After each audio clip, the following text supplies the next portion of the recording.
We talked about how there might not be, this could be just speculation and old stuff that, the organization and him don't really love each other because they bickered over like $25,000 a few years ago. But yeah, that injury hurts. And, hopefully, it's the same thing. It's the groin.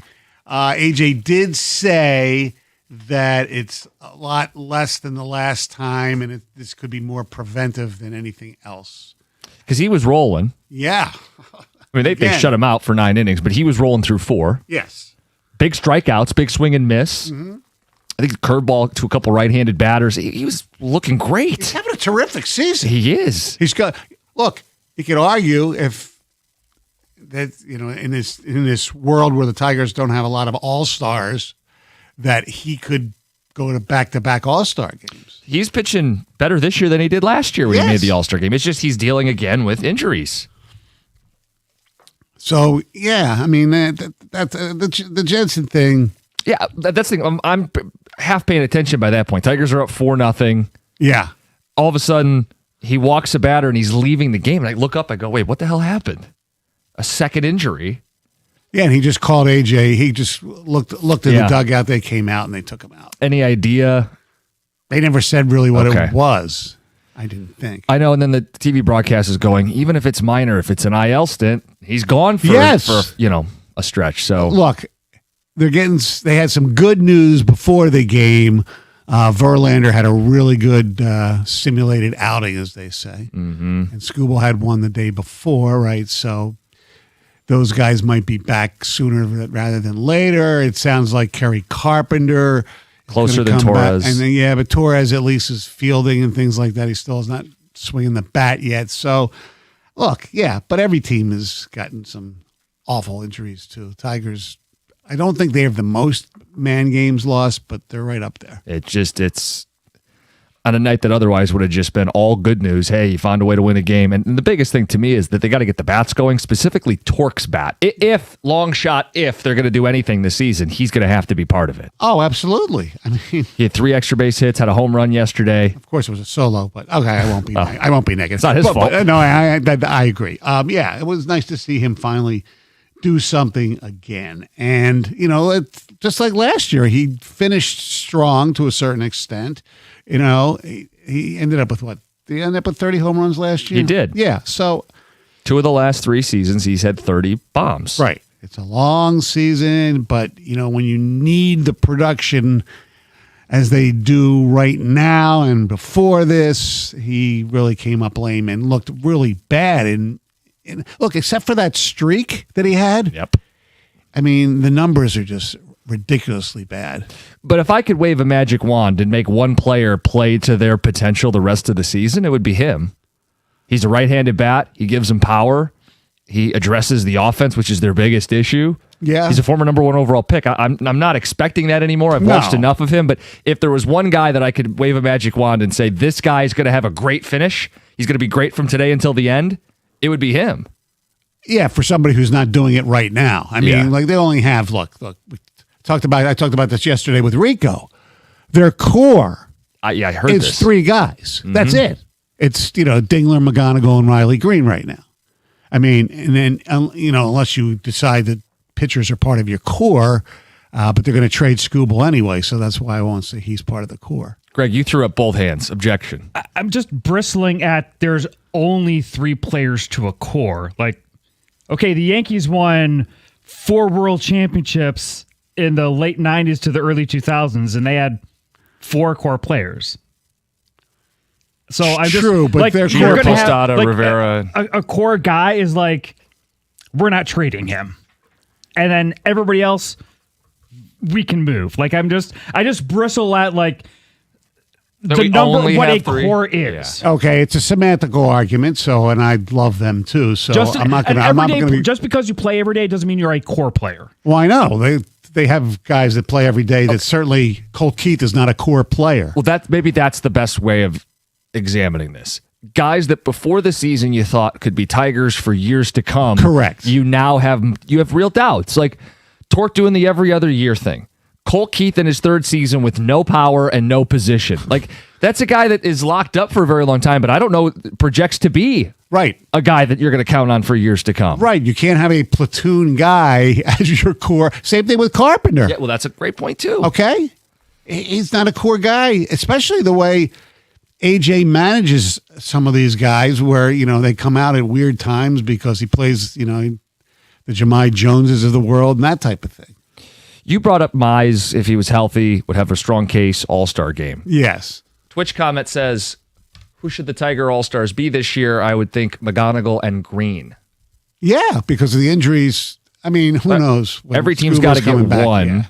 But starting shortstop's going to be Bobby Witt, but then the backup would be Kevin McGonigal. Correct. Unless who's ever managing. So who's going to be the manager of the? I can't even remember who was in the freaking World Series. It was the Blue Jays. Yeah, it was the Blue Jays. Okay. Yeah. So Schneider, unless he wants to manage, like AJ Hinch, McGonigal will play him anywhere. I don't know. Sure. And there's a fan vote component too. I don't even know. I mean, when that gets started, how McGonigal will do. But Correct. he should deserve to be an all-star. Just wait. Yeah. Just wait for the PR machine to start on that.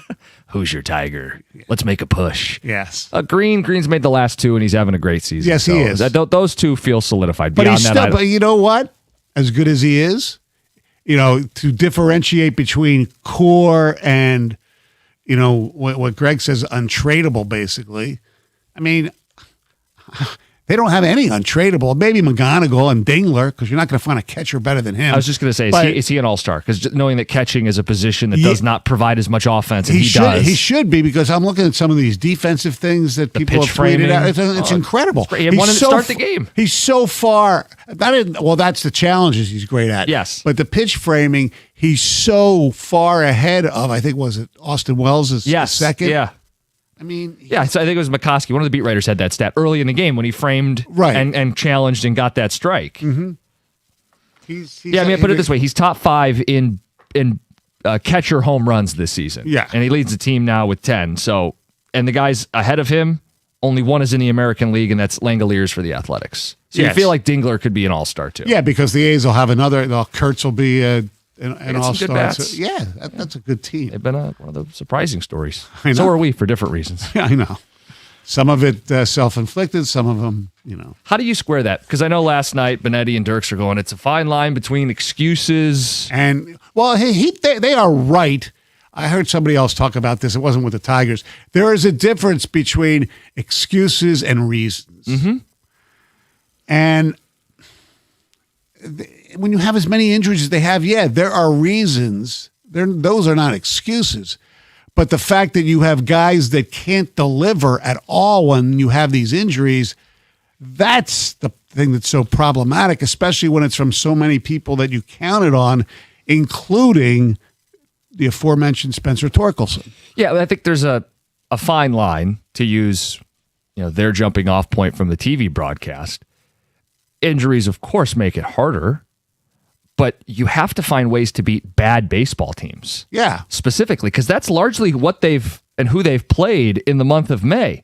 Cleveland is the only really good team they've played this month. And of course, they got swept.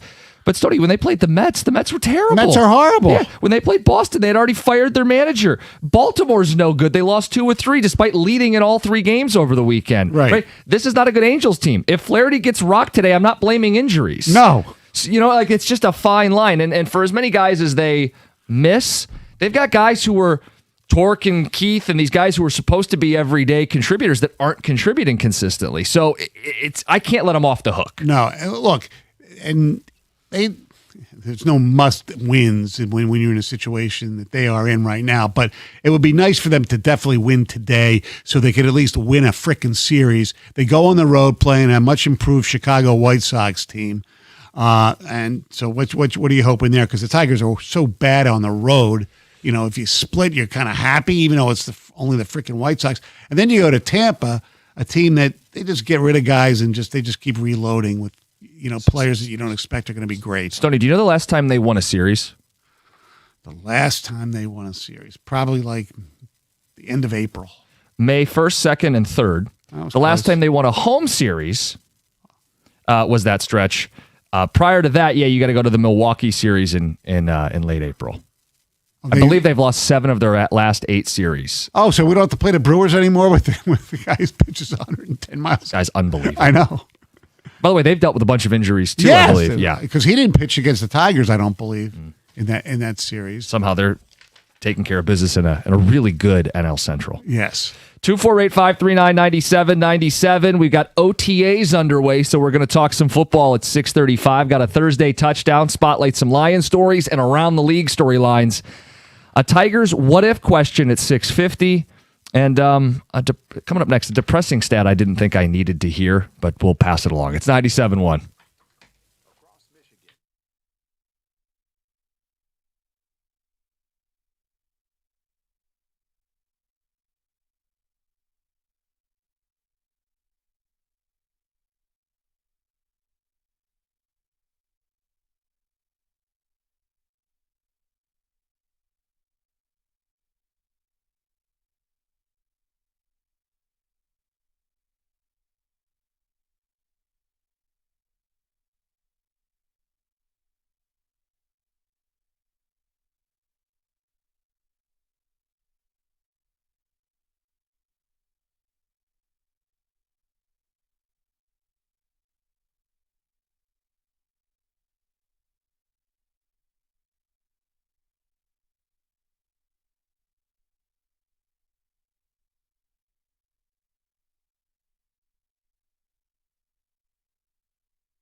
would win 4-0, shut out the Angels, get a win, a much-needed win for this team. Still a long way to go.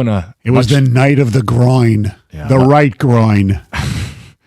And a much more difficult road ahead because, yes, Casey Mize re-injured his groin and Kenley Jansen left the game in the 9th. Right groin as well. Oh. I thought that was Saturday, Stoney.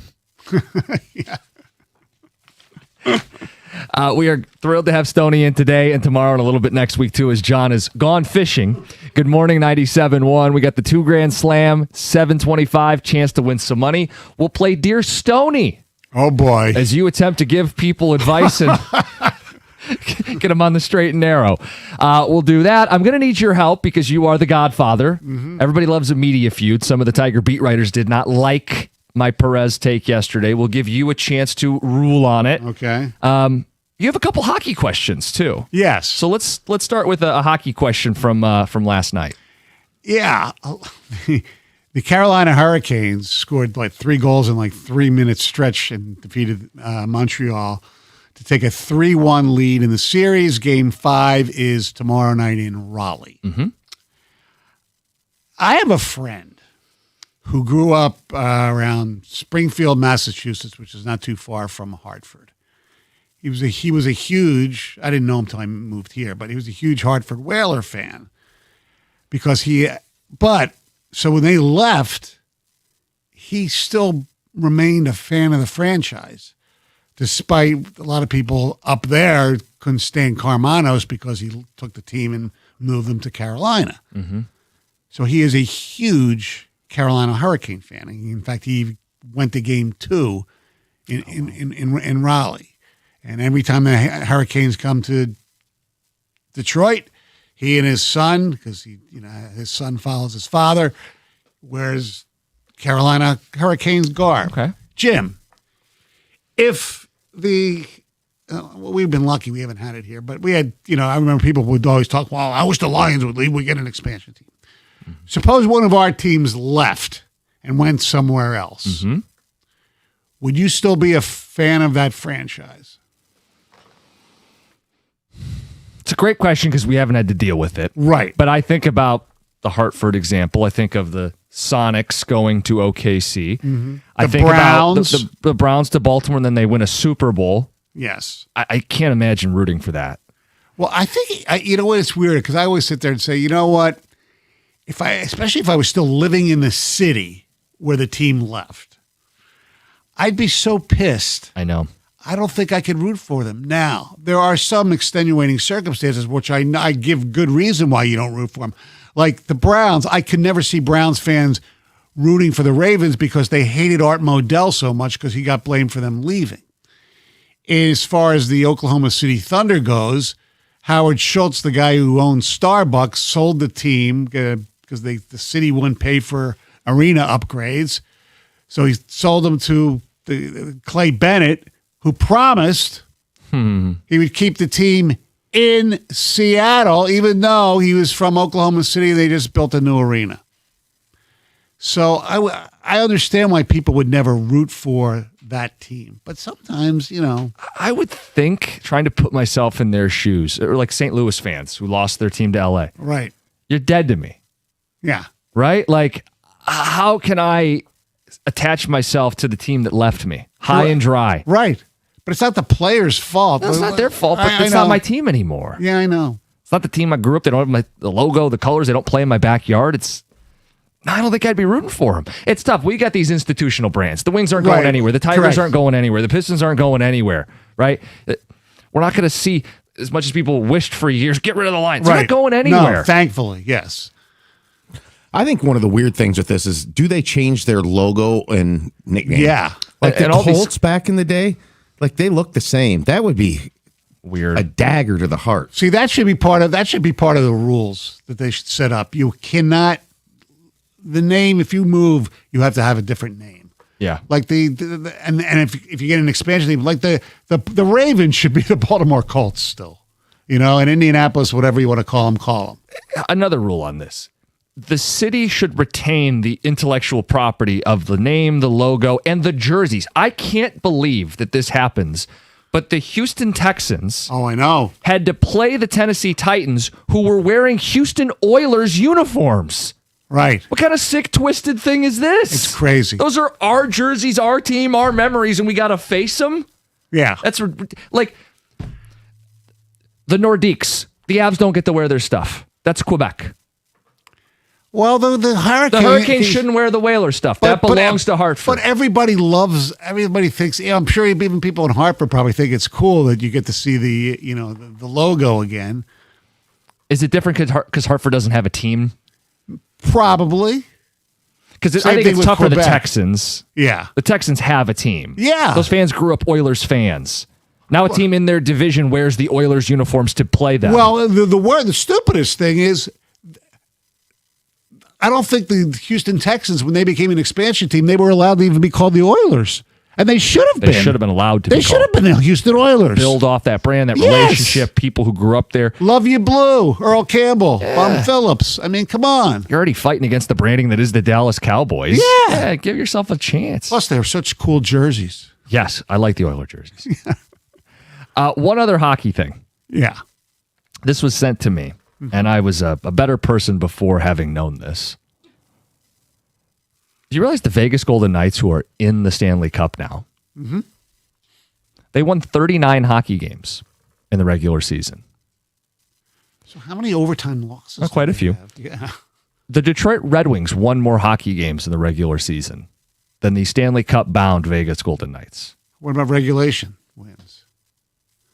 Well, no, I mean that's how they Oh, ended okay. up with more points. Right, I know But I'm that. saying just winning and losing hockey games, we won more games than them, and they're playing for the cup. Well, they beat us. Oh, I know. You guys were both at I that was game. at You that and Tom game. were at that game. Is it something or nothing is the point.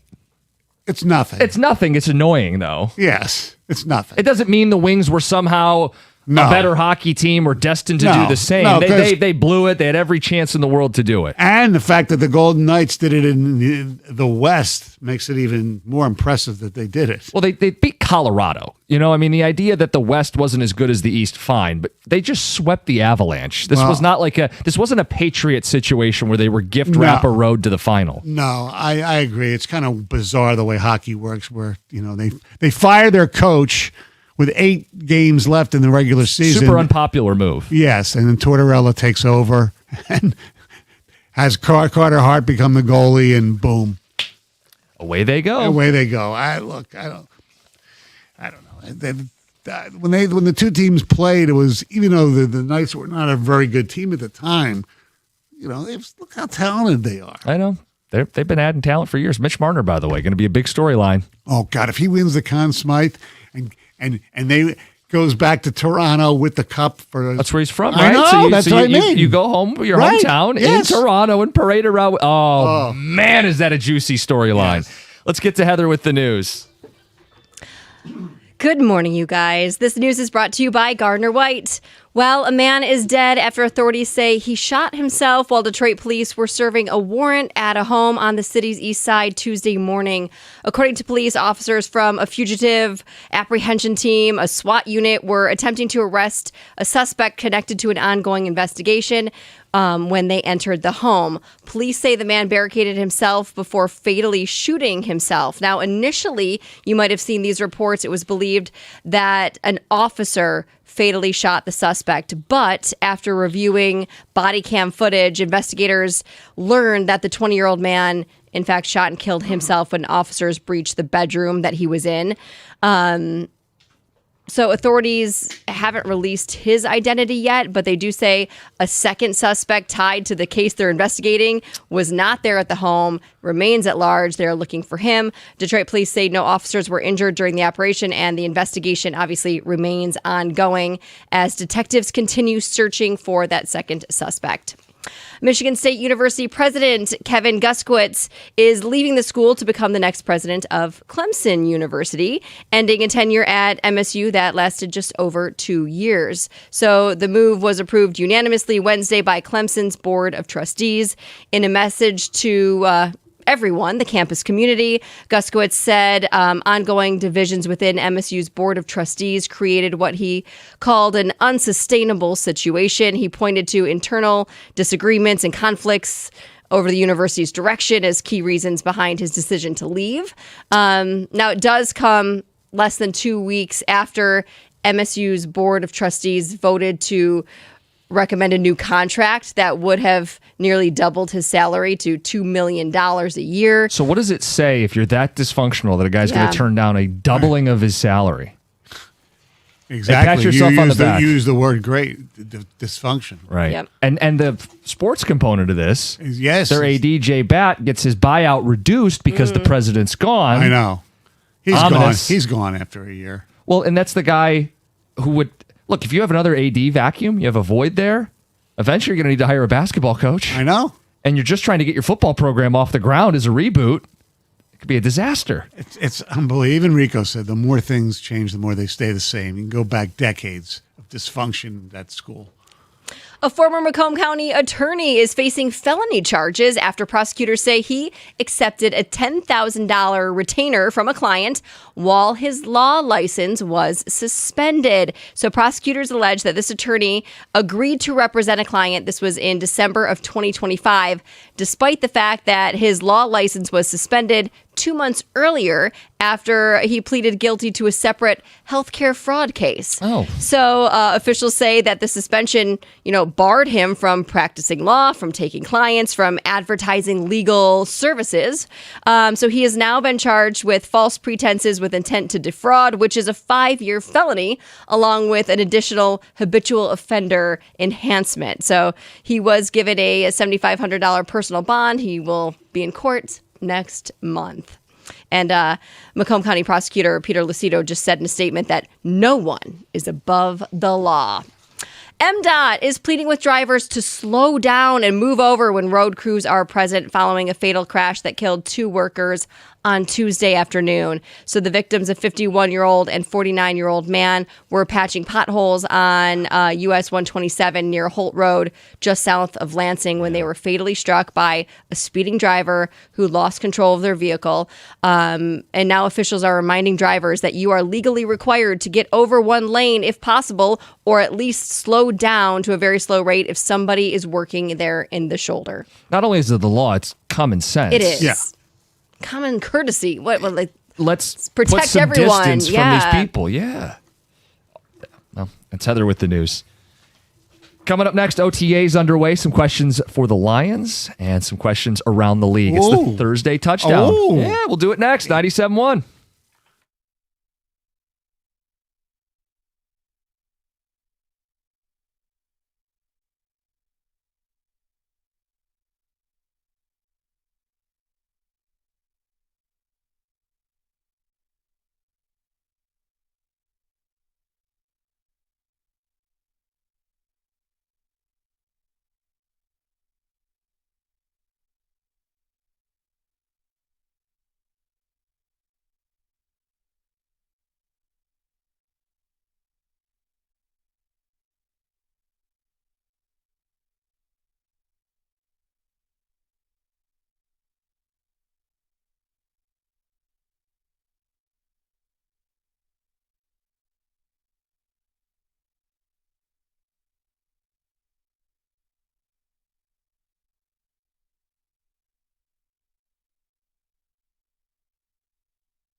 OTAs underway for the Lions. Football storylines around the league. It's the Thursday touchdown.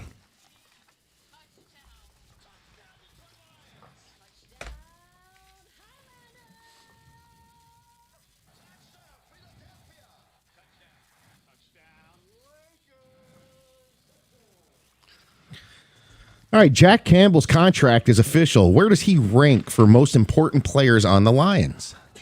You may think I'm crazy. You already do. Yeah. 7th. Because I have no particular order, but Goff, Cade Mays is going to be crucial to this team. Sewell, Aiden, any cornerback, because they have none. Gibbs, and then I have Amon-Ra and then Campbell. Because the position is not that important a position. I know he's the captain of the defense, but Stoney, you're crazy. Is that what you wanted me to say? Yeah, I have him no. 7th too. really? Wow. So here, I put quarterback, Goff, Sewell, Gibbs, St. Brown, Hutch, McNeil, and then Jack Campbell. The McNeil and Campbell thing's pretty interesting argument. Yeah. Yeah. All right, Nobody's into the Cade Mays thing, huh? Because I think Cade Mays, if he's decent, that opens up everything else, including the answer to the next question. all right, which Lions player is poised for a big year? So the obvious answer is Gibbs. Yes. Because they've revamped this O-line and there's it. no timeshare, and he's going to go hog wild. He's going to have 2,000 all-purpose yards, feels like minimum. But I think Aleem McNeil's a guy to watch because he's full year healthy and was such a disruptor on that D-line. They need him to have a big year too. Oh, yeah. Need and poise, I think, are two different things. So I'm going to say I'll be Captain Obvious on this one. It's Gibbs. All right, which Lions position battle has your attention? I'm going to go with the offensive line, the Larry Borum, Blake Miller battle for right tackle, because that's going to be very important. Is that actually a battle? Isn't it Blake's job? Well, who knows? I mean, you're talking about a guy who hasn't played a snap in the NFL. If they drafted him in the first round and he's holding the clipboard, They hope, well, he's going to play, but not necessarily start. I don't know. so what, they're playing 3-tackle looks? He's skipper, reporting eligible. He's going to catch a touchdown? No, He's gonna be their starting right tackle. I hope so. And when you said O-line, I thought you were going to say left guard. Oh, okay. But to me, it's corner. I'm fascinated to see how this corner room shakes out. So Terrion Arnold's a question mark. Yes. But beyond that, the nickel spot, right? So Rakestraw, McCreary on a Question one-year mark. deal, Yep. Abney, who people really like, the I fifth-round know. corner out of Arizona State. The corner position I'm fascinated with. I think a wild card on this roster right now is Rakestraw. I mean, with all due respect to the ripping we've given him for Yeah. 2 years for not playing, really. He's hurt. Right. We don't know how good he is. I mean, he could be decent. Yeah, right. All right, which quarterback position battle around the league are you most interested in? Atlanta. Pair of lefties with a good offensive coach and weapons galore. Bijan, Pitts, London. Who takes the reins? There you go. I wrote down Tua/Penix. I mean, yeah, Kevin Stefanski, we'll see what he can do with a real quarterback, but we don't know if they're really quarterbacks anymore. Tua, I think will be better getting away from that situation. But yeah, it's going to be fascinating. It's not Murray and JJ? There's no quarterback controversy there. That's Kyler's job. Yep. Should Travis Hunter be a two-way player in year 2? No, he should be a one-year player. Could be really good at something first. One-year player. One way is what One way player. Yeah, Which one way- way which for way? 1 year. Oh, Which it- position? Cornerback. Okay. So I think when you trade up and give up what they gave up, you have dreams of much more than just one side of the ball. Right, I know. I would make him a full-time corner, and then I would give him packages on offense. I think he should still play offense. I think that's why they took him, whether it's, 5 targets a game or just a couple designed plays. He should play both Let's ways. get him get good at one thing first. A.J. Brown's expected to be traded next week, according to Diana Rossini. What do you think the return will be? Okay, so he went for a first and a third when he was dealt to Philly, but he was Yes. 24 years old. It's a different situation, which is a Right. much different contract. Yep. DK Metcalf last offseason was a second. I think it's give or take a second-round pick. I'm going to just basically go with the Philly trade the first time and just go around lower on both a 2 and a 4. The SEC made a little noise yesterday, and I saw this first. I'm going to mention before what we're going to get to about seceding from the NCAA or separating, whatever, which is just crazy in my mind. Didn't Why we fight a would- why war would- over Southern Succession before? Yeah, really. I know. All right, though. I couldn't believe this. I didn't see this yesterday. So sometimes we walk in the morning and you see something, and you're just like, really? I mean, what is this? So SEC Commissioner Greg Sankey said on Wednesday that the SEC is the better football conference by far. That's a quote. By far over the Big Ten. Is this a dumber quote than Kenny Atkinson's analytics comment? No, it's wrong. It's wrong, but it's not as dumb as Kenny Atkinson's, because Kenny Atkinson's, there was actually facts right there to show it. The Sankey stuff is really opinionated. How? They're 4-0 against them in the playoff the last 3 years. I understand that, but it's top to bottom. 3 He might national think- titles. But it's not as blatant as Kenny Atkinson. That's how he's wrong. It's spin. Both were spin. They're both spin. They're both spin. I think Atkinson's is more in fact than Sankey. I mean, they're still playing according to him. So Yeah. I mean, I think the Sankey thing is right up there because it is a fact. It's staring Yeah, you it's in the close, face. yes. They've won the last 3 national titles. It'd be like me telling you the sky's red right now. I'm not saying he's wrong. I just think Atkinson's was so outlandish. the only argument you could make, and he didn't say it this way, is that the bottom's better. Okay, but what a great Who cares argument about that is. Our awful teams You're right, are better the than NFC your North awful bottom team. was Yeah. better last year. Right. We didn't make the playoffs. So, all right, finally, the only team Aaron Rodgers hasn't beaten is the Green Bay Packers. If this is going to happen in what's supposed to be Rodgers' last season, it would have to happen with the Packers or the Steelers defeating the Packers and Steelers playing each other in the Super Bowl. Do you give that a 0.0% chance of happening? If this happens, I just concede scriptwriters are real. I don't think 0.0, but it's like maybe 1%, if that. They were both playoff teams Yes, last year. exactly. So it is possible. You know, there could be some Mike McCarthy, Aaron Rodgers magic again. But if there were scriptwriters, this is what they'd want, oh, right? absolutely. It would be nauseating. Oh, of course. To experience Aaron Rodgers going out as a champion. Oh, How nauseating would that be? how nauseating will be the 2 weeks if they're in the Super Bowl too. The whole season's going to be Aaron Rodgers nausea. At least he's not going to. They don't give gifts for goodbye tours in football like they do sometimes in Like the baseball? NBA. Yeah, I don't think when he goes into Baltimore or wherever they're going to give him any like parting gifts, so to speak. It'd be, on Valentine's Day, that Super Bowl. Oh, that's. Oh, wow, you're right. Make it even better. Does he- Maybe he does- would let us know who his wife is, or if he has a wife. Does he play any? She like, goes to another school. You wouldn't know her. do they play any NFC North teams? The Steelers? At I all? don't know off the top of my head. That would be wild. What's your thought there? Why? I don't know that because that would be the one he's going back to. Let's say it's Minnesota, a team that he's played 15, 20 times. That would be more interesting to me than any of the other things. Who cares? I don't know if he plays in NFC North team, Stoney. So that storyline will have to Go wait. away. Yeah. Till he comes back. Well, if he pulls a Favre, then he's got to have a really bad interception in the postseason, right? Correct. And it's not Detroit. It's the Super Bowl. It's the Thursday touchdown. It's 97-1. Hey, if I hadn't seen it with my own eyes, I would have never thought it was possible. That's right. It's about my own eyes. 7 years ago, I was struggling.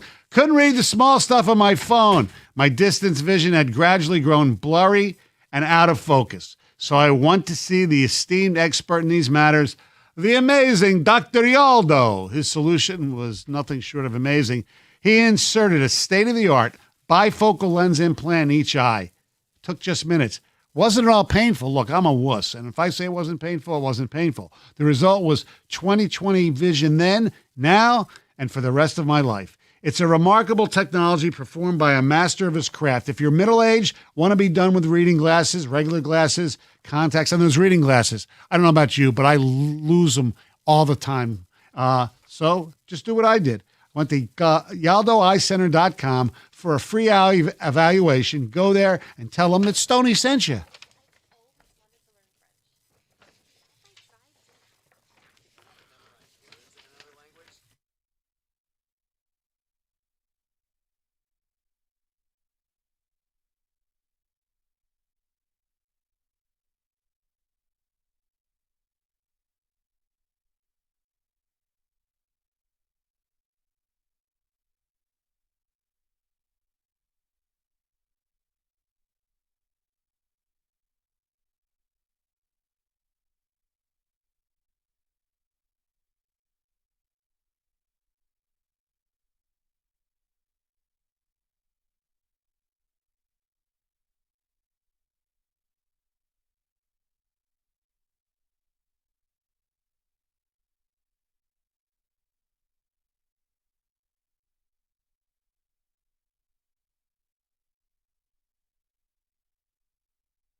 Got Stoney in today for John. Stoney in the rest of the week. Dear Stoney coming up in less than an hour, 7:35.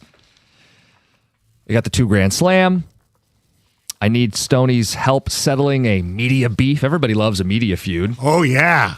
Apparently my Ansel Perez tweet yesterday did some numbers. Some of the beat writers did not like it. Oh. And you're the godfather. Yes, so you'll weigh in on that. Yeah. Speaking of the Tigers. Yes. Got a win yesterday. It is Mazel tov. long way to go. If, capital I, capital F, if they're going to get into this and Yeah. make a run at this, who has to step up most for this baseball team? One is obviously, I think, Spencer Torkelson. And 1A, in second place, is pitching today, and that's Flaherty. You can't have a bump in your rotation, especially with all the injuries that you have. Because once everybody gets healthy, he may not even be part of the rotation or shouldn't be. But you want everybody to play well because if they don't win enough games by the end of July at the deadline, you want to trade as many as you can. There's already an argument to be trading now, Right. but if they're going to, quote, Oh, they did make a trade yesterday. yes, Seabald's gone. Seaballs for some, Well, I think they were going to end up losing him I know. on waivers. because they DFA'd him. Yeah, so they ended up just getting some minor league Yeah. arm in return. Anyway, if they're not going to wave the white flag yet, if they're going to have any shot to get back in this, you say Torque, you say Flaherty. We ask the listeners, 248-539-9797. Who's the guy that's got to step up and put a cape on and save the season? And I think you had it right with Torque because he plays every day. Yeah. Right or wrong, he plays every day. Correct. He's not a platoon player. He's a right-handed bat. I mean, that's been circled and underlined for years, and he's a number 1 overall pick. And I've lost the belief that he'll ever be that guy. Right. But he hit 30 home runs 2 of the last 3 years. Can we get that guy back the rest of the way?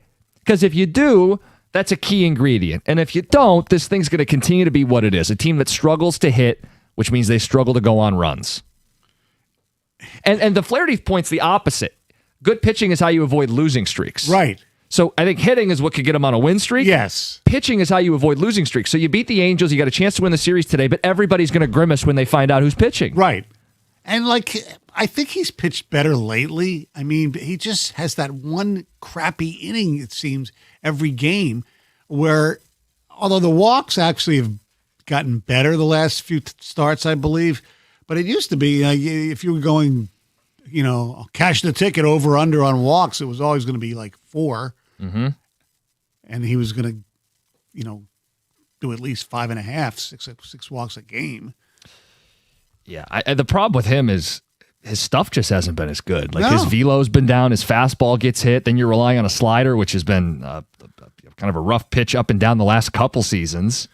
That knuckle curve's cool when you can set it up, Right, yeah. but if you When he's on, he's unhittable. Go look at all the strikeouts he has, but he's so freaking inconsistent. But yeah, I mean, if you look at like some of the advanced numbers, opponents are slugging almost 600 against his slider. And his fastball is actually his worst pitch by the numbers this season. So it's not a surprise. Like if No. your stuff's no good, even if one game he locates and one game he doesn't, one game he walks guys and one game he doesn't, it's a ticking time bomb. Right. Because once guys dial in and get their pitch, see ya. You said eventually he makes his way to the bullpen? Yeah. If it's going to be this bad. Yes, absolutely. If he can figure it out, you solidify the rotation. Right. And what happened? Let's say Kenley's out for a while. What do you do with that spot? You put Drew Anderson, who's actually been pitching much Yes. better lately. Important yesterday, too. Yeah. And you put him in a short relief role? I don't know. I don't think you can afford to do that, right? No. Because you kind of need him in this flex spot. Yeah. So So what's the back end of this bullpen? I don't know. It's- When's Verlander coming back? Is he going to be in the starter? Or is he going to be a long reliever? Well, let's map it out. Okay. Because Skubal's going to be back. He's on a mission. I think Verlander's going to be back before Skubal, it looks like. Okay. But give me like the late June rotation. the late June A rotation. month from now, what's the Tigers' rotation? Okay. Skubal should be back, right? Okay. Is Mize going to be back? Are we saying everybody's healthy, basically? Sure, yeah, this groin's not a month-long deal, sure. Skubal, Mize, Valdez, who am I missing? Oh, Montero. No. Yeah, Montero and Melton. So There's not your JV and not Flaherty. No. So they're both being utilized out of the bullpen. Yes. Okay. I wonder if for Jack, because you said there's always one bad inning, his third time through numbers are terrible. Right. Is there an argument if he only had to pitch one inning, he could dig a little deeper, get a little That's more possible. velo, and then get the hell out of the way? Yeah. I mean, we've seen failed starters become decent relievers. Yeah, maybe he'll be an opener if they ever need one. Right. Or I even heard somebody talk about the fact that would they be better off having an opener when he pitches and have him start the second inning? Get the first couple hitters out of the way. Yeah. He doesn't have to face them 3 times. That's the thought process with the opener. Yes. So who's your rotation if healthy? Did you have Melton in there? Yeah. Okay, yeah. I don't mind what you did there. And I think it's important not to set the expectation that you're getting much of anything from Verlander. Right. Great story. Everyone wants to see him wear the Old English D and pitch at Comerica Park. Yeah, But he's 43 years old. It's Sanchez, Valdez, and the 3 M's, right? Yeah. Which means I'm not counting on Flaherty for much. It's got to be Torque. Torque is the key to them being Right. any degree of respectable the rest of the way. If they're going to make any long shot run at this, Torque from last night has to be the Torque we see more often. He had the Right. home run. He had multiple extra base hits, had 3 knocks. All of a sudden, you don't care about the strikeout Right. because he delivered. Yeah. Now, I saw a grimace from Gov when I gave my rotation. Which do you one? miss? Did I having Montero in there and not Verlander? Was that upsetting or what? No, I really wasn't grimacing at you. Oh, quite okay. honest. Okay. Look, I Some Tiger I affiliate think- problem, probably. I think Flaherty stays in the rotation, and I hate to say that, but I just think that's reality. Is that because of veteran status and the money he's being Money, paid? Because yeah. it's not based on baseball.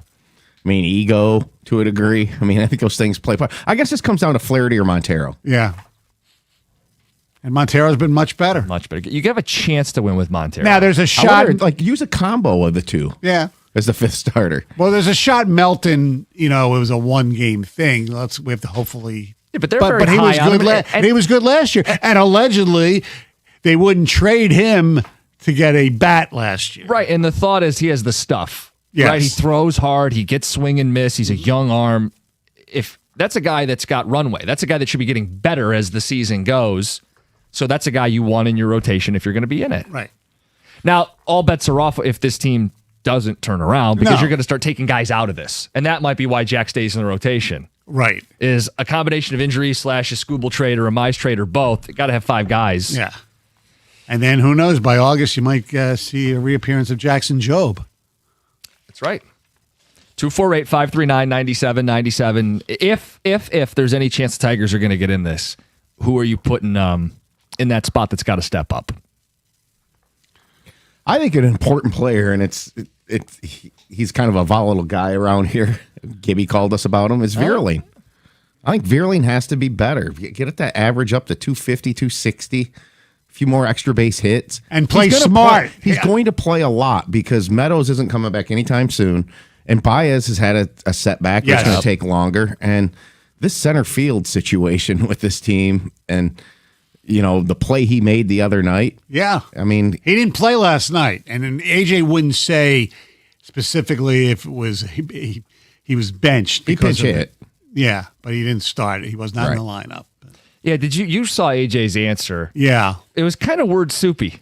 Mm-hmm. So this was the quote. I got time here. Again, we have a ton of conversations after games. I'm not going to single him out as that's the reason he's not playing. It's not a great matchup for most righties. Soriano's nasty on righties, especially with sinkers. We talked to him today about the speed of the play. If everything is indicted on a mistake or an error in judgment or a misjudgment, you'd see that happen in the moment. We address the things that we want to do well. We do address the things that we don't do well. It's unfair for Matty to hang him because of a mistake. I'm playing the lineup we hope can beat the Angels. Okay. I understand he's not going to put any of his players out to dry. You're not going to confirm, yeah, I benched his ass. No, yeah. I mean, it just was weird that, Perez suffered nothing. Neither of them. I know. Well, Vierling was not Well, in it the depends starting lineup. what you believe. Yeah. But to his point, if you're going to do it, you do it in the moment. You yank him from the game. Oh. I'm surprised he didn't The just Billy approve Martin, a Reggie point. Jackson Well, he deal? did it with Baez. He's done it Yes. before as the Tiger skipper. I know. It's 97-1.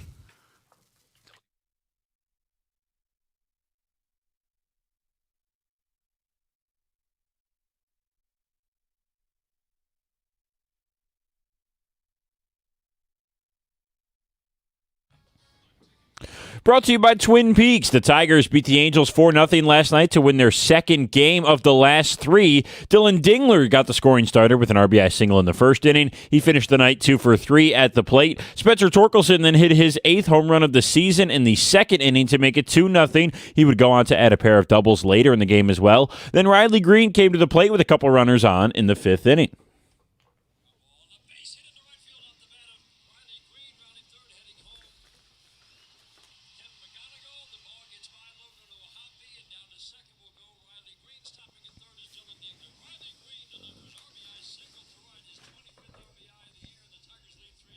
Dan Dickerson on the call. Kevin McGonigal would add an insurance run on a passed ball in the 7th inning to make it 4-0. Despite the win, the Tigers still lost 2 players to injuries. Casey Mize was dealing with no runs, 2 hits, and 6 strikeouts through 4 innings last night, but had to leave the game with right groin tightness. Kenley Jansen entered in the 9th to try and get 3 outs for Detroit, but he was only able to get 2 before he was pulled with a groin injury as well. Series finale between the Tigers and Angels is today at 1:10 here on 97.1. And Jeremy Fears gave Michigan State fans a mini scare last night. It wasn't until 10:12 p.m. that news broke that Fears was withdrawing from the NBA draft and returning to MSU. The deadline was midnight for the All-American to make his decision. At the Cornwall Health Sports Desk, I'm Brendan Shabath. For more, go to 97.1theticket or Odyssey.com.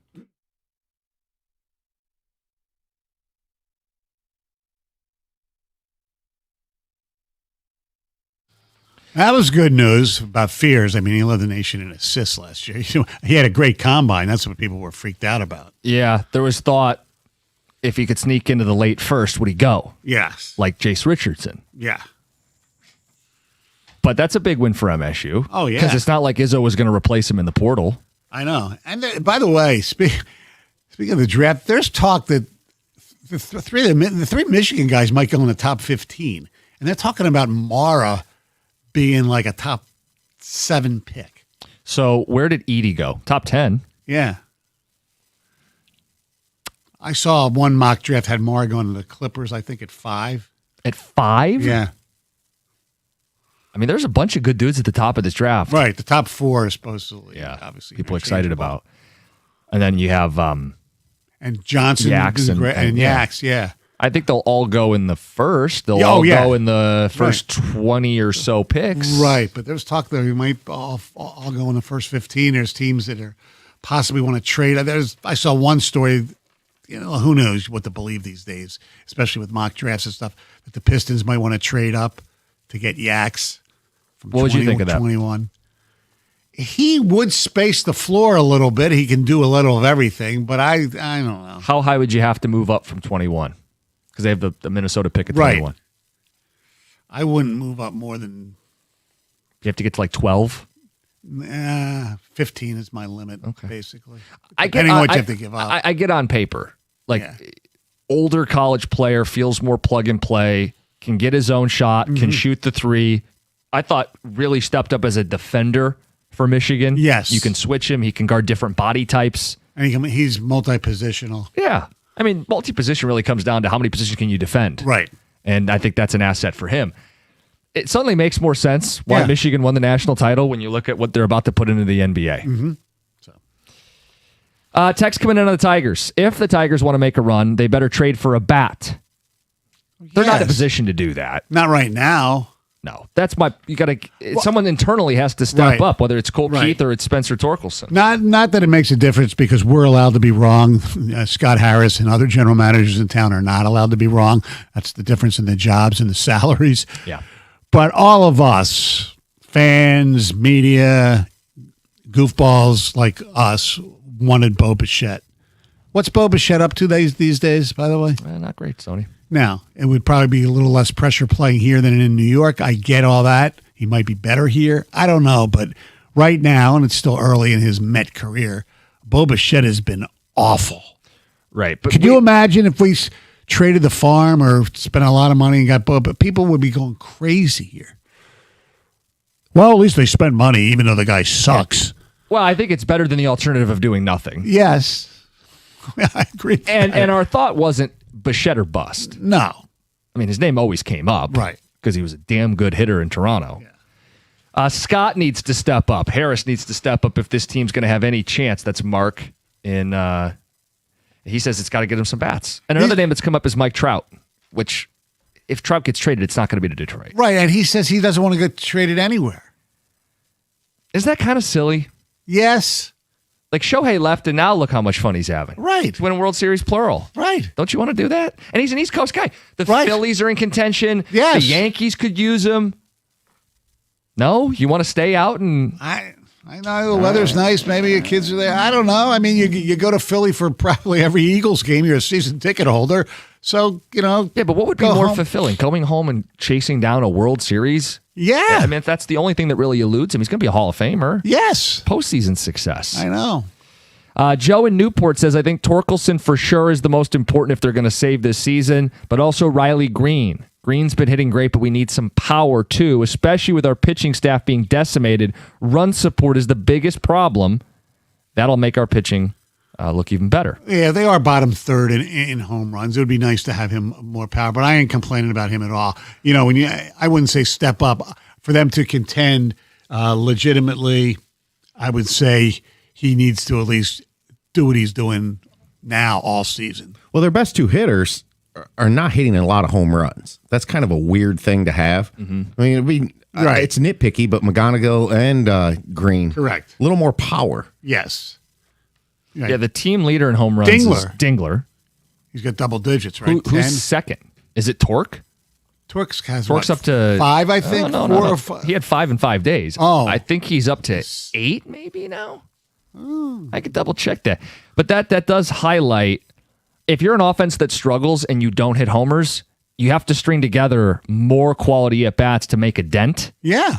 If you got a guy with one swing, suddenly we didn't need 4 or 5 hits in an inning to put up a crooked number. Right. It's a walk, a bloop, and a blast, and now here we are. We put 3 spot up. I mean, and it always seems, and it's not necessarily true, it's just our perception because we watch them closer than any other team, especially with Torque, that most of his home runs always seem to be, solo shots. Like the one last night. Yes. So on the season, Torque is second with 8 home runs. Okay. You know who's third? This will be great. Third on the Tigers. Tom, do you know? Okay, this will be great. Any guesses? So 1 is Dingler, 2 is Torque. Who's third on the team in home runs? McGonigal has 3, right? That's not McGonigal. Is it Carpenter? It's Kerry Carpenter. 6, right? 6 for Carp, who last played when? May 1st. I don't May 9th. May yeah. 9th. Wow. Third on the team with home runs, hasn't played in 21 days, 3 weeks. Hey, but they command the strike zone. Guys, the product's horrible and unwatchable. It makes me sad. Look at the last 162 games and tell me why they're 84 and 78. Is that even right? I thought that had to be worse. I thought it'd be much worse. He said if that's the track record, no, they won't make the postseason. They need to shake things up a little bit. It says, or a lot of it if they trade Scooble. That's JP and By the Frazier. way, to the texter who said Scott needs to step up, I think, even if they don't do well, he's got to step up at the deadline and have a good deadline. Something he really hasn't had. So his first deadline was Eduardo Rodriguez, right? Yeah. Yeah. And I'm convinced, and I'd love for the real story of that to come out. I mean, he gets the blame because he's in charge. He's but left holding the bag at the end of the But day. I have a feeling that deal, they had a done deal, and all of a sudden, out of nowhere. He may have screwed him. I don't dispute Yes. that, but as the I know, right? I said it's his fault because he's the man in charge. well, and you got to have a backup plan, and maybe it's a harsh lesson he learned as a first-time I don't think you have decision to- maker. I don't think when you have a deal made, all right, we agree. There's a backup plan. Well, but a key cog in getting a deal done is knowing whether the player's going to waive his no trade, getting it Yeah. not hypothetically, but knowing that it's officially been waived. Well, if the agent says it's done too as well, and then but for whatever reason it changed.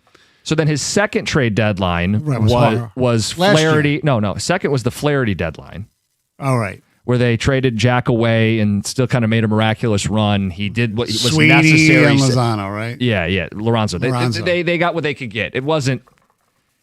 That's to your point. Maybe not an exciting deadline. No. I think they handled it the way they had to. They Right.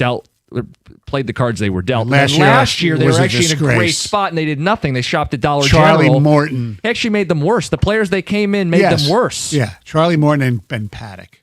Paddock, Morton. Finnegan was a decent addition, but in totality, they were worse. The pitching got worse because of the guys they counted on to eat those innings. Right. And famously, they didn't add a bat. Correct. So if you graded his deadlines, he whiffed on the first one, he whiffed on the third one. His deadlines, you have to give him a D. And I think if D minus. And if this is what they are, if they're a dozen games under 500, he'll be judged on how he creates a market for Skubal and how he bests. Look, nobody likes to be sellers, but if you're a seller, there's still a right way to do it. Of course. So you mentioned a name there, and it was one of his good acquisitions, or the only one last year, Finnegan. Yeah. I think he's got to step up here because we don't know what's going on with Jansen. Jansen hasn't been good. Vest's ERA is over 7. Look at Finnegan's stats. I was listening last night and then on my way home, and Dan Dickerson was pointing out, because Finnegan was on the mound at the time, how his numbers, they look really good, but when you look closely, even in basic, strikeouts and walks, he's walked more guys than he's struck out. Exactly, It's 19 to alarming. 15. And here's something very head-scratching, and this kind of sums up this team right now. So he has a 1.82 ERA. Yeah. That's the best of his career. Last year, he had a 1.5 with the Tigers, but he also pitched a ton with the Nationals. So this would be his best ERA. He also has his highest whip of his career, 1.62. That's Like, not sustainable. Right. Like, what in the world's going on here? Because he's walking guys. Yeah, exactly. Well, and So- to your point, now you have the injury to Kenley Jansen. because I only still puts go him- back, beating a dead horse here the last week. It's the bullpen. If this bullpen performed here this last week, Oh, yeah. they'd be on a 4-game winning streak right now. You realize that? Do you think it's more bullpen or offense? I think it's bullpen, man. Because I think the bullpen is what has dug them the hole. The bullpen has been more disappointing than the offense. The offense was somewhat, in a weird way, predictable that it wasn't going to be that good. It was the team was going to be based on pitching. We had the stat yesterday. I don't think they got a save last night, right? No, Herter, no. because he was the last pitcher. But Stoney, they've had 23 save opportunities, and they have 10 saves. They lead the league in blown saves, and there's nobody else. They had I think 10 or 11 blown saves, and the league average, because I did this yesterday afternoon, was 5.3, and the next worst than the Tigers was 8 blown saves. That's how many it's been. At the same time, I don't have the update, but for the month of May, they were the worst offense. Yes. The worst offense in all of baseball. And the bullpen, it feels like a usage issue. They've pitched a ton of innings because of all the injuries. It's an overtaxed bullpen. But it's the back end. It's the blown saves. Right. Your team is in position to win games, and you're the worst in the league at finishing that out. Yes. To me, that you would be 8 under right now. Certainly a little bit more appealing in terms of turning this around, right? If you were just average. I think Yeah, but if their bats were average, I think they lead be a the bigger deal. I think they lead the majors in teams with leads after 6 innings that haven't won those games. You look at it, go to the NFL, for example. A team that would continue to blow fourth quarter leads would drive you insane. The same thing's happening here with the Tigers. Yeah. I'm not defending the lineup. The lineup blows to a degree. I mean, Yes. I mean it's the worst in baseball, like you said this month. in May. But you are in a position to win, and if you're just average, that's 4 to 5 more wins. Especially like early on when obviously, Kenley Jansen screwed up, but Anderson was horrible for a big stretch. They all were bad. And he's been better. Yes, he's been better. finally settled in. Couple quick texts. Guys, there's nobody to step up. We've seen it year after year. They are who they are. Burn it to the ground and start over. If only Major League Baseball would let Colt Keith use an aluminum bat, then he could get his first home run. That's Kevin and Macomb. Green went from 200 strikeouts and a bunch of bombs. Now he's hitting with less Ks, and people are still bitching. I'd rather him put the ball in play. No, nobody's bitching. Nobody's bitching about it. Torkelson is the glue of the team. When he succeeds, the team succeeds. We need him more than anyone to turn it around ASAP. Well, he had the 3 knocks yesterday. Not a surprise they won the game. Hey, as I'm looking down at some of the news on social media, Tigers skid sparks radio host's blast of Perez's Instagram post. I wonder who they're talking about.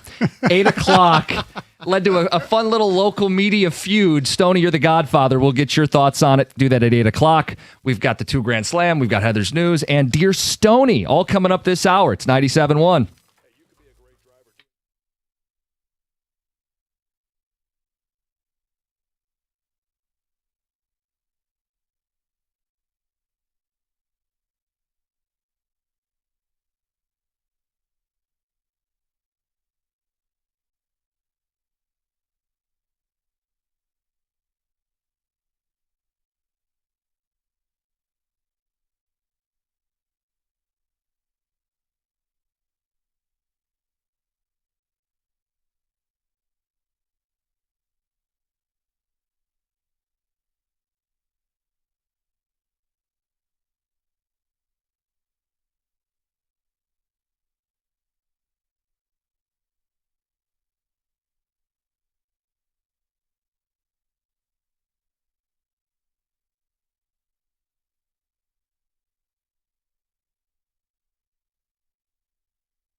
Before we give away some money, here's Heather with the news. Yeah, this news is brought to you by Fusion Energy. Well, multiple suspects are in custody following a shooting on the Southfield Freeway. So on Wednesday afternoon, a portion of the freeway in Detroit was shut down. Michigan State Police said that the incident was first reported right around 1:30 p.m., involved a vehicle on northbound Southfield Freeway near Plymouth Road.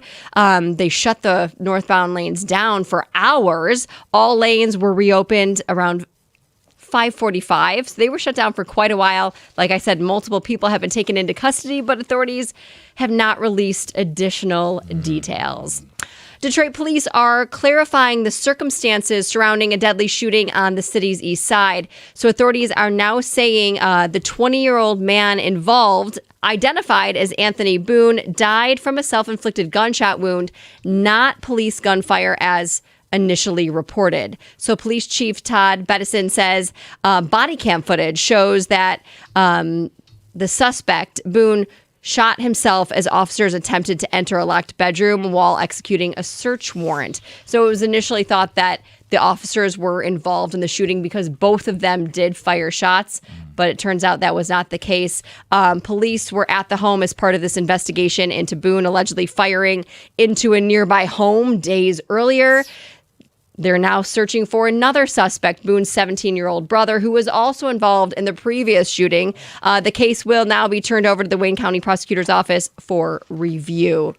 Outgoing MSU President Kevin Guskiewicz is speaking out as he prepares to leave East Lansing now for Clemson University. So in this farewell message that he kind of wrote to the campus community, he said that he's stepping down because certain members of MSU's Board of Trustees repeatedly obstructed progress, undermining both his administration and the will of the board's majority. He didn't name the specific trustees, but he called them out without naming them. He said their behavior made it impossible for the university to move forward on key initiatives. Wow. So now his exit leaves MSU once again searching for, stable leadership as they work to rebuild trust and a clear path forward. So this is damning for multiple reasons. It's damning because he was set to get a big raise, doubling his salary, and he said, no, this place is just untenable. He also didn't have to say any of this. He could have just said, hey, the Clemson's got a great football program. I think it's a better job. He wanted this out there. Think about how unbearably awful the Board of Trustees have to be for him to turn down a doubling of a salary and go out of his way to make sure this is public. And now their athletic director has a much lower buyout if Jay Batt ever wants to leave. If I was a Spartan fan, I'd be sweating. This is a disaster. If you're a sports fan, you have to. Well, if you believed in Jay Batt, you want to give the guy a shot. You don't want him looking out for the first exit ramp. I know, and you mentioned earlier that eventually the athletic director is going to have to get a new basketball coach eventually, Father Time. And try to give the football program a shot here. Yeah, absolutely. Look, the president, I have a whole weird angle on this whole Board of Trustees stuff. It's like, why is it a elected position? Why am I voting for the trustees or whatever you want to call them at Wayne State University? I have nobody in my family goes to Wayne State. What do I care? Why am I voting? So I write in friends' names. That's. Do you really? Yes, absolutely. Even with Michigan, all of a sudden your neighbor is on the board. That'd be great. Even with Michigan and Michigan State. It doesn't affect me that much. When you put it that way, unless you have a kid who goes there or you went there, right? When you put it that way, you're like, yeah, why am I voting for this? Right. I guess because they're public is the argument because they're public institutions? Yeah, but it doesn't happen in every state. Okay. Hey, if you want a chance to win $2,000, give us a chance. Give us a call now, 248-539-9797. Hey, a Michigan man is $2 million richer. This man, who is remaining anonymous, won the massive lottery prize with $20 that he won from two other tickets just moments before. So the guy got two tickets, won $20, says he normally doesn't play the $20 games, but one was calling to him, this $20 scratch-off ticket. And he said, you know what? I've got $20. I'll take that ticket. And boom, he won $2 million. He says he plans to buy a house, take a vacation, and then save the remainder. And good call being anonymous. Yeah. You don't need people coming out of the woodwork. No, not at all. A 33-year-old Florida man was arrested after he allegedly broke into a store in the middle of the night last week to steal some Pokemon cards, and he did it using a chainsaw.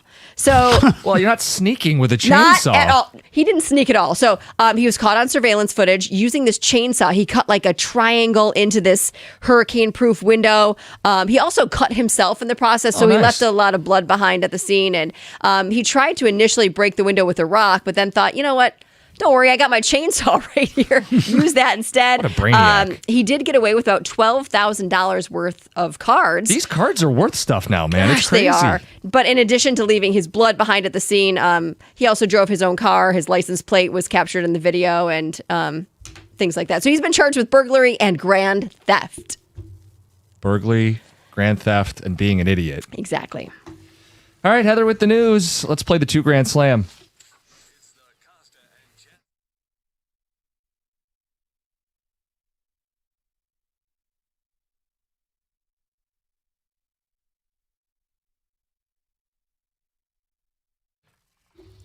All right, let's give away some money. We all know the rules. 10 questions, 60 seconds. Your chance to win $2,000. If not, hopefully you'll get $25 for each question answered correctly.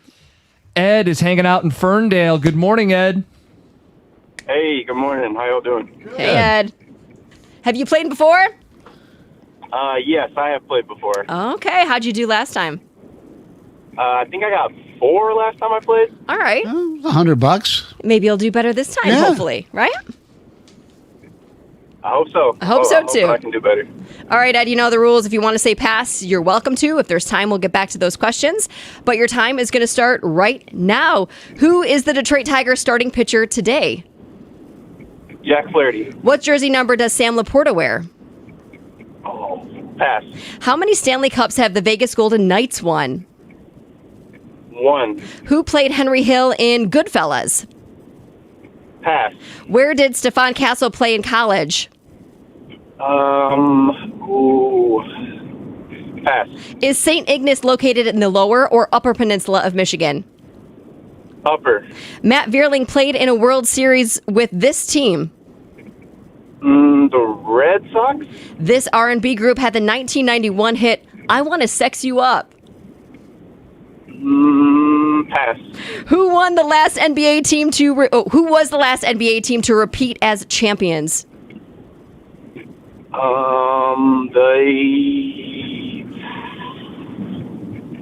The Warriors? Who is the head football coach at Penn State? Pass. Once again, you get 4. That's Dang. tough. $100. That's a tough one. Yeah. Yeah, I passed too much. I thought Tuesdays was tougher, but anyway. Yes, here we go. Sony's saying you're not as smart as the last guy. Well, for me, I don't know.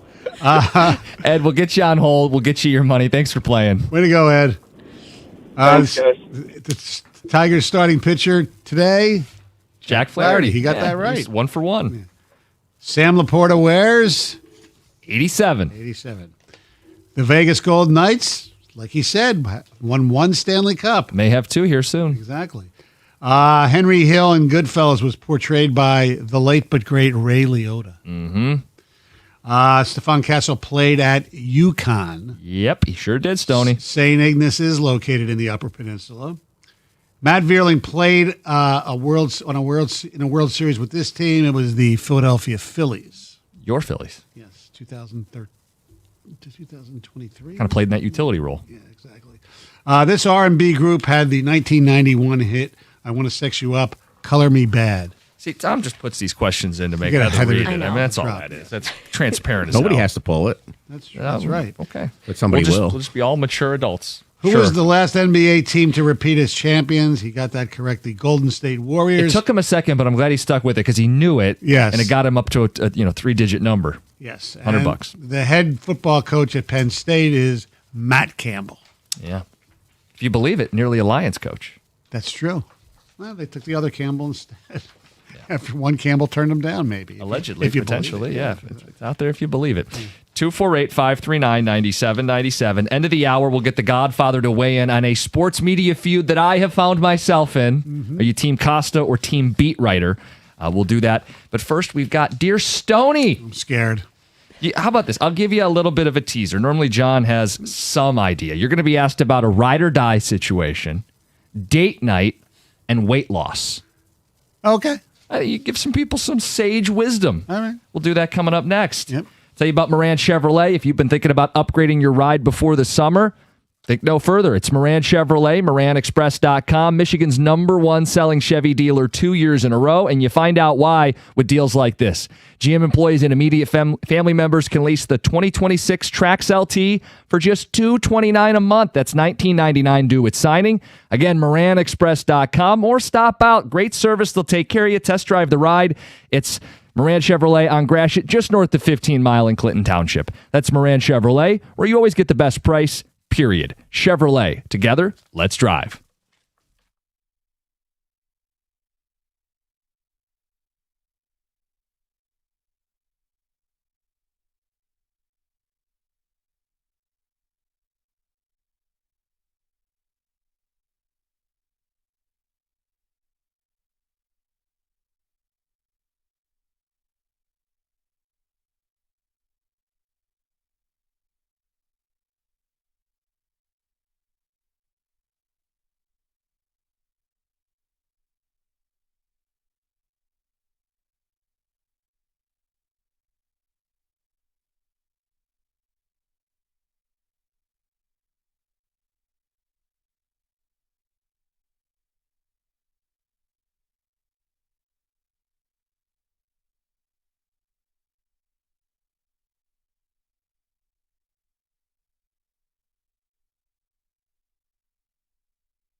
So these were written for John, but Stoney, Oh boy. your sage wisdom is needed. Dear Stoney, Hey. got ride or die, date night, and a weight loss question. We start with ride or die. Ride or die. Okay. Dear John / Dear Stoney, I've been happily married for 15 years and we have hardly ever fought. That was until this month. Recently we were watching Should I Marry a Murderer? And I thought to myself, I would never say anything to get my wife in trouble. I asked her, would you turn me in if I killed someone? And she said, I wouldn't be able to live with myself if I didn't. It led to a fight where I said she wasn't ride or die. Could you marry someone who would turn you in? On the other side, am I a bad person because I'd cover up a murder? Wow. It's a great question. I don't think I could be with somebody who was a murderer. I don't. So if Cindy told you, hey, Yeah, I'd turn her in. I would do the same. Yes. And Because I'd be worried that maybe, she's got this habitual thing that all of a sudden one day I'm going to wake up and there's going to be a gun in my mouth. does it depend how the person's murdered? No, but I mean, that was the Like, first is thing there I Or the thought of. reasonings behind it. Yeah, was Yeah. this like a plotted, gruesome murder, or is like Well, yeah. an accident that then she had to bury a body? And, Well, yeah, that does change things a little. Or is it in self-defense? I mean, there's right. I think maybe the reasoning behind it could change a little bit, but I think but I you would would turn Colin in. if he murdered somebody, and I think he'd want me to turn him in. Right. Like, I think Want he would, to be turned I in? think he would turn himself in. Do you think Colin would turn you in? Probably. Would Cindy turn? Yeah, she would. Yes, absolutely. Should. So the wife is in the right in your mind. Yes. And this guy is wrong. The guy's definitely wrong. I don't think Kelsey would turn me in. Really? And I don't think I'd turn her in. Wow. Bonnie and Clyde. Fugitives. Fugitives with the Catico. It's got to keep that secret for the rest of your life. I guess so. Yikes. Number 2, date night. Dear Stoney, my mouth may have got me in trouble. I met a girl on the apps, and after a few dates, I talked a big game about making her a home-cooked meal. But here's the thing. I can barely boil water. I mostly eat out or heat up frozen stuff. What's an easy but impressive enough meal I can make? Well, you're the expert on I'm, this. I'm perfect for this. Call your wife. What does she say? No, I would, make some sort of like pasta and, Yes. and make it, put some nice little baked cheese or something around it. And you find out if she likes some ground beef, you put some beef in there, maybe. I don't know, some kind of fancy pasta dish was what I would Pasta's do. always easy, Yes. right? Yes, even I could do that. Yes. Maybe find out what she likes. Does she like chicken? Does she like fish? 'Cause Right. That's pretty easy chicken is pretty easy to make. Yeah, chicken people freak out if they're not good cooks. Like, are they going Right. to undercook it? Oh. And then if you overcook it, it's rubbery. Yeah. But pasta's pasta- safe. I mean, if you Right. boil water, put noodles in. I'm not even telling you got to make a homemade sauce. Right. Oh no. I mean, that sounds like that's- Homemade sauce. No, but you could buy a jar. Yes, get you absolutely. buy for date night. Do a little garlic bread with it. Uh-huh. Absolutely. you know what? Stouffer's garlic bread. And how about this? Grate the cheese, like fresh grated cheese Oh, for the yeah. pasta. Don't get like the Parmesan in a can. Correct. It looks If he has good. a I like cheese that. grater. Yes. Yeah. I mean, if he's buy- not much of a cook, he might. Yeah, you might not have one. Or- Buy a cheese Yes. grater. Here, lesson 1: buy a cheese grater. Yes.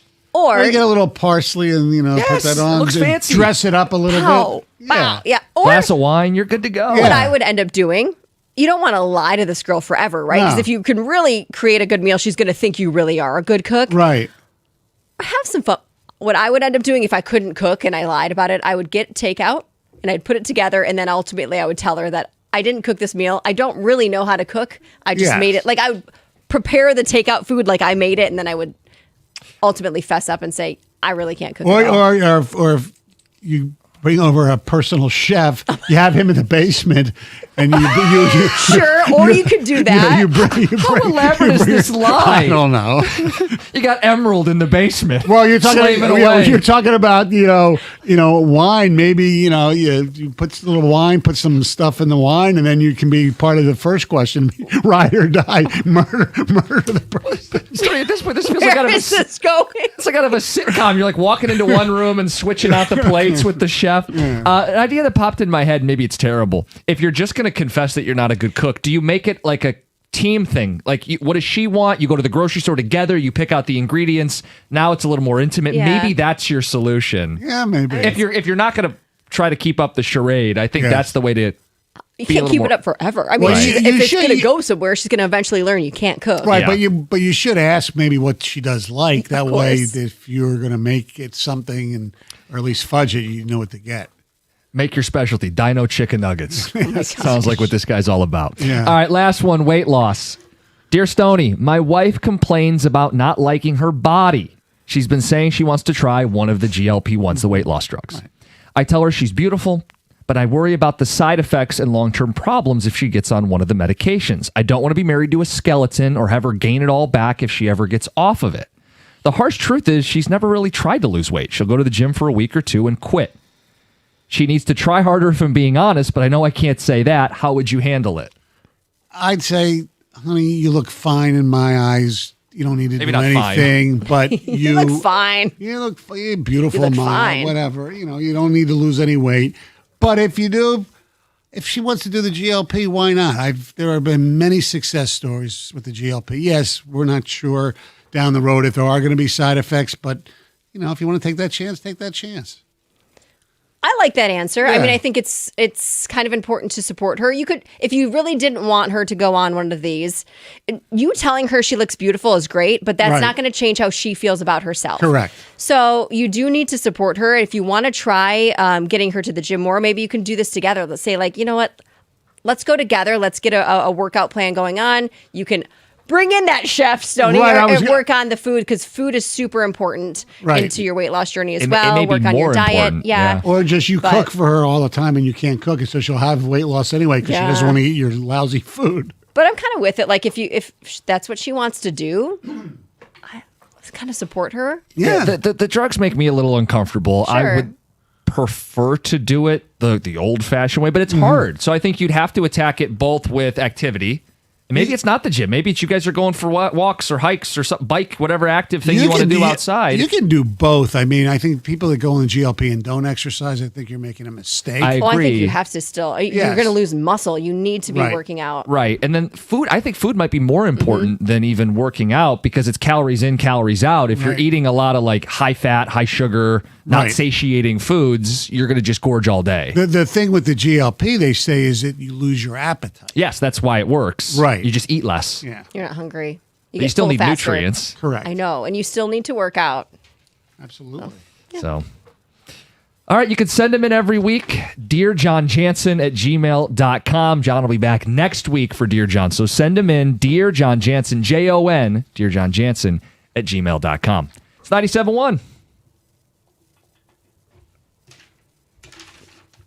Hey guys, if your hair is starting to thin, doing nothing is the worst move you can make because the sooner you do something about it, the more options you have. At Michigan Hair Restoration, the advancements in non-surgical natural solutions are incredible. Guys are seeing real growth and getting their confidence back without having to jump straight into surgery. But of course, here's the catch. The longer you wait, the fewer options you have.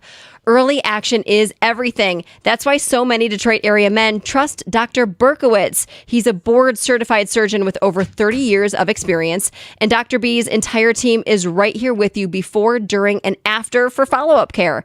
Now, Dr. B has trusted the process enough to have it done himself. He's also performed it on his own son, and that tells you everything. And if you do need a transplant, you can get $1,000 off any hair transplant package, therapeutic or surgical, when you mention 97.1. But of course, consultation slots are limited, and once they fill, there is a wait list. So don't overthink it. Go to MichiganHairRestoration.com and book your consult with Dr. B, because when your hair grows back, so does your confidence.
Again, shout out to Ed in Ferndale. He won $100 on the 2 Grand Slam. Yeah, Tuesday's, it's not Tuesday. Thursday's 2 Grand Slam is brought to you by Feminineo Law.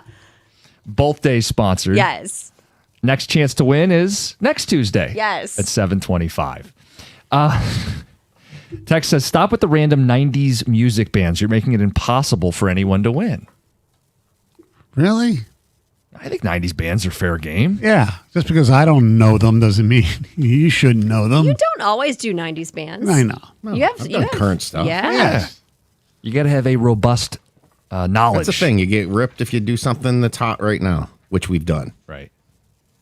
We don't It's- do very much before the 90s. Once in a while, I'll throw one in. But only if it's before the 90s, it's like a classic. Yeah. It's one that everybody would know. It's a Anyway, no-win situation. Some people think I make these questions hard because the money's taken out of my salary. Somebody put that on Twitter. Yes, I saw that. Yeah. I mean, Come on, really? could you imagine if it actually came out of your salary what the questions would be? if somebody wins, I get spanked by Jimmy. Yeah. There we go. Why don't we just go all the way? There's Yes. a flogging that takes place at 10:02. Yes. No, If the guy doesn't get any right, Tom gets a comp day. Yeah. I'm telling you, the questions would be like advanced algebra. Yeah. You got 60 seconds to get all these right.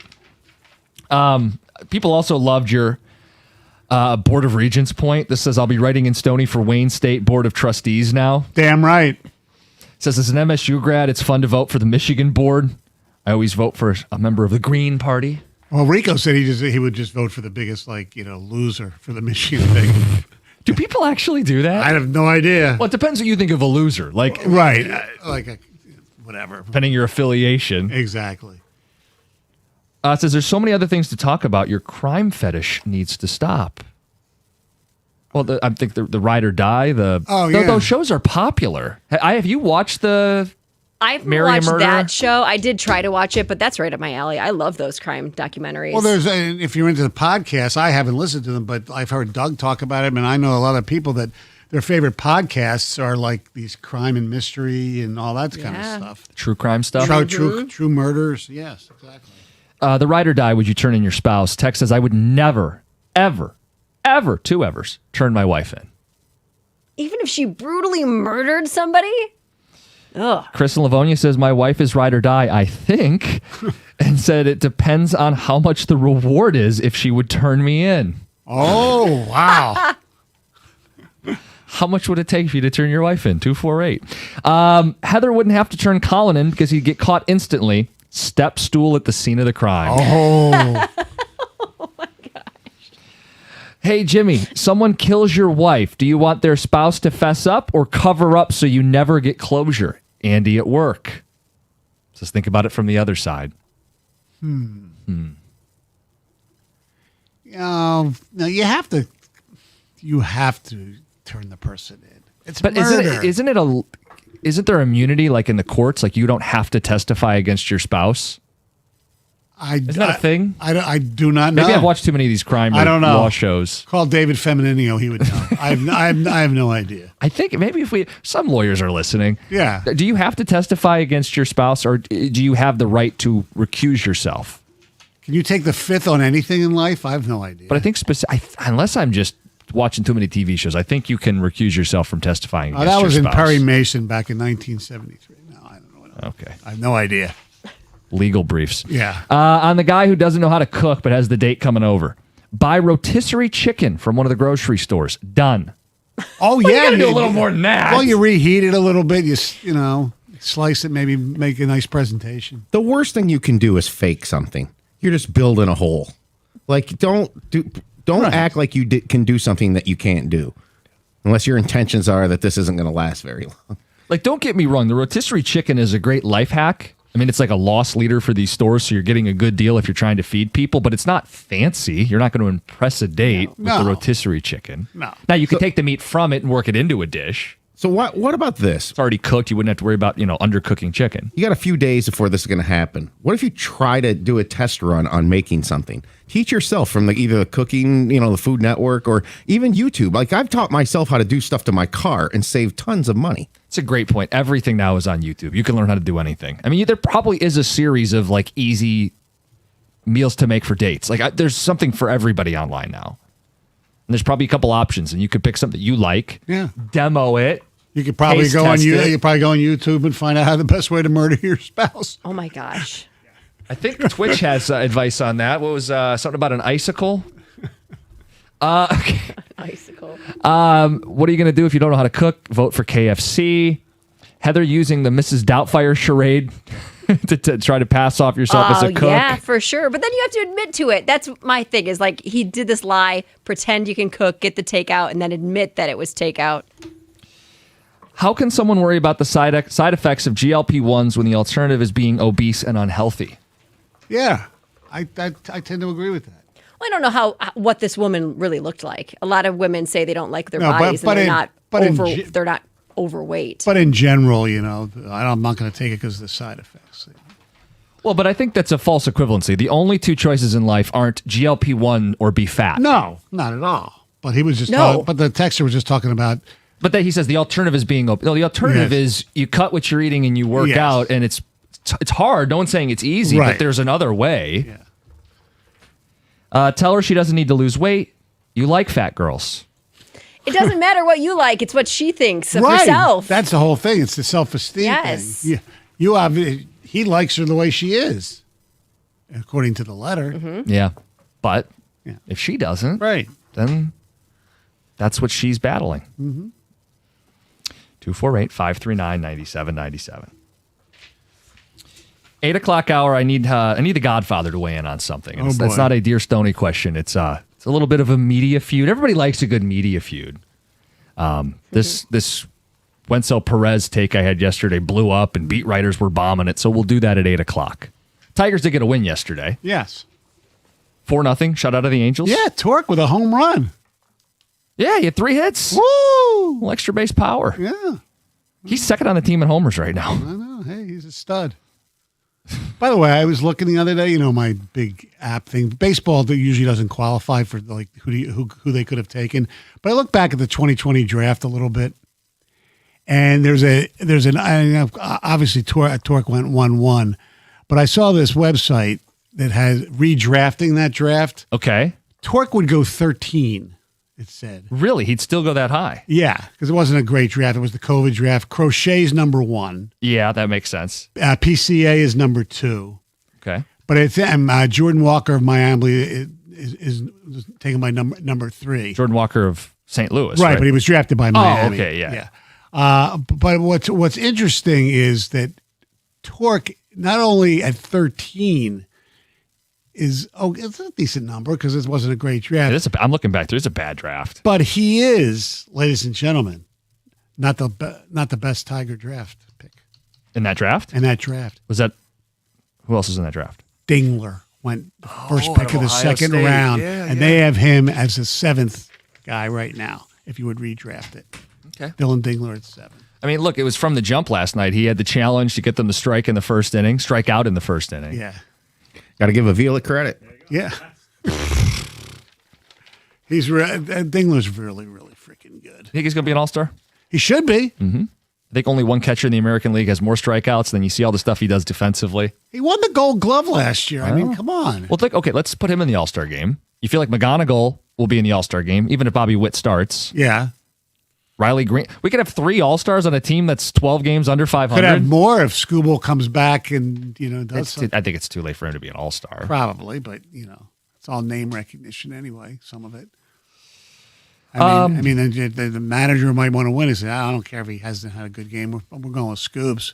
Yeah, but how ridiculous to think about. This team's a dozen games under. I We're making know. a case for 3 all-stars. I know.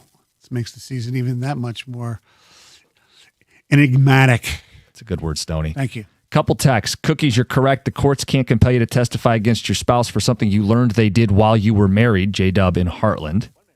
Costa referring to spousal privilege. You cannot be compelled to testify against your spouse if you're legally married. Nick, your favorite Clarkston attorney. Oh, okay. There we go. So you don't have to worry about it. You can if you want to. Yes. You could turn them in and rat them out and send them away forever. Yes. You could. And if you don't, you just, it stays Bury with that you the secret rest of your deep life. down inside. Yeah, you think about that every day? Again, how did they murder that? Was this in cold blood? Was this self-defense? Well, 'Cause you live with it? Self-defense is the only thing you can sit there and I think understand. You get a text from Cindy, hey, I need help burying a body. Yeah. Like you're on your own? Yeah, go call Bodies by Bob or something. All right. 8 o'clock hour. We got a Thursday touchdown on OTA, some Lion storylines and some storylines around the league. The Godfather makes the call. Media Feud next, 97.1.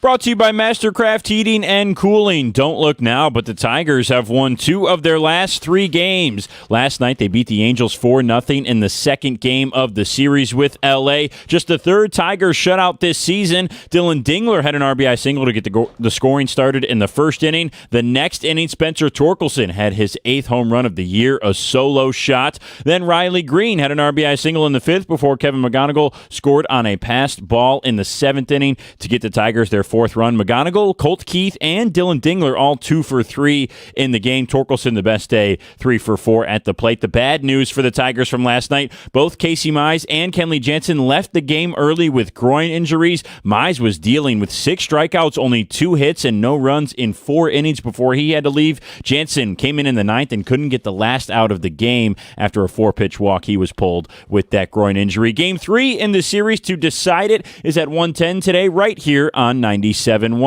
And late last night, Michigan State point guard Jeremy Fears Jr. announced that he is withdrawing from the NBA draft and coming back to Michigan State next season. He cut it close to that midnight deadline. The announcement didn't come until just after 10 p.m. last night. And in the hockey, the Hurricanes beat the Canadiens 4-0 in a shutout in Game 4. They lead the series 3-1 in the Eastern Conference Finals right now. Game 5 is tomorrow at 8 o'clock. At the Corwell Health Sports Desk, I'm Brendan Shabath. For more, go to 97.1theticket or Odyssey.com.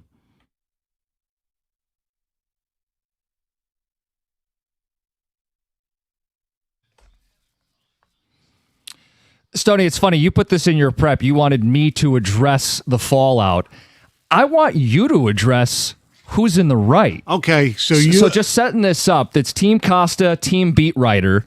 Yesterday, I had my Wencel Perez take, which was, hey, bud, when your team's losing and you have a blunder in the 8th to hurt your team, maybe not pimp your homer with 5 different shares on your Instagram story.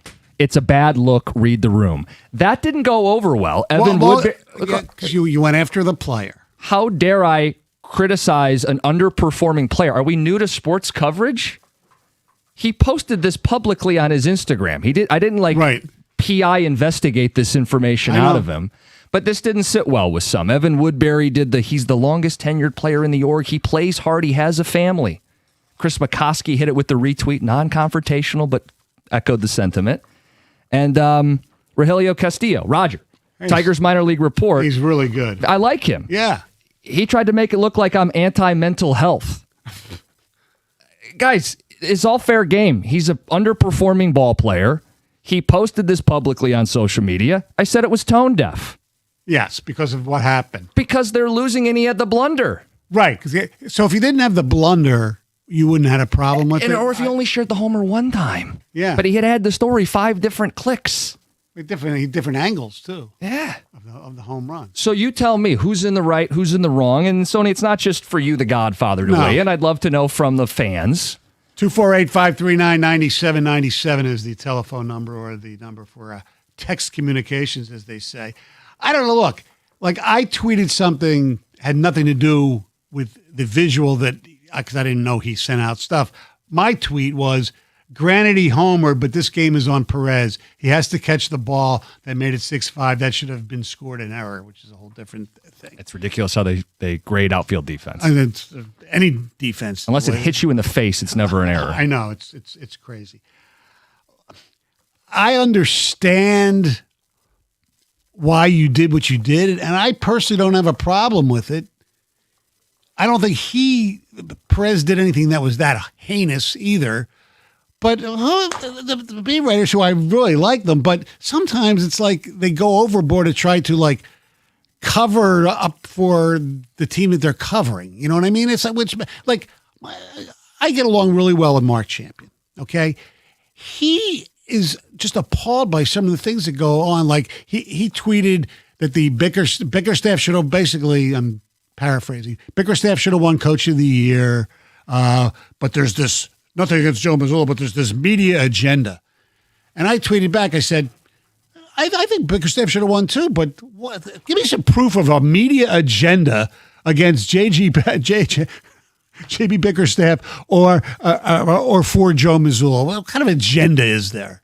Right. I think someone called out Champion on Twitter and he goes, I'm not media, I work for the team. Well, Yeah, I mean, right. Basically, yeah, okay. but the difference is these beat writers don't work for the team. I They know. work for you, the readers. Right. If you were MLive, Det News, Free Press, I Right. hate to throw Petzold in because he didn't do anything with this, but like if you're a beat writer, your job is to shoot straight and deliver for your readers. Right. It's not about coddling the player or sticking up for Wenzel Perez because he has a wife or kids or a family. He's a pro athlete. Yes. This is all fair game. Yes. He posted publicly. Correct. Pimping his homer 5 times. Right. And all I said, I didn't say tar and feather him. I said that's tone deaf. Read the room. Yes. I'll give you another comparison because maybe we're touchy-feely about the Tigers. If the Lions are 3-10 and lose to the Tennessee Titans, Pacheco scores a touchdown but fumbles in the fourth quarter and then starts sharing his touchdown all over social media. You tell me how that would go over with the fans. Right. They go, get your head examined. Hey, can imagine if we had social media when Sergei Fedorov was on the Red Wings, he scored a goal in a game they were losing and he would celebrate. People got pissed off at that. Sure. I mean, if he, tweeted or whatever the video of him doing that and of the goal, people would be pissed. It's funny. Like, I post enough stuff on Twitter. I'm on there too much. I have a general idea of like what stuff's going to end up in the Right. going to get some traction. I had no idea that this tweet was going to blow up the way it did. Damn near 1 million No. people end up viewing it, and then all the beat writers are flocking to it to defend Wenzel Perez. I don't know where fans are at on it Right. because you guys are who we do this show for, who they write for. What's your read of this situation? There are times where members of the beat writers or sometimes even the columnists will all accuse them to discuss them. I said, well, sometimes you guys are just sticking up for them too much. The team you cover. Oh, no, we're being objective. You guys sometimes go overboard the other way and we're giving you the other side of the story. And sometimes that's true. We're more emotional at the moment than. But aren't fans aren't we? Yes. And I think that we look. It's patting ourselves on the back here, but I think we try to tap into the emotions of fans day in and day out. Right.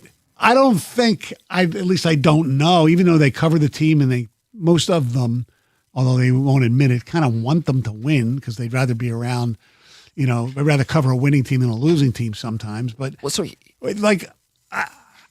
to me, it's like I'm a fan. So if a player makes a mistake, sometimes I'll go overboard and, rip the player and, but that's just emotion. The beat writer, the columnist, they're usually discretion is the better part of valor. They think they don't sit there and say, like McCoskey, if somebody makes a horrific play, he's not going to rip them. Now he might go the other way though. And but that's where it becomes an issue when the coverage consistently is painted only positive while the team is 12 at that time, 13 games under 500. Yeah. Like, I don't know. The way I look at it, we're in the interesting business, right. You were not in the wrong. Okay. Okay. As we're talking through this, I thought you were on my side, but to hear you confirm it. Yeah, you were not in the wrong. Now, it's not something I would have done. Which is fine. I think Right. there's a difference in I disagree with you versus this is a ridiculous thing to post. Yes. I don't expect everybody to agree with. No. Like, you might not have been as upset at Wenzel Perez as I was. That's okay. Yeah. But I was more upset that he dropped that ball or didn't catch that ball. To me, it was than just anything the else. lack of awareness. Right. So you hit a homer. I'm glad you hit a homer. I do hope you turn it around. But he had been the worst player in baseball. He had the blunder in the 8th, and he's sharing his homer 5 times. And just as a fan, Yes. I go, I don't like this. Right. I think this is tone deaf. I think it's out of place. I think you look like you're not reading the room. Right. But I was just going to say, we're in the interesting business. And at the same time, I am a fan of these teams. I grew up here. Yes. I want these teams to win. But I am not going to overlook the negative or go out of my way to highlight fake positive. No. We're in the interesting business. If your team's losing a lot, the story is why and what's going on and digging to the root of it and getting into all of the bad, not Nothing to see here. Just move on. He's So- got kids, man. Leave him alone. And the fact that he posted it himself, or maybe he didn't, and it was part of his he has his own social network basically that does stuff like Manages social media. Then Yeah. those people screwed up. that. Yes. To me. I live in a world where I have no initial problem with what Woodbury initially put out there. You know, if you Right. want to say, hey, this guy's been an important part of this organization and team and had a big hit last year against the Guardians in the playoffs, so be it. Yeah, but I Okay? didn't say anything that. But it was the next steps of, mental health and family. It's like these are He said demanding that players be performatively sad 24/7 after a loss when they're humans with wives, young kids, normal lives. They've played hundreds or thousands of games and have dealt with failure many times, and will do so again. So to demand that is absurd. I didn't demand that he sulk. No. I just said don't pimp your homer 5 times after Correct. you screwed the game up. And I don't expect him to pimp the bad fielding play either. I don't necessarily. Look, Which is, he took away his home run. yes. I mean, what world are we living in here? That was my whole thing. It's just don't feel like you're out of place here, dude. I'm not saying he needs to go home in despair every Right. night, but clearly that this struck a nerve with people. I think one of the things too that people miss about what we do is at least this show, for the most part, will eat their own words. Oh yeah, we had Gibby on after he dogged us. Right. Yeah. We said we reached out to Gibby and said we think it would be fun. You called us. You won the argument basically, Yeah. and let them Take your victory lap. Yeah, exactly. It's like there's not a lot of people who would be doing that. No. I mean, years ago I used to worry about, I don't want to be wrong. Who gives a rat's ass? We've mocked you relentlessly for things you've been wrong about. Yes, You've exactly. gotten It's a part of the bikini job. wax or whatever it was. That's right. I did. But that's people see that stuff? That's the fun. You can't take it too Does Evan seriously. Woodbury make a mistake? Does Chris McCoskey? It's like Well, you I don't make a know. mistake if you never say anything. Right. If you just post the box scores, it's not interesting and you'll never be wrong. 248-539-9797. Let's get the phones. We'll get the text. We got Brett in Monroe. Brett, good morning. Hey guys, good morning. Stoney, you got the double shift, my friend. You had Valenti's show yesterday, and now you have this morning with Jansen. That's crazy. Hey, you know what? I'm a utility guy. I'm positional. AJ would like me. Jim, I agree with you. He's a professional baseball player, guys. Like, we got to get over this, like, being soft or whatever. Like, this is his job. Like, no one needs to hold his hand through anything. Like, this is his job. He plays baseball for a living. Like, we need to stop this. If he drops the ball, and I guarantee you the people that criticized you, Jim, are the ones that probably booed him at the game or, something like that after he dropped the ball. Like, we need to stop with this. It's getting ridiculous with treating professional players with soft attitudes. Like, sure, if he went through something or something in his past and people are agonizing him on that, like, that's wrong. But, like, if he just drops the ball, like, those same people probably booed him. So I think yeah. you're fine with. Well, the only Brett, I try not to ever make it. I think the Right. big line is you never make it personal. It's not like I stalked him or No. posted him on an off day. And Right. he put this out, and I just said I thought it looked bad. And the other thing is, just to be fair, you talk about, the same guy who was criticizing Jim is the same guy who's booing him. No, these aren't fans. I don't think Chris McCoskey or Evan Woodbury, these guys, they're not booing or cheering from No. the press box. I think he was talking Maybe about inside. the people who agree with them, he's saying. Yeah, but who are they? I don't know. We could take more phone calls. 248-539-9797. I do love this text. Costa, you got to get verified. You could have made some money off of this post. I'm just doing it for the love of the game, Yeah. baby. Team Costa, team beat writer. Did I go too far with the Wenzel Perez comments and tweet? Or are these beat writers sticking up for the team unnecessarily and the player unnecessarily? It's 97.1.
It's Brightside Dental for a brighter, straighter smile. I want to talk to the people out there that have put off going to the dentist. Maybe you had a bad experience in the past. Some of that anxiety is just normal, and Brightside gets it, which is why they're all about a comfort-first approach. I go there, I get cleanings, got fillings done. The Southfield location's where I go, and they do make it painless. Get in next week. Think of it like early smile prep for the summer, for weddings, for all of it. $35 new patient special, 9 Metro Detroit locations, 1-800-PAINLESS, BrightsideDental.com. That's Brightside Dental. No judgment, just care.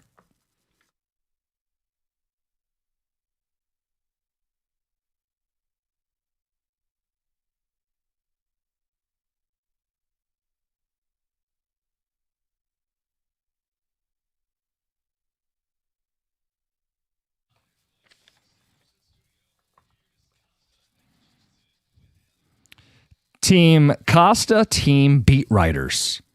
Wenzel Perez take yesterday certainly got under some people's skin.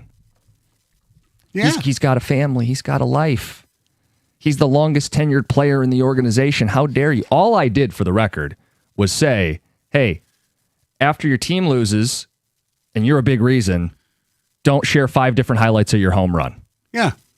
Said it looks tone deaf, looks bad. It's not in good taste. Read the room. Right. He didn't rip the guy. I didn't send a PI out and dig up dirt and air his dirty laundry on social media. He's an athlete. Criticism's fair. Yes. He shared it. It's public. I discussed it. Yes. But these beat writers, it clearly bothered them. The Evan Woodburys, the Chris McCoskies who hit it with a retweet. Didn't want any confrontation, but hit the retweet. Who's right? Who's wrong? 248-539-9797. Did I go too far? Because I'm on trial. You guys let me know. Texter says, I think Costa's the most annoying personality on the station, but he's 100% right. I'll take it. Would you rather be less annoying or 50% right? Cookies, this is why I like you. 100% agree. Most Detroit media has gone soft. Jim, this is you relishing in negativity. Signed, Jared. I don't often agree with Cookies, but I'm 100% team Cookies. Perez is another example of the look at me mentality of many of today's athletes. Dave in Warren. Cookies, I think you made a good point. I think he's somewhat in the wrong for doing it, but I think your words were harsh in the post, Chad, in a truck. I don't think they were harsh at all. Just calling it tone deaf is not harsh at all. You didn't rip him. Wenzel Perez is a horrific human being. He made a big time error, and then he has the gall to show the home run. He didn't say that. What if you did this matter and replied with the error? Right. You know, what about this? Plenty of people did that in the comments. I mean, yeah. Look, and here's the question. Veerling's head wasn't in the game in center field. Right. Perez, after the game, is hitting add the story 5 times for his homer. Why doesn't one of the beat writers write a story? Are the Tigers' head in the game? I'd love to see McCoskey or Woodbury write that story. Yeah. Is something going on in this clubhouse in the midst of the losing where they're not checked in or locked in? That would be something for someone who covers the team on the daily to inquire about, write about, and publish. Correct. But that might anger people. Let's get to the phones. Brett in Grand Rapids. Brett, good morning. Hey, guys. How you doing? Good. Hey, dude, this is what happens when you have 3rd and 4th generation of participation trophy people writing and playing. These guys, I mean, I've been a Tiger fan. I'm 62 years old. I've been a Tiger fan forever. What is wrong with A.J. Hinch, and why is he even allowing these players to keep playing? Is it A.J. or is it Scott Harris that won't bring the kids up? Well, I think ultimately it's a Harris decision. Yeah. Hey, they brought Gage Workman up. How's that worked out? Well, no, okay, send them back down. All right. Try somebody else. Yeah, eventually they will. Well, I'm sick and tired of hearing about how great our farm system is. And, Max Clark can't come up because he ain't had enough at-bats. Well, we've seen enough of Perez's and Beerlings and Torques, and so they hit a home run every 30th bat. Yay! I agree with you. I think Max Anderson should be on this team right now. But what do I know? I think Max Anderson, Max Clark, these kids. I mean, what are we gonna do? Wait till they're 29 to see if they're good enough? Yeah. No, they'll be up sometime this season. But it's just when things are spiraling and you're looking to see, is there something you could do to change the mojo? Right. You need a spark. Yeah. Cliche as it is. was yesterday, was it a soft benching for Vierling? AJ maintained it was about, hey, righty who throws splitters, tough matchup. If we were going to pull him, we would have pulled him in the game. Right. I don't know if people want more from him with that. I thought that was a missed opportunity. Let's get to Drew in Roseville. Drew, good to hear from you. You're on 97.1. What's going on, boys? Hey. Listen, man. Cookies, I'm all on your side on this one, man. You told the truth. The people can't handle the truth. That take on those writers is so soft. Can you imagine if this was New York City? They would have wanted his head on a spike for doing that, especially the way they played that yesterday. Yeah. I mean, the team looks like doo-doo. And this guy's throwing, hey, look at me, look at my home run, even though we lost, even though I made a mistake in the end. And I mean, it's just so ridiculously soft. And the fact that they're coming after you it's funny. It's just another typical day in Detroit, man. You can't attack, you can't go after the athletes. It's not their fault. Don't blame them. Come on, man. Blame them. Blame the mean radio host on 97.1. There you go. We're the enemy. We're the bad guys. I know how this goes. It's a player who's played terrible. He's the worst player in Major League Baseball. Statistically correct. Statistically, that's not my opinion. Right. And we can say that. It's fair game. He's a pro athlete. I'm not, but he's the longest tenured Tiger in the organization, Stoney. Oh, wow. And he works hard. Oh, so don't criticize him. He works hard. He had a big hit against the Guardians last year. I mean, it's, as a Twitch comment put it, it's the Prince Fielder. I got kids. All right. Never mind. We'll just leave it alone then. The writers are sticking up for Perez unnecessarily. Could you imagine if he played for Philly, New York, Boston? He'd be eaten alive. Can't believe I'm going to stick up for Costa. You did nothing wrong. People who are disagreeing with you are part of the problem. Kevin in Ann Arbor. Jim, you're 100% correct this time. Chuck B at the gym says the beat writers are soft and part of the reason why athletes aren't accountable for to the public for their play. Costa, you need to go to the press box and see these guys in Facebook Live the whole thing, getting the beat writers. No, you don't get it all. I'm not going to get into an altercation with these dudes over it. It says guaranteed entertainment, Cyrus and Battle Creek. Yeah. Matt in Oxford, good morning. Matt, good morning. Morning, guys. It was interesting is I feel like, for me, maybe, and I'm on an island here, you're both wrong.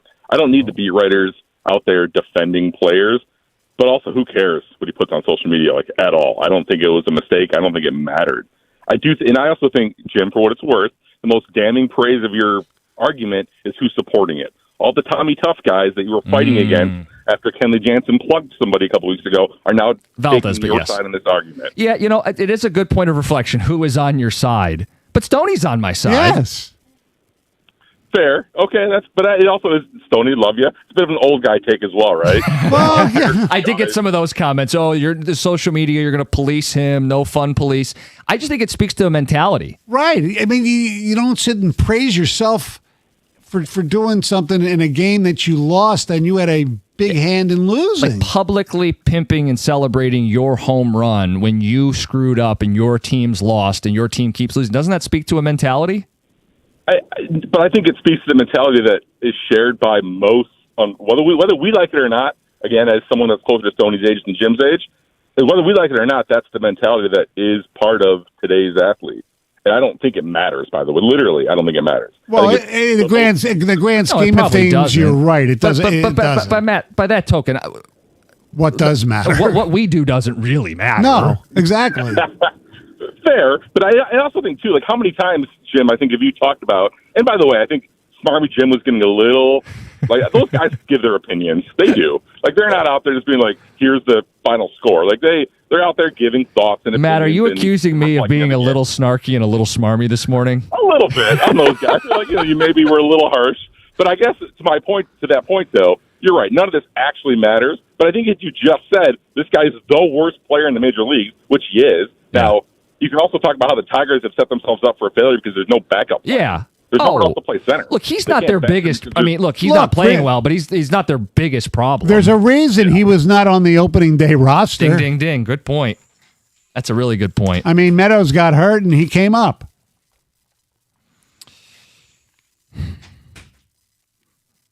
Right? Yeah. I mean, he wasn't on the opening day roster. Guys, if you're the worst player in baseball, you should keep your head down and stay out of the spotlight. I tend to agree. Costa's horrible at his job and a buffoon, but his tweet was fair. This is high school travel baseball 101. Your team loses, but you go 3 for 3 with 2 RBIs. Kids or the parent will post on social media. Oh, that's a whole different ballgame. Like Kendrick Perkins going crazy at an AAU game. Did you see that? Jesus. Yeah, I don't know. I mean, I know. it's ridiculous. Try going to Bronner's first. You're only doing this topic to stroke your ego because you got a little attention on social media. Grow up, Jeff and Gross No, Point. actually, it was me who suggested we do this because I was alarmed that there was blowback from his tweet. Well, Stoney's favorite app is Twitter. Yes. And mine too. I mean, kind of an addict. I agree. I am too. Jason, I've gotten a little better, but not as much as I need to be.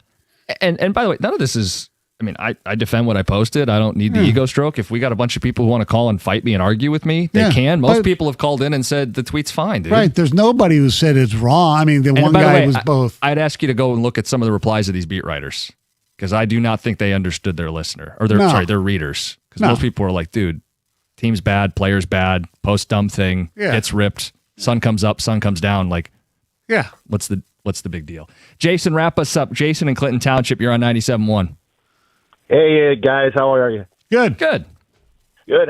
In the words of Good Morning Vietnam, I don't know if you remember the scene where the guy's in the elevator with that jerk who was hounding the Robin Williams character. Yeah. And he looked at him and he said, for God's sakes, it's just radio. It's just Twitter. Right. I mean, everybody calm down. My goodness gracious. Like, seriously. Like, this is the problem with this type of stuff, to be honest with you, is you got these beat writers. I mean, these beat writers are soft. And just like the Tigers, there's no accountability for what's going on.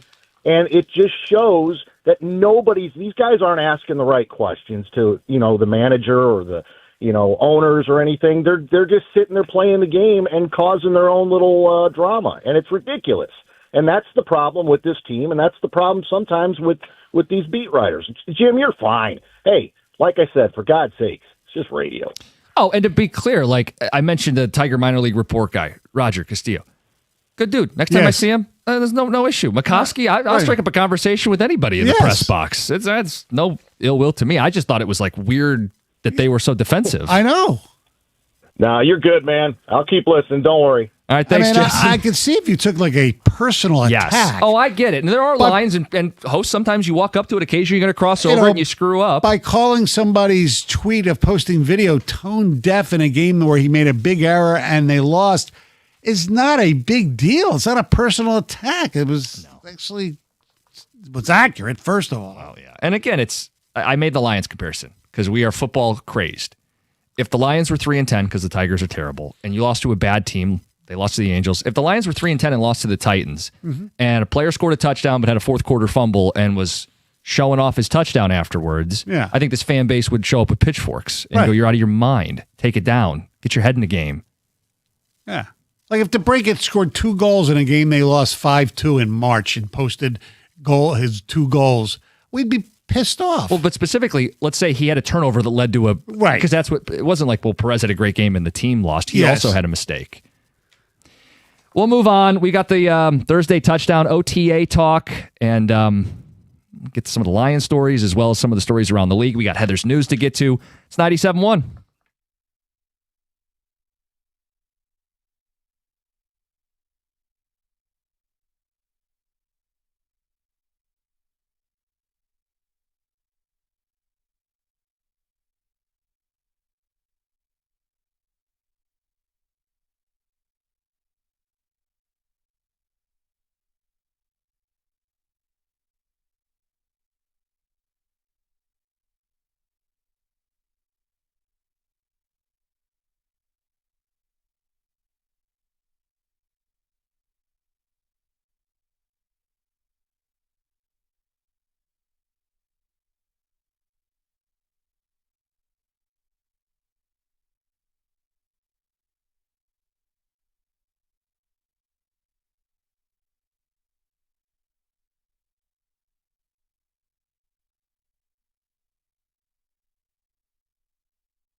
It's Shaner Roofing. Tell you why you need to pick Shaner Roofing windows and siding. It's because of their track record. 30 years trusted service, 5-star quality to roofs, windows, and siding. And when it comes to dealing with companies, you want to deal with a company that treats you right.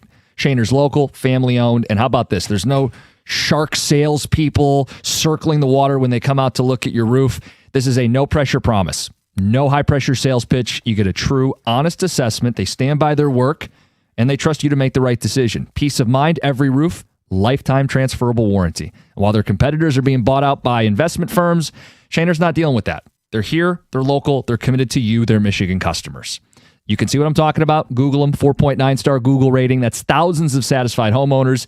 It's a reputation that they've earned through decades of doing the job right. So you hear all that. You want to get involved. Get started. Get your quote. MyMichiganRoof.com. That's Shaner Roofing, windows and siding. MyMichiganRoof.com.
Let's get to Heather with the news. Good morning. Good morning. This news is brought to you by Gardner White. Well, police are asking for the public's help to identify a suspect involved in a Grosse Pointe home invasion.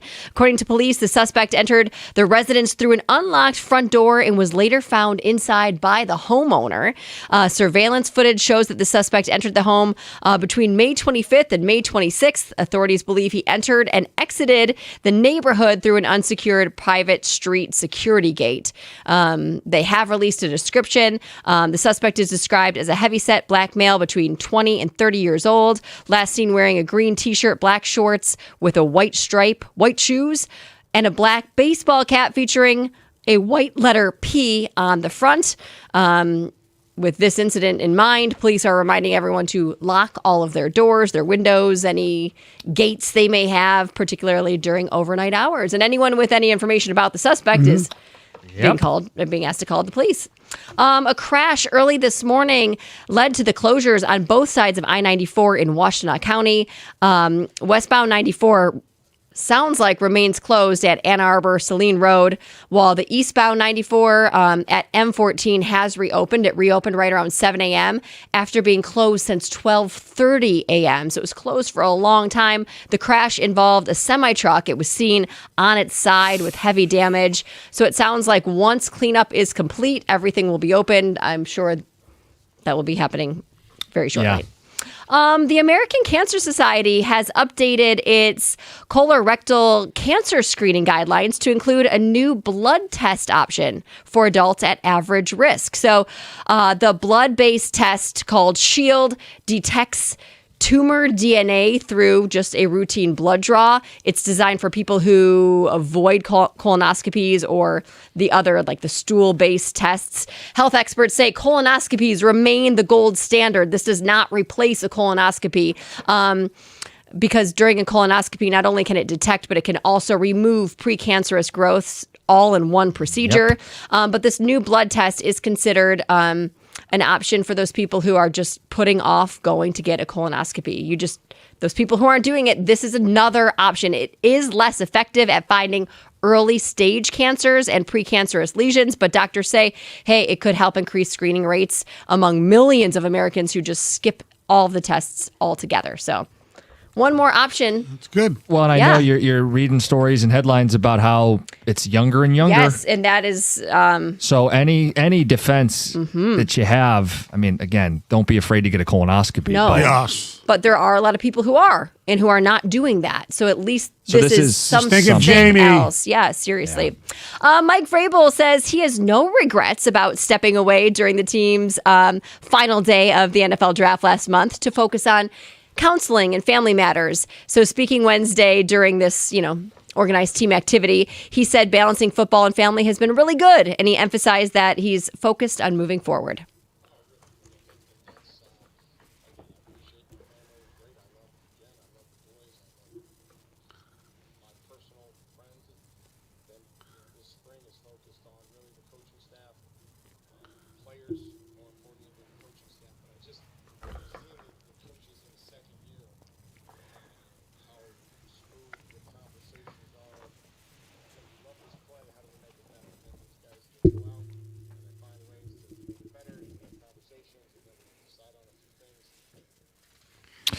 I guess he wasn't asked anything specific. I don't believe he was, but I found it odd to say his balancing the two has gone, quote, really good. Really good. Really good. Well, he's not divorced. He had to It's miss true. part of the draft. I know. That's, quote, really good. All right. Which makes no sense. He could have gone. He could have gone the next day or whatever he did. I just thought it was very odd that his need to do that was critical, but not critical enough to miss day 1 or day 2. Right. But critical enough to miss day 3. How do you make that assessment? And you could have waited one more day, like Stoney said. Right. Yes. Very weird. But hey, all good. Yeah. Yeah. All good. Heather with the news. All right, Stoney, I don't think it's all good for the Tigers, but they needed to get a win last night. Yes, they did. Badly. Shutout? Hey, there you go. Nice. Torque? All right. Good. There you go. Maybe get him on a roll again. I don't know. He did one good week this year, right? You know what's funny? We were just talking about this off air. If you would ask someone who's had a better year, Torque or Keith, how would you answer that question? Colt Keith is batting .296. Well, clearly he's having a better year than Torque, who's only hitting .210. What's the on-base percentage? Torque got the higher OPS because you factor in walks and extra base Keith hits. Keith doesn't have a home run, and Torque's second in home runs. I know. So in that case, the OPS, I wouldn't say it's But that's part of the story. a myth, but No, I'm saying I think Torque's had, at least offensively, the more productive year. yeah, I mean, Like, what good is singling people to death? well, it is good. I mean, there are people who've made. But if your offense is struggling, one So swing... don't get me the right. Don't take this wrong. I'm not trying to compare him to Tony Gwynn, but there are players who have been great players who've made great careers of getting on base with a lot of singles and things like that. No, my point, though, is I think Torque takes a lot of flack. Deservedly so, fine. But I don't feel like Keith gets any of it for being like off-brand Luis Arise. Like Arise without the batting title. Lefty who just hits singles and doesn't provide any oomph. And nobody's critical. Nobody looks at him as a problem. He's a problem, too. He is I think the part of the problem is the way he's used, though. Oh, that's probably fair. Has the organization done him any favors? He doesn't have a home. They put him in these platoon spots. Yeah. I don't know if his swing's flatter now or what, but there's no power. Maybe some of the if there's anything positive from this season, if it goes the way it's been going, where we realize in a month they ain't, they're definitely not going to be a playoff team, is you let guys like Keith just play every day, and if you have to play against lefties, let them play against lefties. You did this topic in the afternoon yesterday. Yeah. Who's the core? Right. And I think before the year, you may have gotten some votes for Torque and Keith. Right. Yesterday, I can't imagine anybody brought those names up. No. Right? You solidified with three guys. Yeah. Dingler, McGonigal, and Green. Yeah. And none of them, with maybe the exception of McGonigal, is untradeable. But I guess what I'd like to do is, on the heels of Torque delivering last night and them actually winning, attempt to have a conversation about if they turn this around. Yeah. Big, tall mountain to climb, big capital I, big capital F. If they're going to save this season and salvage this season, who do you feel like has to step up most for the Tigers? We're going to try to have a conversation where the team doesn't go in the tank and they find a way to salvage this. Who does it fall on? Yeah. I mean, for me, it's obvious. To me, it's Torque, because if you have that power in the lineup and he is a righty bat, other things can happen. Well, you see one swing of the bat. You don't need to string together 2 or 3 singles and a walk and a sac fly. You just leave the yard. Correct. I think Torque's a good one to start with. He's not the only one. 248-539-9797, because Torque has hit 30 homers 2 of the last 3 seasons. Whether he's ever going to be the number 1 overall pick, fine, whatever. He can still and needs to contribute for this team to have any chance of clawing back and getting back in the thick of it. There's no doubt about it. 248-539-9797. Dear Stoney coming up at 9:35. Advice from Michael Steven Stone. It's 97.1.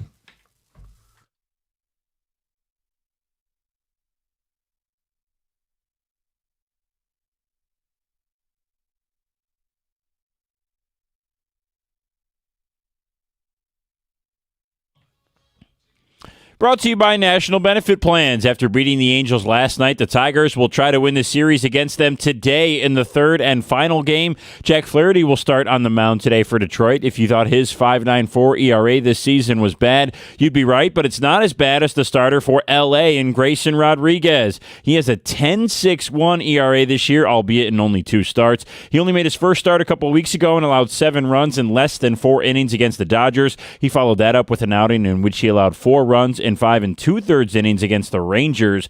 Despite the rough start to the season, Rodriguez was really good in his first 2 seasons with Baltimore against the Tigers. In 2 starts facing Detroit, he has not allowed a run over 10 innings with 4 walks and 15 strikeouts. For Flaherty, he is coming off back-to-back outings in which he cut the walks but has allowed more hits. Over his last 2 starts, Flaherty has conceded 13 hits and 3 home runs in just 9 1/3 innings. He is still in search of his first win with an 0-6 record this year. The Tigers are in search search of their first series win since May 3rd when they took 2 of 3 against the Rangers. First pitch is at 1:10 this afternoon and can be heard right here on 97.1. Our pregame coverage of today's game begins at 12:45. And the Spurs will face elimination in the Western Conference Finals in the NBA tonight. OKC leads the series 3-2 after a win in Game 5 on Monday. Tip-off in Game 6 from San Antonio is at 8:30 tonight. At the Corewell Health Sports Desk, I'm Brendan Shabath. For more, go to 97.1 The Ticket or Odyssey.com.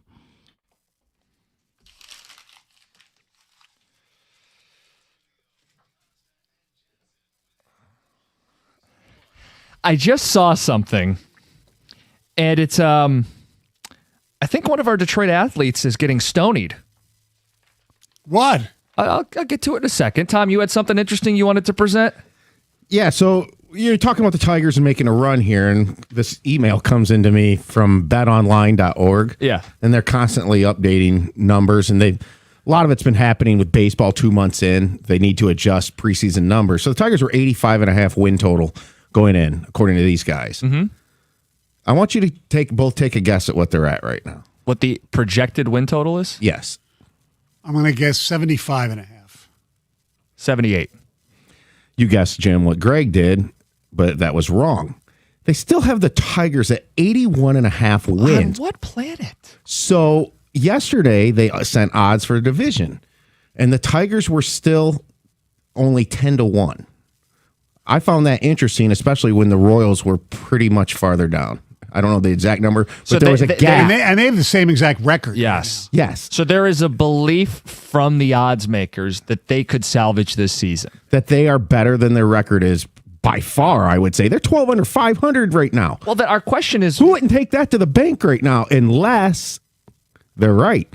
And you know what? Mike was brilliant in the NBA playoffs in terms of following the odds during the Magic series, and that the Pistons were still barely dogs down 3-1. I would see this in the reverse of that almost. And this is also them thinking, I don't think Scooble gets traded in a world where they win 81.5 games. Well, that's what I was just going to say. If they sell at the deadline, no way they're winning 80 games. No way. Right? Yeah. Wouldn't you go run into the hills? Like right It's now, about the under, you're saying? Yes. Yeah. But doesn't that tell you something? It's an eyebrow raiser. So then, okay, it fits into the question we ask people then. Nobody likes to do math on the radio because we all end up looking like fools. But solve for X. Who is the guy that salvages this? How would they make up the gap to get back into this? Who has to be, I guess, their savior? Torque makes a lot of sense as a right-handed bat. You saw what he did last night. Going to need a whole hell of a lot more of it. We're in that weird cycle where everybody dumps on him. He gets hot for a couple days and then falls apart again. It has to be consistent. Can I give you another name? Yeah, please. Who's injured right now? But he was actually playing pretty well before he got hurt. Parker Meadows. What's his timeline? I don't know. Weren't we thinking All-Star break? Yeah. So still more than a month He broke away. a bone, didn't he? Tom, you had a name. A couple. I think people get mad at this name because I think people are sick of him. But Matt Vierling is a part of this team. He plays most days.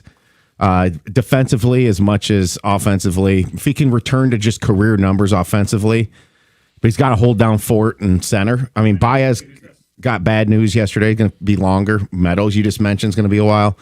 Playing center in Comerica is huge. And I think, after that play he had a couple nights ago, he knows he needs to be better. Yeah, I'm pretty sure. And AJ danced around it. But another name to me, and this team has a lot of mixed numbers. Like you just mentioned about Keith and Torque, and the difference in who Torque has a 40-point better OPS roughly. I mean, who would have thought that? Mm-hmm. But if you look at his average, 295. They've got another mixed up player right now on their team. And I think he's crucial because I still think the number one reason why this team is so far under 500 is actually the bullpen, the back end of it. I totally agree. Kyle Finnegan's been the best of them, but has he really been as good as you think he is? No, so again, Dickerson was talking last night. The guy's got more walks than strikeouts. Right. That's a ticking With a time great bomb. ERA. So it's a great listen of old school versus like new school baseball stats. The new schools are OPS and WHIP. The old school are average and ERA.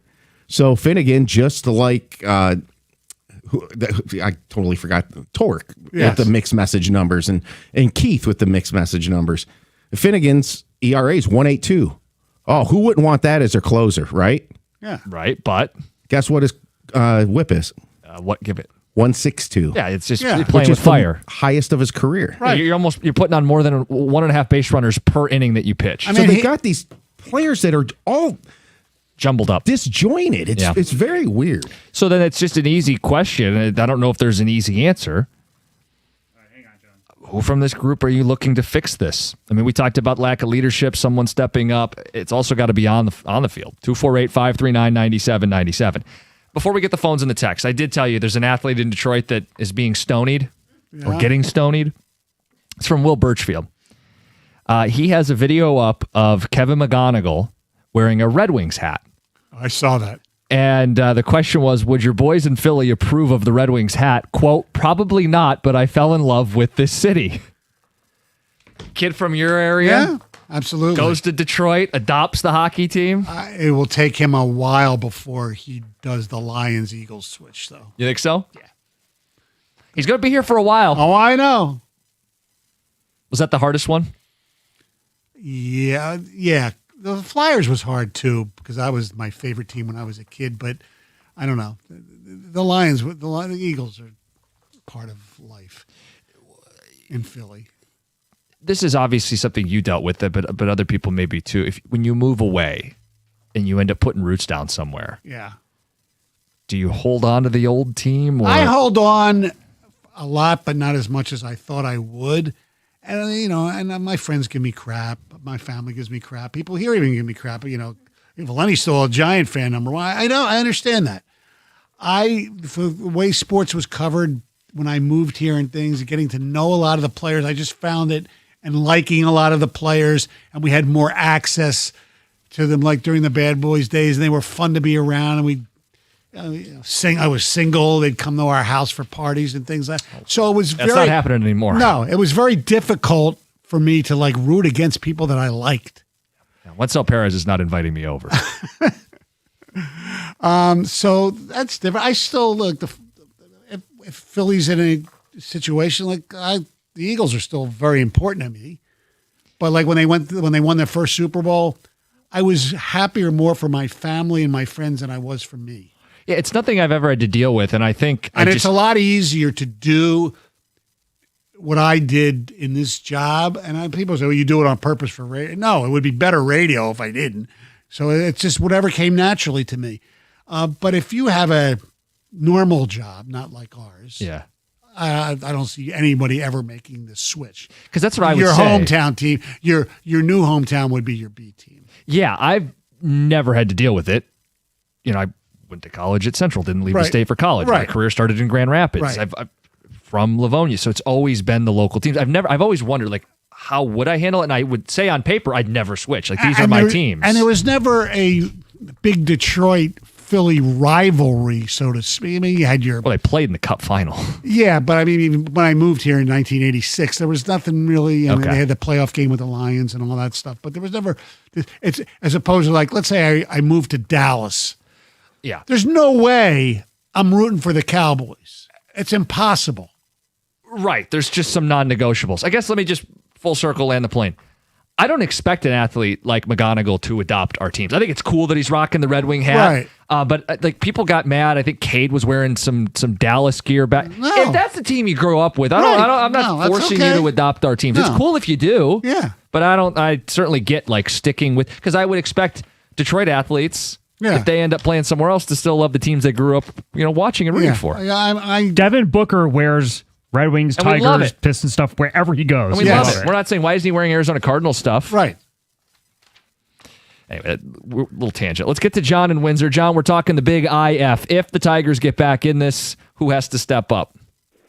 Good morning, guys. Great show. I just want to say I did the math yesterday, and they're saying 86 wins gets them in. Well, to get 86 wins, they pretty much have to win 2 out of 3 the rest of the year. I know. So, come on. Well, no. Be real. The question was if. We don't think. Oh, I don't We don't expect. think they are.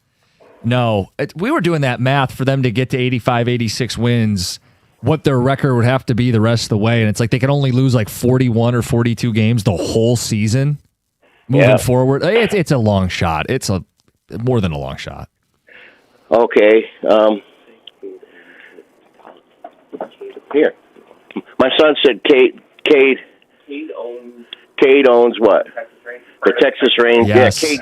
Yeah, He owns minority owner of the Rangers. Texas Rangers. Yeah, when they were in town, I was actually talking to some of their media guys about that. That him and a group, I guess, that he's a part of, bought up a little bit of ownership in the Texas Rangers. Like Travis Kelce, the big headline the other day is now he's a part owner of the Guardians, right? Yeah. Yeah. He grew up in Ohio. So doing a little bit more digging into these numbers, win totals that they've updated, betonline.org. Guess what the Royals win total is? So they have the same record as the Tigers. Yeah. 76. 74.5. Whoa. So two teams with the same record are 7 games apart. Where is that belief coming from? Something is telling them. I'm telling you. I know you're big into this. I'm not like fighting you on it. I'm just curious. It How makes do you no explain sense. that? It makes They no think they're sense. better than their record is, and they think Skubal's going to come back, and they think players will start performing to their career numbers. I mean, this is fascinating. I mean, even I would like to just point out, even in the world where they're right and they get to 80, 81? 81.5. Probably not a playoff team.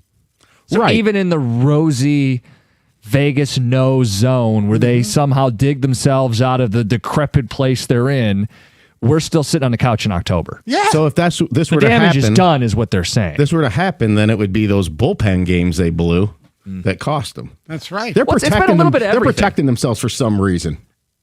We were talking about this off air. It's a little bit of everything. So 2 guys get hurt yesterday, and people are going to immediately say it's the injuries. If this team was healthy, they'd be fine. One problem, they've played bottom feeders, bad teams, and they still can't win. And the injuries- Torque and Keith are healthy, and they're not contributing, right? I mean, Flaherty's been healthy, and he's not contributing. High-paid, everyday guys are also letting them down as much, or I don't want to say more than the injuries, but it's certainly part Right. of it. If you're listing what went wrong with the Tigers in 2026, injuries has to be on the list, but it's not the top reason. They said last night, fine line. Sure, it's a fine line between excuses and reasons. Yes, there is. But I'll point out guys who are healthy, who are letting this team down. Right. Who are supposed to be key contributors, who are letting this team down. Is it a reason that Cale Makar missed 2 games, McKinnon's hobbled, didn't play much at all the last 2 games? That Of course. Is there a reason that they Of got swept? course. Yeah. Is it an excuse? No. No. See, I think that's a great way to put it. 248-539-9797. If you'll join us in the conversation, Tom brings up some Vegas numbers. Can anybody explain how they would get back in this? If they do, who would have to step up? Dear Stoney at 9:35. It's 97.1.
Twitch comment says, "Dear Stoney, oh my gosh, I can't wait to hear this." 9:35. Yeah. By the way, I got a text from somebody who wanted to know. He said, "How devastated were you when the Wings beat the Flyers in '97 4 straight? Did you or any of your friends or family or fellow fans ever think that time the Flyers would lose for 4 straight games?" It's interesting because we went into Philadelphia. Wojo and we did our show from a place called the Rock Lobster, and the Philadelphia Sports Radio thought it was over, that they were winning the Stanley Cup, which is the exact opposite of '95, where we thought we were going to beat the Devils. Mm-hmm. But I went to that series. I said, I don't know who I'm going to root for. So I was sitting with my cousin at the game, not in the press box, and I said, I'm just going to let what happens. And some guy named Maltby scored shorthanded, first goal of the series, and I stood up and cheered, and I went from there. And they won in 4 straight. Didn't I hear a story? Someone said, well, which team's going to let you drink out of the cup? Yes, that's true, too. That was the 95 year, actually. Oh, okay. Yeah, Sean Burr said, if we play Philly, because they thought they were going to play Philly in 95 and not Jersey. Right. But Jersey upset Philly. If we win a Stanley Cup, will Philly let you drink from the Stanley Cup? I said, no, I don't know Eric Lindros or any of those guys are mad at me. He goes, well, you can drink out of Stanley Cup. We win. I said, yeah, I know. It's just such a different era. Like you were talking about partying with Pistons players. Yeah. Like it's a different era, but it helped ingratiate you, and you adopted these teams. Exactly. Like Kevin McGonigal, just why we're bringing this up. Kevin McGonigal's wearing a Red Wing hat in the clubhouse yesterday, and was asked about, well, how are your Philly fans going to take this? He says, I love the city, and he's going to be here a long time. Right. He may go through a Stoney process where he's repping the Lions over the Eagles. That's going to be tough for him because he says the Birds. Because he said he always will say "Go Birds." I wonder if him and Trout got together and talked a little bit. Well, he's in town, right? Yeah. Text coming in says, guys, I live in Georgia now, Auburn, Georgia. I've been here for 10 years. No way would I ever lose my roots for my Detroit teams. Yeah. And this guy says, I did my undergrad at Michigan, my PhD at Notre Dame, and now I'm a professor at Ohio State. Let's just say I only root for pro sports teams now. Yeah, that's a mess. Wow. Gentlemen, I moved to Florida a while ago. I'll always be a Tigers fan and a Red Wings fan. I can't stand Tampa. It says LOL stoned in Florida. Okay. I understand that, but you don't have... It's really different with a job. Look, when I worked in Washington and went to school in Washington and worked in the media in Washington, I couldn't... they were nice people, but I hated the whole Redskin euphoria. Like if Jansen would have been there when I was there, I would have hated him. As opposed to now? Yeah, exactly. Text says Parker Meadows stinks. I mean, I don't. Great. He was playing okay before he got hurt.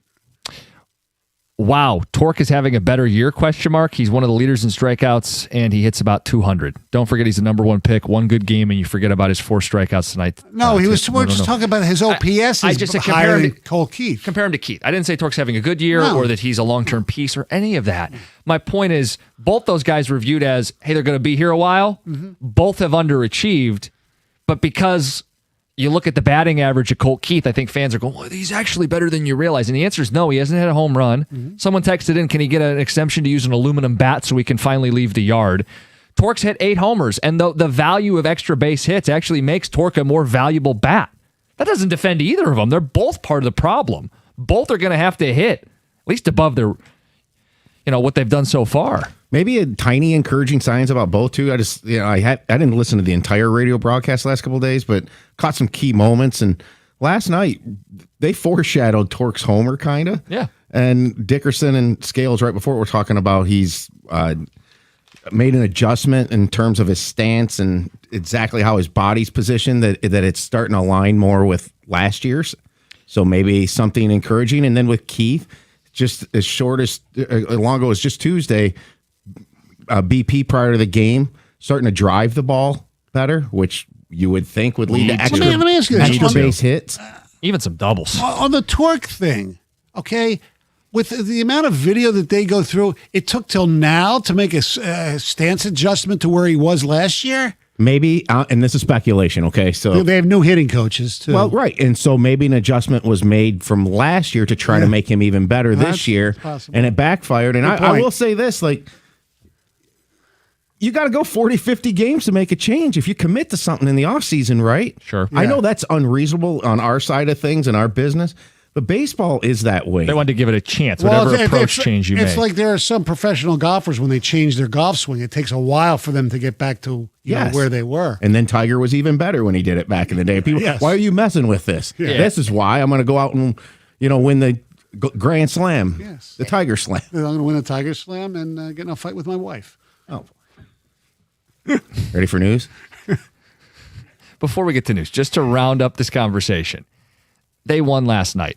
Nobody here is expecting some crazy miraculous turnaround. No. Tom brought up some Vegas odds where they still sort of believe in this team. So we were just asking, like, what would need to break? Who needs to step up? How could they possibly scratch and claw their way back in an attempt to, I don't know, give them a chance after a win last night? They still have a very long way to go. Jack Flaherty's going to pitch today. Immediately that puts you back into the here we go again mindset.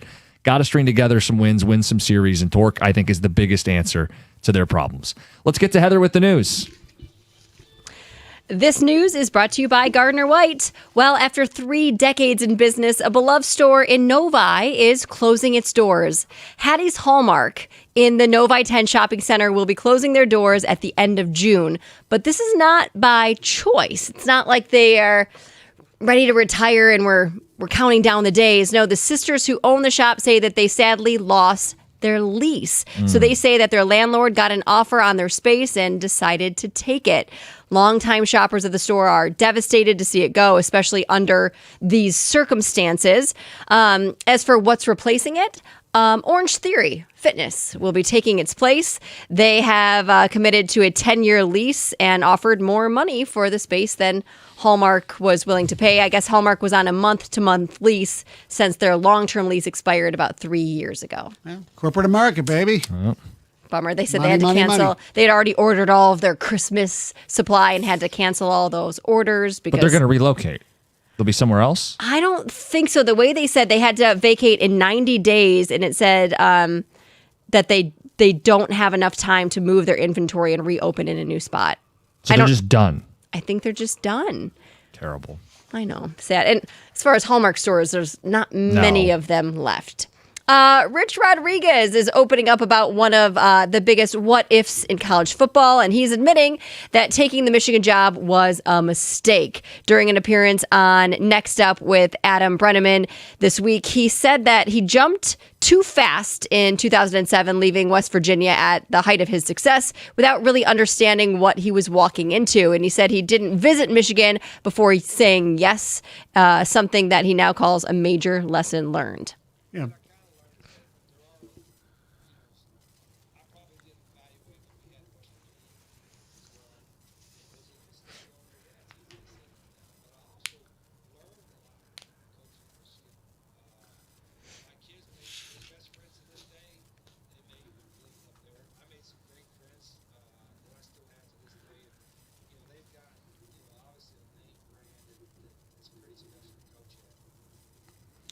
And especially if you remember, I mean, they were on the doorstep of the national title in 07. He had the number one player in America, Terrell Pryor, coming to West Virginia. Correct. Everybody thought he might come to Michigan. But yeah, the thought was he could go to Michigan and he ends up going to Ohio State. That, among other things, got him off on a terrible start in Ann Arbor. Yes. Yeah. And he was what could have been? recruiting, remember Darnell Dawsey, people. Do Do you remember the quarterbacks he dealt with because he didn't get Terrell Pryor? Right. Stephen Threet and Nick Sheridan? Oh, Nick Sheridan now, the OC at Michigan State, right?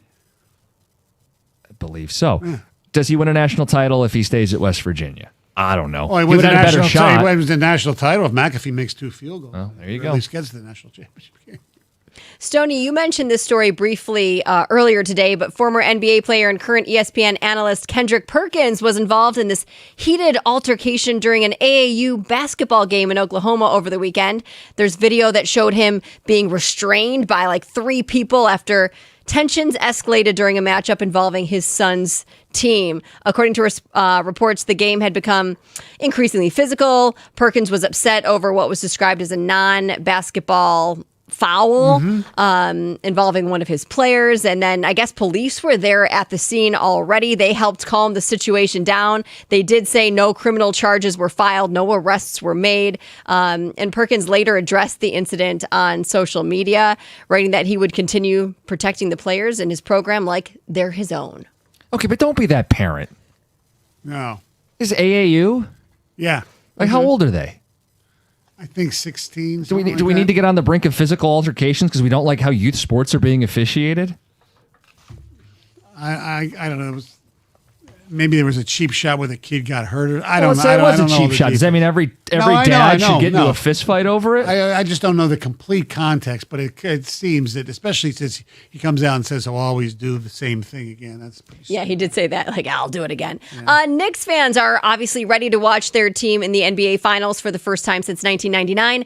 But the costs to witness games at Madison Square Garden have caught a lot of fans off guard. In fact, ticket prices are officially breaking records. So as of Tuesday morning, the cheapest seat for Game 3, which is the first to be played at Madison Square Garden, is going for about $3,876. That's on SeatGeek. That's just to get in. Like, that's just like to Nosebleed. get a seat, right? Wow. That's not like getting a good So, like, seat. lower bowl has to be Well, listen to ridiculous. this. Okay, so they say Game 4 right now is about $3,609, so a little less. If it goes to Game 6, $5,000 just to get in. So they're also to get a better seat, like really good seats. $192,000 on I'm sorry, SeatGeek. Say that again. Yes. What was the number? $192,000. Also, apparently, 2 courtside tickets sold on StubHub for $279,804. Look, I know they haven't been since 99, and I know New York, higher cost of living, higher wages. $100,000 for one night at a basketball game? Now, do you think what's his face, Ben Stiller and those guys? Do you think they pay that money? I always wonder about that too. Yeah. Like the people who I think could that- afford it I- end up getting freebies. I think there's- Exactly. I think Outrageous. Crazy. And they also buy up tickets on the road. Like they'll fly into Oklahoma City or San Antonio Oh, yeah. and save money. Yes. Because of how outrageous the prices are. Wow. All right. Heather with the news. Coming up next, who else but Stoney to give the people advice? It's 97.1.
Hey Detroit, meet your new go-to this season, Super Light. It's a refreshing vodka plus aid made with premium vodka and inspired by your favorite classic sports drinks flavors. Perfect for game days, golf days, really any day you're on the go. With just 90 calories, 0 sugar, and 0 bubbles, Super Light is here to fuel the moment. Look for Super Light variety packs and individual flavors at stores and bars near you. Super Light, fuel the moment. Must be 21. Please drink responsibly.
Needed it. Going to need a lot more of it. Dickerson on the call. Torque goes yard.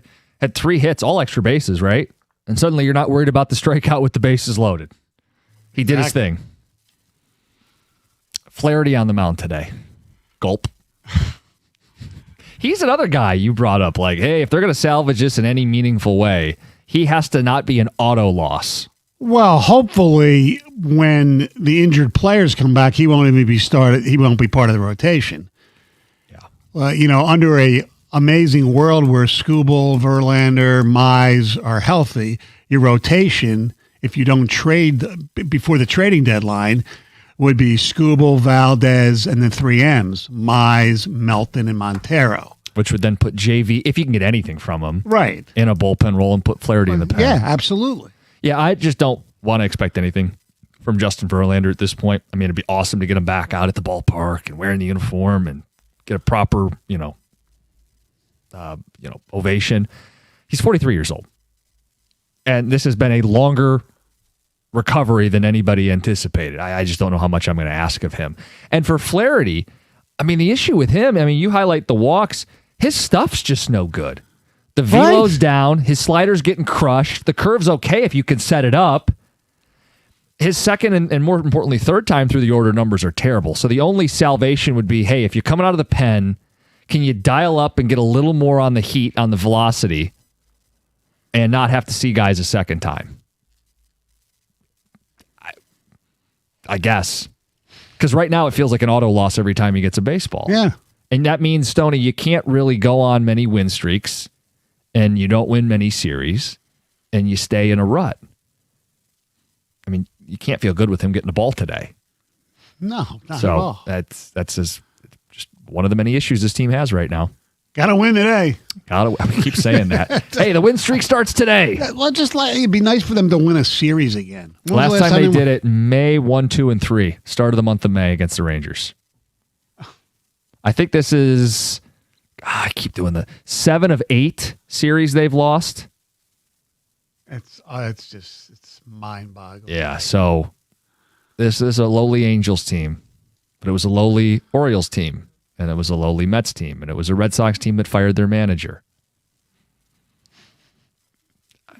I know, man. I know. It is bad. It is really, really bad.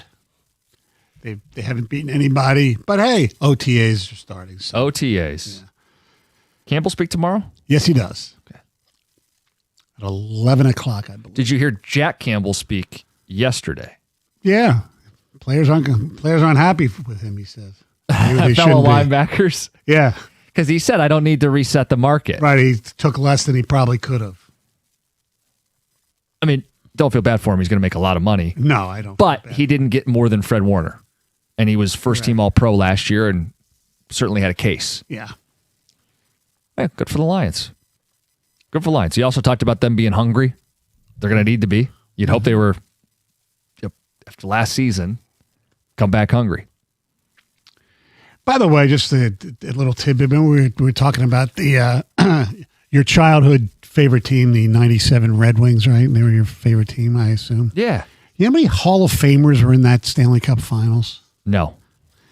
By my math, okay, I'll just say the names. I'm not going to count. Paul Coffey was with the Philadelphia Flyers. Yes. Dale Howardchuk, Philadelphia Flyers. Eric Lindros, Mike Vernon, Fetisov, Larionov, Fedorov, Lidstrom, Murphy, Shanahan, Yzerman, and Vernon. That's unbelievable. LeClaire's not in the Hall of Fame, right? I don't think so. And Recchi? Oh, Recchi might. Oh, man, you know what? I didn't even check. I don't know. But he would have been on that team, right? No, Recchi was not on that team. The Legion of Doom was sorry. Renberg, right? Yeah, Renberg. No, it's funny you say it was the 97. I was like 4 years old in 97. Okay. So like obviously I'm intimately familiar with the stories and grew up loving the Red Wings and the lore. You're the team 2002. The 2002 team, which basically had that many Hall of Famers just on the Red Wings. Right. You added Hall and Robitaille and paid Hasek. Yeah. Hey. But that's when the getting's good. You grow up and your team's already got a couple cups in the bank that you were very little for, and then as you're coming into that fandom, you're the unstoppable. You're the evil empire. Right. You're what the Yankees are in baseball, but you're on the ice. It's exactly. awesome. So you guys are mentioning Wings and Stanley Cup in the same sentence? Yeah. Something or nothing. The Red Wings only had 3 points less than the Vegas Golden Knights, who are in the Stanley Cup final. No, that's nothing. But I think even more perplexing, the Red Wings won more regular season hockey games than Vegas. Something or nothing. I mean, it's nothing. Does it mean the Wings are closer is what I'm trying to say? No, it means absolutely nothing. No. Like Vegas underachieved in the regular season. They Yeah. made the Coaching change. I call it It's polarizing. crazy. It was unpopular. Yeah. Coaching change. Because But Tortorella's considered one of the biggest a-holes of all time. But they have way more talent than the Red Wings do. Yes. And they're a team that has risen up to meet the moment, whereas this Red Wings team, I mean, forget about it. I mean, the Golden Knights, okay, look, they had a favorable expansion and all that. That was a long time. I don't even count that anymore. You know, they made the finals their first year. It's a whole whatever. new team now. They've been in their finals 3 times and they've been in 7 years in existence, right? Yeah. Something like that. It's crazy. And you watch them play and they're not as good as like the Florida Panthers were the last 2 years. I wouldn't but say they so. play the style. I mean, they're physical. They have skill. They play a good brand of playoff hockey. Yes. I mean, Eichel is a good two-way center. They got some big defensemen. Goaltending always seems to rise to the occasion. Tortorella's won a cup before and appears to be pressing all the right buttons. What I thought I heard 19-4-2 or something since they made the change. Just on fire since they made the change. I don't know if anybody's rooting for them because it feels like they're spoiled. They get a team and they're great. The one thing They're to like root- the villains of hockey. but the one thing to root for is Mitch Marner sticking it to Toronto. Yeah, if he wins Conn Smythe or just even wins the cup, but if he wins the Conn Smythe and comes home with his day for the cup in Toronto, that'll be funny as hell. Gator, would you appreciate that? I think it's funny for sure. I don't like the Toronto Maple Leafs, so I think it'd be great if Mitch Marner won with Vegas. What sucks is that Vegas is in their 3rd Stanley Cup Finals in their long existence of 9 years in the league. What a tortured fan base. Exactly. Their 3rd Stanley Cup Finals. It's incredible. I didn't realize until you said it that the Red Wings actually had more wins and more points than Vegas did. Not more points. I think Tom said that. But yeah, if you look at 3, I think was the difference. So the overtime losses Yes. Well, they had that big come from behind win at LCA against the Wings. You were there, in Stoney. March. Yeah, you were at that one. Yeah, I mean, on the year, the Wings won 41 hockey games. Vegas won 39. And with the 97 stuff, I think, was Rod Brindamore on that team too? And he'll be a Hall of Famer for a coach. Yes, he will.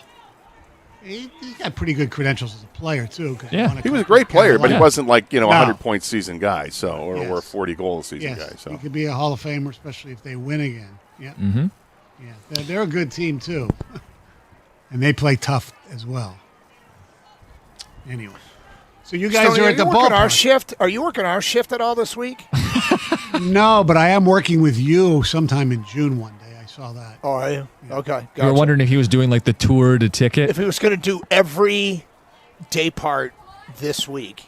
Well, I am doing the Saturday extravaganza, so. Of course you are. You hosted with Mark Ryan later tonight? No, no. So you're downtown at the ballpark, huh? Downtown, yep. But, at this launching point for the turnaround that has been the last couple of days, right? They're already bringing people in the park. Yeah. There you go. They're letting people in. Yeah, they are letting people. A lot of school Is kids there a down giveaway? here. It's obviously late in the year, and there's a giveaway just about every day. Yeah. But we'll get into that actually during the show today. All right, Carson good time. Anderson. Enjoy the weather. Enjoy the baseball. 97.1.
All right, we're at Comerica Park. Carson Anderson here on 97.1. Hope everybody's doing well on a Thursday. Sun's out and shining. A little cooler today. Scott Anderson, how are you? I'm doing well, Doug. Yeah? Doing well. Yeah? You know, anytime the Tigers win, it's going to put me in a better mood, and I liked how they played last night. Didn't like how pitchers kept coming off the mound with groin injuries, but is there such thing as a contagious groin injury? I don't know. I don't know. Should be stretching out since I'm down here. Are groin injuries going around here at Comerica Park? If so, then be careful, folks. Well, if it's a contagious groin injury, it's called an STD, guys. So let's hope it's not contagious. Well, I'm not going to assume that that's what happened to the Tigers last night, but they did indeed suffer muscle pulls, groin injuries. Yeah, let's hope it's a muscle pull. Yeah. Yeah. I'll tell you what I want to Actually, you could probably pitch with a lot of STDs. Oh, boy. What? Oh, he's going to his crotch again, Al. I don't know what is that legal? Is there a substance? It's a salve. I'm using a salve. Yeah, well, it's here's my doctor's note. It's a prescription. It's getting on the ball and the baseball too. It's a salve.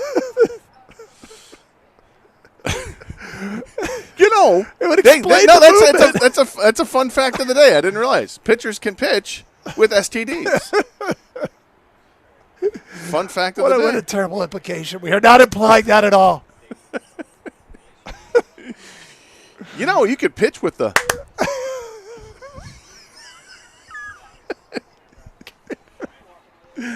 How's the syphilis today, Bob? It's not bad. Not bad. I think I can go 6 innings. I mean, what? That may have been the strangest thing I've heard come out of your mouth in the near 20 years I've been doing this show. I did not expect anybody have Doug Carson a bingo card and Doug was going to say, you could probably pitch with an STD. Though I agree, probably could. You could probably go 6 innings. I don't know if I can go 7, Skip. We'll see. See how the chafing is. Got to worry about the chafing. I'm only on day 3 of an antibiotic. The umpires check the gloves. Yeah, right. Okay, all right. Pitcher comes off, holds the hand out. Now it's like, nah. You're fine. Good. You're good. Move on. You're good. You're good. You want to look blue? Speaking of blue. Exactly. Like time for the school kids. Yeah, it's a good lesson for the kids. Yes, children, we're talking about STDs. Yeah, right. Health class? What? Thought we were going to ball game today. I could go 6 innings. Penicillin.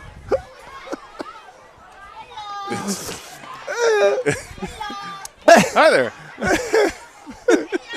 Yeah. Go Tigers.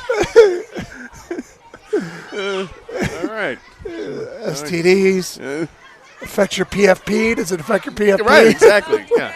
I don't get there as quickly as I used to, but Hey guys. Oh boy. All right. So yeah. Hope you're not listening.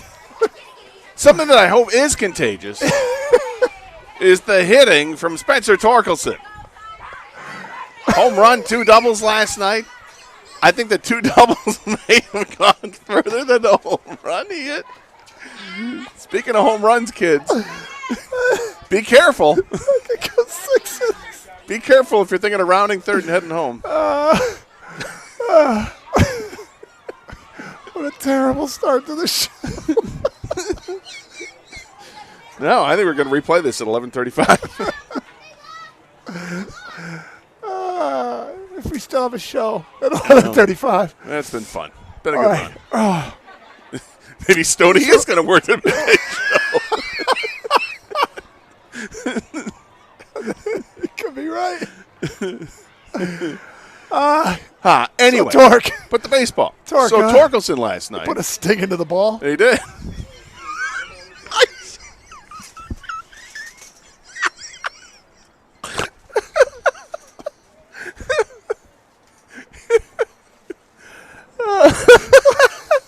sure did. 3 times. 3 times. Okay. All right. Come on. Grow up. But Torkelson.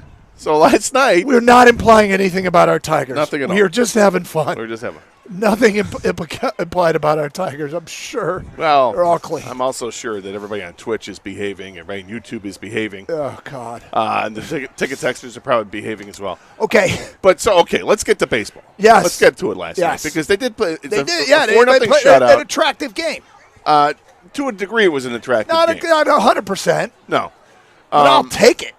But the guys that need to hit were hitting. And we talked about Torkelson, and the 3 hits were huge. The home run, 2 doubles, and yes, those 2 doubles may have gone further than his home run. They were both very well hit baseballs, and that's a good sign. Now, it's one game, and we know. Look, it was 1 week a few weeks ago when he hit the home run after home run after home run, and you get 5 home runs in a row. We get it. It was 1 week, and then he calmed down again. But we have seen better swings. The swings yesterday were violent swings that hit the ball quite a distance. That's a good sign. It's a good sign that Riley Green had a hit last night with a good exit velocity because Riley Green has been in a slump. It's a good sign that McGonigal keeps doing what he's doing. Dingler does what he does. And that whole top part of the lineup is doing their job. And enough so that 4 runs that's a good yardstick for the Tigers if they get to 4 runs. The problem is lately they haven't gotten to 4 runs that much. Right. The pitching, Casey Mize was fantastic last night. Dude. And then he so comes good. off, and I'm like, what are they doing? Why are they showing Drew Anderson Why warming is up? Drew Anderson warming up? Why did Casey Mize go down the tunnel? I mean, that talk about a great, encouraging, awesome night, like turned bad just like that. Well, I don't want to say bad yet because I watched Casey Mize true. afterwards talk to the media, and he said that it doesn't feel as bad as it did last time. Right. And he wasn't out a long time. It was 3 weeks maybe that he was out. Long enough. We don't want him out. But he said we'll see how he feels in a couple of days. Hopefully it's much better in a couple of days, and maybe he misses a start. But in the meantime, we're still holding our breath on it because Casey Mize has been a bit of a revelation lately. He's been very good. He's been great, and we need to see that stay. We need some stuff to work out so bad here in Detroit. Casey Mize, it would be awesome if if this was a new Casey Mize.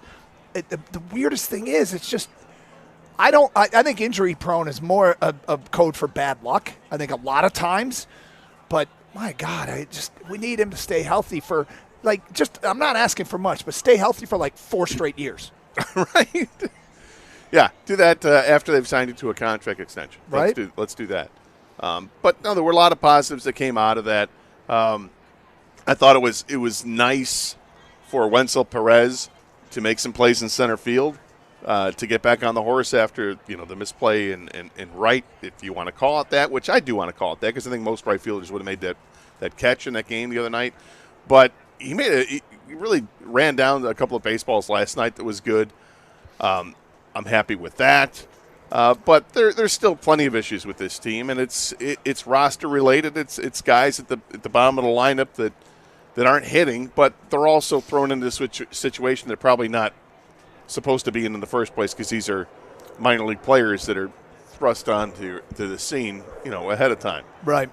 Well, there's a couple things out of last night's game. One is factually the Tigers are the best in baseball at this, and it's not a bad thing. 2 is this guy becoming one of the best in baseball? That's right. We'll get to that today at 10:18. It's Carson Anderson outside Comerica Park. Glad to be here as the Tigers try and wrap up the series with the Angels. It is a beautiful day if you're making your way down here. A little chilly to start the day, but it's expected to be, and a little more cool than the last couple days, which kind of is a bit of a relief. It has been hot and steamy the last couple days, but big game for the Tigers today as they try and turn this thing around, man. At some point teams turn it around, and we're always looking for that moment in time, Scott Anderson, that time where it just kicks in and a team goes and rips off 20 wins out of 25 games, something like that. It's exactly what they need. Oh, well, 20 out of 25 would put them in a pretty good position. I really would. Yeah, I like where your head's at. Heard it here first. Yeah. Carson Anderson, 97.1. Hey, we've all seen it lately, local companies that are being bought out by big private equity firms from out of state, and suddenly you're just a number on a spreadsheet. But when it comes to your home, you deserve better than that. What you deserve is Shaner Roofing Windows and Siding.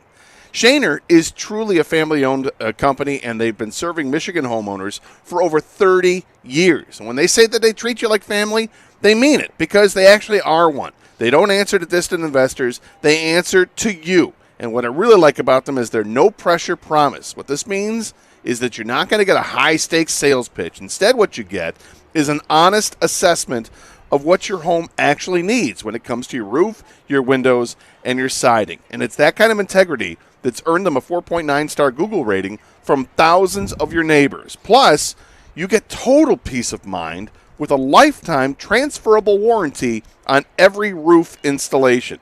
Don't settle for a corporate middleman. Trust the name Michigan has relied on for 3 decades, Shaner Roofing. Get your quote today at mymichiganroof.com. That's mymichiganroof.com.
Welcome, boys and girls. My favorite day of the year. What, skipping school to go to a Tiger game? Absolutely. There's going to be 11 billion kids at the game today, based upon what we're seeing here in the early they're garden. here early. I think it's funny that they're just saying, yes, get into the stadium as early as possible. Run amok. I mean, there's school buses all over. Everywhere. If you're coming down here today, or if you're watching and listening, I have a feeling you're going to be able to hear the kids on the broadcast. Because it's an invasion, my friend, an absolute invasion of little people. It is. Does that mean we're going to see all the kids taking their shirts off and swinging them around? Tarps off? Kids are going tarps off? Yeah. Love it. Probably not. All right. Tigers are the best in the majors in this category. Any guesses? Best of the majors in this category. Is it going first to third? Might be, but that's not what I'm thinking of. A real legitimate statistical It's category? a real legitimate statistical category. Interesting. Is it pitching related? Sort of, yeah. What if I give you a clue, Yeah. a visual clue? Those of you watching on Twitch and YouTube will see it. The visual clue is this. Oh. What did I just do, Scott? You just tapped your head. So I it's sure did. It's success rate with challenged Their calls to success ABS. rate 74%. Overturn rate ranks number 1 in Major League Baseball. That's all Dingler and a little bit McGonigal. So here's what I've come to realize. As good of a catcher as Dylan Dingler is, he is a first ballot Hall of Fame umpire. You know, it makes him – he was Gold Glove last year without the ABS stuff. Right. This just shows how much even more valuable he is to a pitching staff. Because, yeah, I mean, sure, he's got probably a handful of overturned calls as a hitter. Yeah. But it's what he does behind the plate where he's like, nope, that's a strike. Yep. Nope, that's a strike. Yep. It's amazing. It's so much fun because he knows he's right. Dude, he knows he's right. And I would guess at it the is times, such a cocksure confidence. It's hysterical. I would guess that the times that he's wrong, more often than not, it's late in the game. The Tigers are down by a bunch of runs, and they got to use their challenges. And he's just anyway. guessing. And he's like, Yeah, "Look, it's close enough. Let's hope that it's there." Right. What the hell? Yeah. We got nothing to lose at this point. 74% overturn rate, best in baseball, which if they were good would be this awesome little nuance. So hopefully they can get good, and it's something they can take advantage of. The other thing is, empirically, I will state, Drew Anderson's the best reliever in baseball. Wow. Okay, that one might be a bit of a stretch. That's a bit stretch, but not based off of the last 25 innings where he's given up, I think it's 4 earned runs in his last 25 innings, and he's got like 35 strikeouts during that time. Yep. Oh, my. He's the count. 1, 2, 3, 1, 2, 3, 1, 2, 3. Over and over again last night. It's impressive. And for a guy who got off to such a horrific start, and we're all like, oh, great, this was especially me, nice hire. Given what I predicted before the season. Yeah. It was a bold-ass prediction. It couldn't have looked – it still looks wrong. But it was based in part on Drew Anderson, and Drew Anderson has been lights out for them. Absolutely lights out. What a performance last night. Well, they need him to be, right? Yep. And he's got a role on this team because he's that tweener. They ramped him up like he might be a starting pitcher this year, right, in spring training. They got him those types of innings, and that's what they were thinking, okay, we may have to use – and then it ends up, no, we'll just use him in relief. But they need a long relief guy. I love the fact that they can, throw this guy in potentially here in the future, that they can throw him in the 7th inning and finish the game. Yeah. Like they don't have to say, hey, Will Vest or Kenley Jansen or Tyler Holton, you don't need to pitch your 1 inning. Drew's got the next 3. He's good. So keep it up, keep it up, keep it up. Please. And that creates a couple of things. One is a better bullpen. 2 is the opportunity to trade him. Remember when the Tigers did that for years? They'd sign guys and trade them, sign guys and trade them, sign guys, get them a little bit right, and then move them.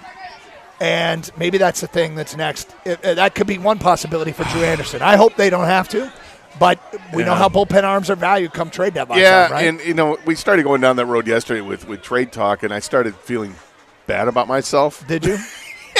Are we pushing the wrong narrative? Yeah, and I don't know if we are or aren't. I mean, it's being realistic, okay? Right. And hey, guys, we're just trying to be real with you. Well, look, but it's being realistic, but it's not fun. It's not fun for me yet. No. At some point it does become fun to speculate what you can get, but I'm still not in the this season's done mode. I put it out there the other day. I said there's an 18-game stretch that they have, starting with the series against the Angels, that they have to make some moves in terms of moving up in the standings, or at least be better at their win-loss percentage. They're chasing Cleveland and everybody else in the division, they're chasing right now. I mean, the White Sox just pounded a team last night, threw 15 runs up against somebody. And White Sox are actually a pretty good baseball team right now, and that they've been a doormat in the last couple of years. So it's not going to be easy for the Tigers to move on up, but they play like last night, they're going to win more often. It's really hard to know what the appropriate talk is about this team because they've dug themselves this giant hole. There's still a chance that players are going to return and help them out. It's kind of like if you have this business and you've really invested in the business and you think the business is going to take off. And if it does take off, you're building that house on the water in Bay Harbor. And if it doesn't take off, you're selling the business and building in Wyandotte. And that's just what it is. Are they going to take off and get the house in Bay Harbor? Translation, make a run? Or are they just going to have to sell the business and build the house in Wyandotte? And that, why is Wyandotte taking shots? Well, I don't know. It's beautiful down there. It popped into my first. It's not Bay Harbor. Well, it's not Bay Harbor. But, all right, I'll slow my roll but there. the point being, what direction is this season going to go? And get Wickersham all pissed off. I guess that's right. I guess I don't know how much time we should invest in talking about trades and how much time we should invest in turning this around. I think, I mean, look, we can't even talk trades until we see Skubal come back, and it looks like he might come back soon, which, by the way, could be the same tale with a bunch of Tigers real soon. There was that simulated game that Verlander pitched yesterday. Right. Apparently got big thumbs up there that he felt great, got the ball up over 95 miles an hour, and that he might be they'll see how he feels the next couple of days, but he might be heading down for a rehab start or two. Kerry Carpenter and Gleyber Torres took part in that simulated game, swinging the bat.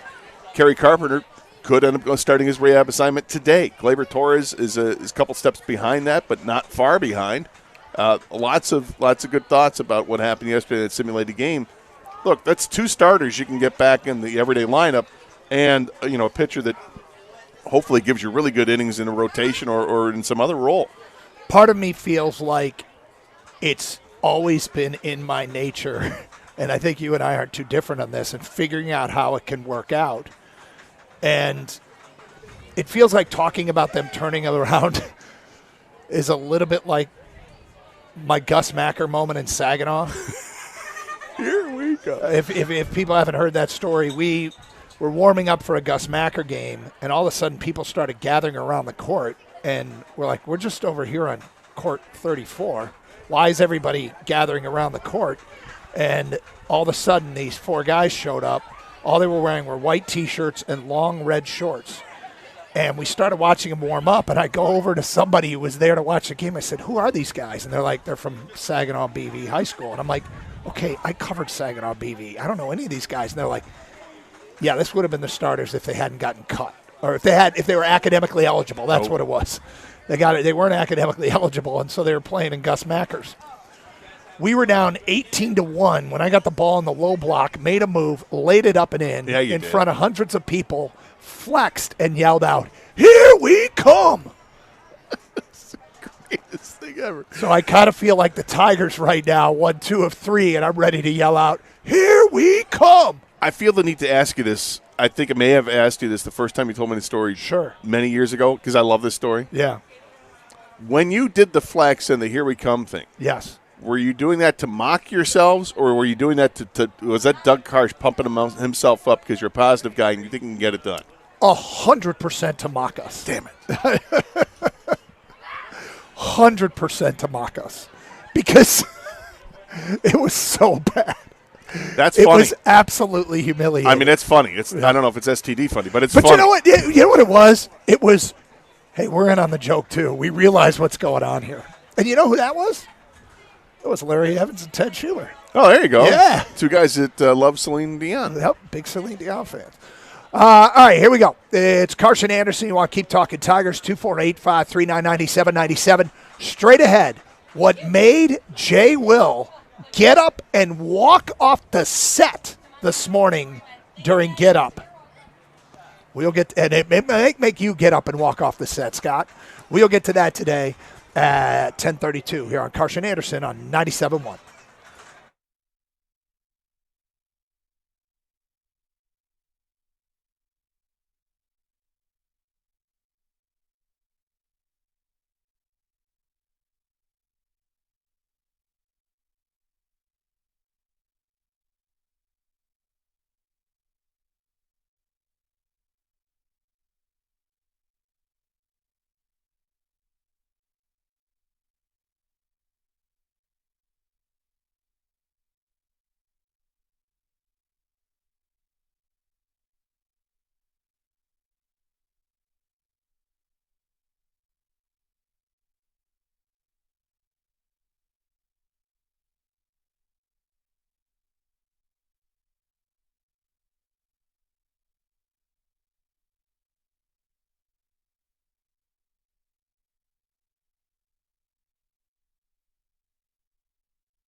Carson Anderson.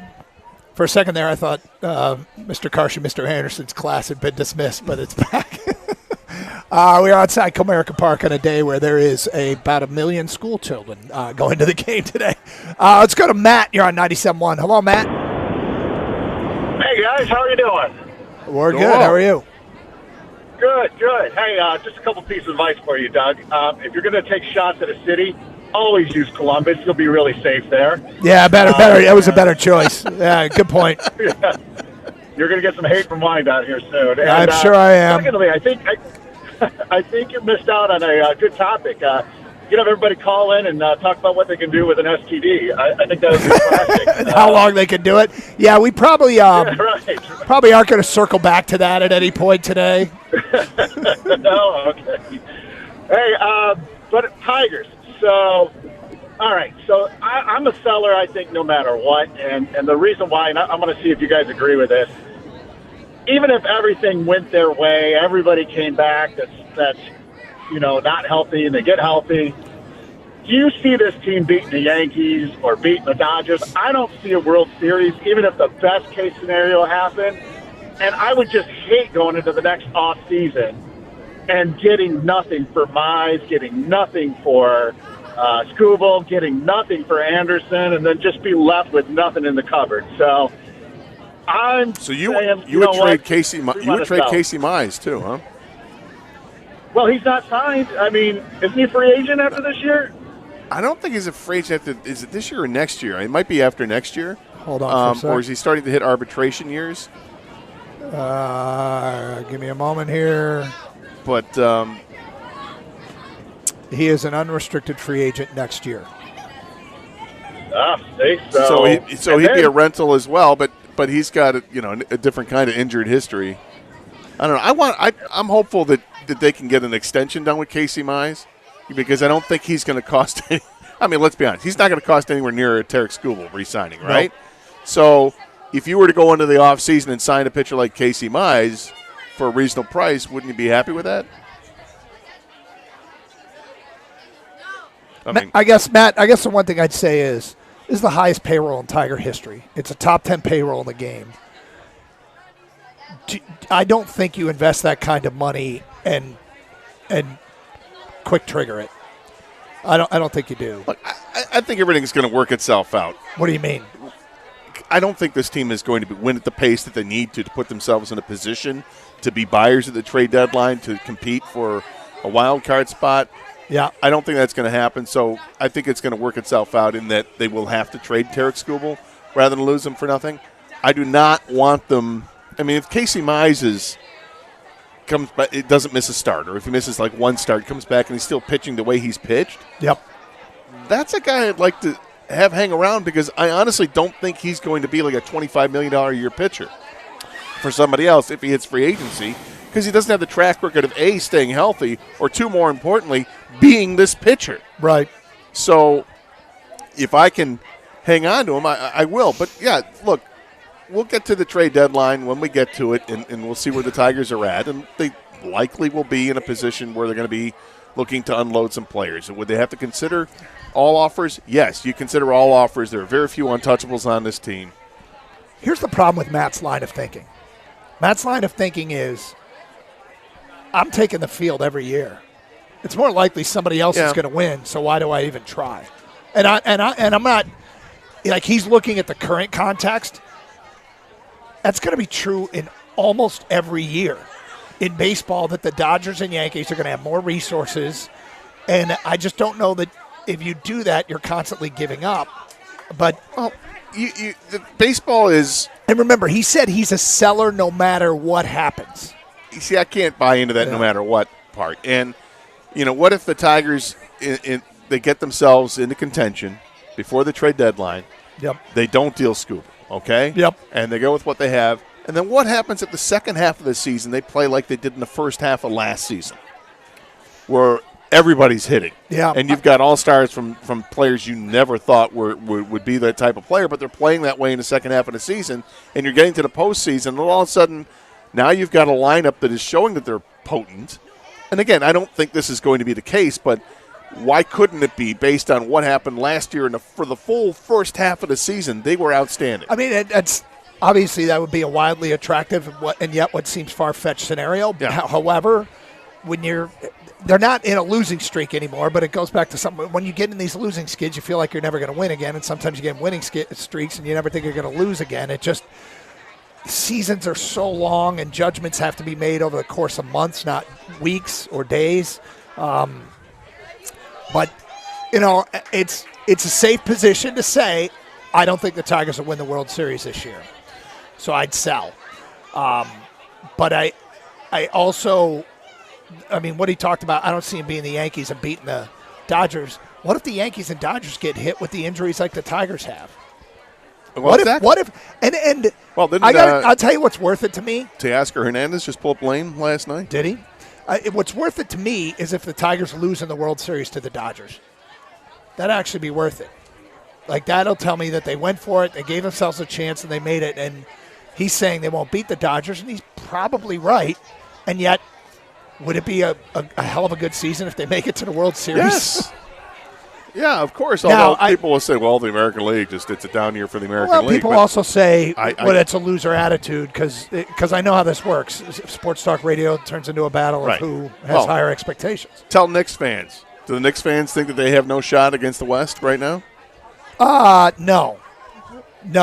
Do the rest of the world think they have no shot against the West? I would normally say yes, but the Knicks are playing out of their minds right now. Yeah, and what you're getting in the Western Conference is a knockdown, drag-out series that could tire them out. If that series goes 7 games, the Knicks have had all this time off.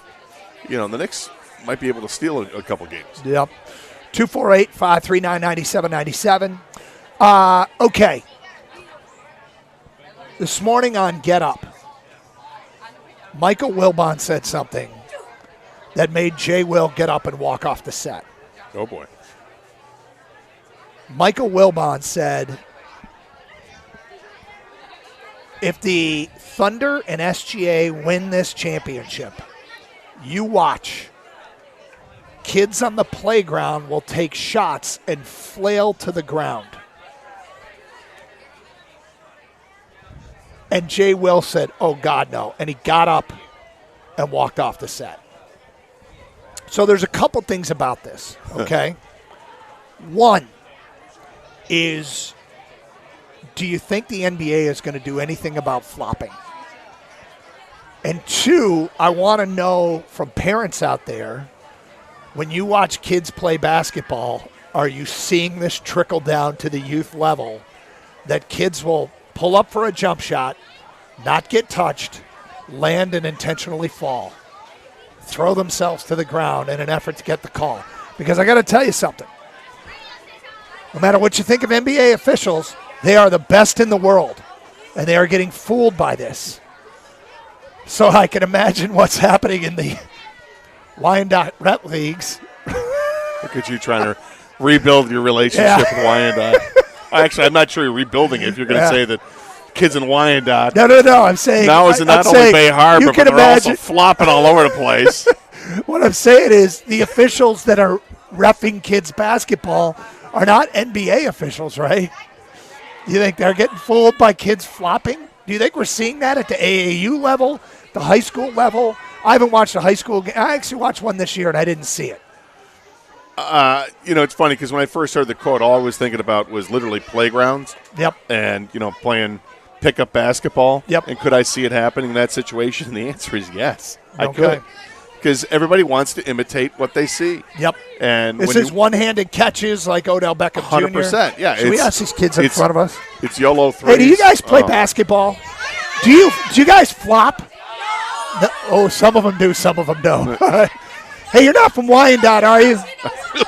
Just making sure. What are you doing? Oh, they're all pointing at one kid flops. Yeah, he looks like a flop. He's a flop. Yeah, he looks like He's a flopper. Is he an unethical scorer? Are you a foul baiter? Anyway, so I'm wondering for parents who see their kids do it, one, and two is this getting enough attention that Adam Silver in the NBA is going to step up and do anything about it? I want to get Kang's opinion on this. I want to get your phone calls and feedback. 248-539-9797. it made Jay Will get up and walk off the set when Michael Wilbon brought it up. The other thing they debated, it's hysterical. I just saw the graphic, and it said, is SGA's style of play taking away from his greatness? And I'm like, of course it is. 100% it is, yeah. The whole world is talking about it. Does Adam Silver step up and do anything?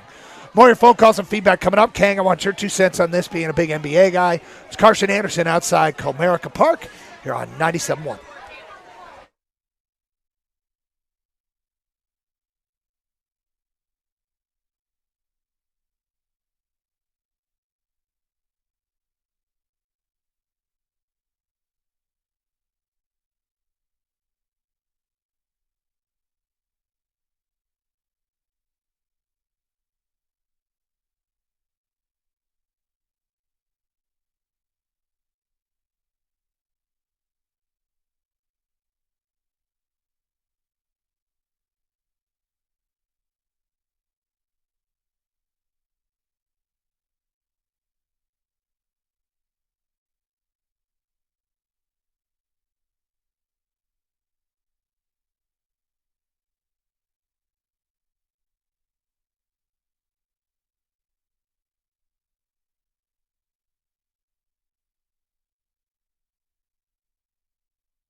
We'll get back to your phone calls in a moment. We got a couple things going, a Tiger discussion. And a conversation this morning on ESPN's Get Up that had Jay Will get up and walk off the set where Michael Wilbon said, you watch, kids all around America on playgrounds are going to start flopping, especially if SGA and the Oklahoma City Thunder win the NBA title again.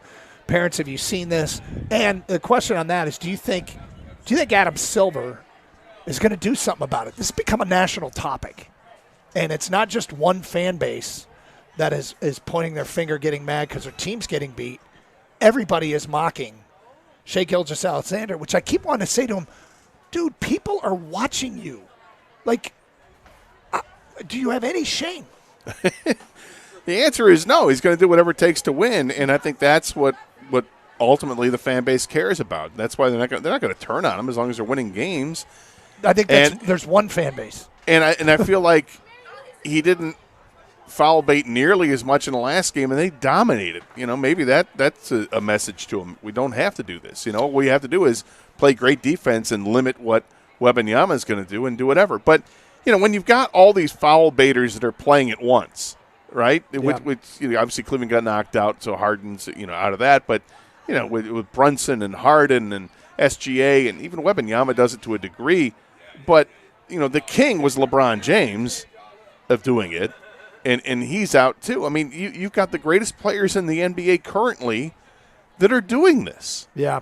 You watch Luka does it. I think Jokic does it a little bit too. Kang, both questions regarding the kids, and do you think something's going to be done about it? Do you have an answer on one or the other? Yeah, I mean, I have an answer on both. But so first of all, to address the kids, yes, I think they emulate their favorite players. SGA, say what you want about him, back-to-back MVP. He's on TV all the time, big primetime games. He's great.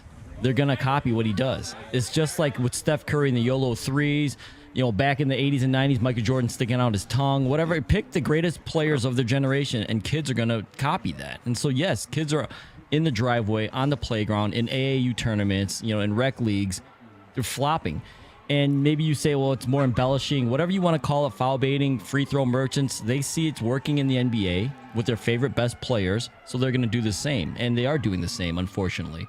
As far as Adam Silver doing something about it, he's going to back his refs, as most commissioners do, right? They're going to say they have the best refs, officials, umpires in the world.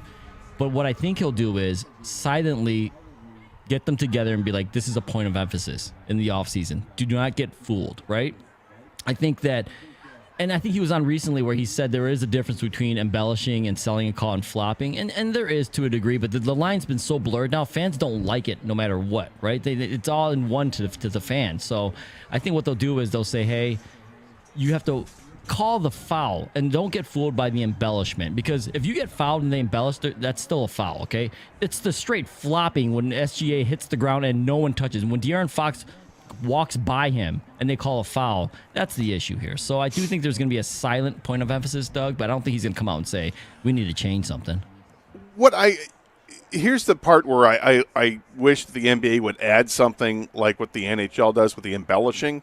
And we've talked before about the NHL with, okay, how is it embellishing and a foul or a penalty? And it can be both. It really can be. He may have actually tripped you, but it's the embellishment of the trip that also gets you in trouble. I'd like to see that in the NBA, too, a little bit. Like, yes, he absolutely shoved you. But you know what he didn't do? He didn't hit you in the face. So stop throwing your head back like you got hit in the face, because that's shame on you, all right?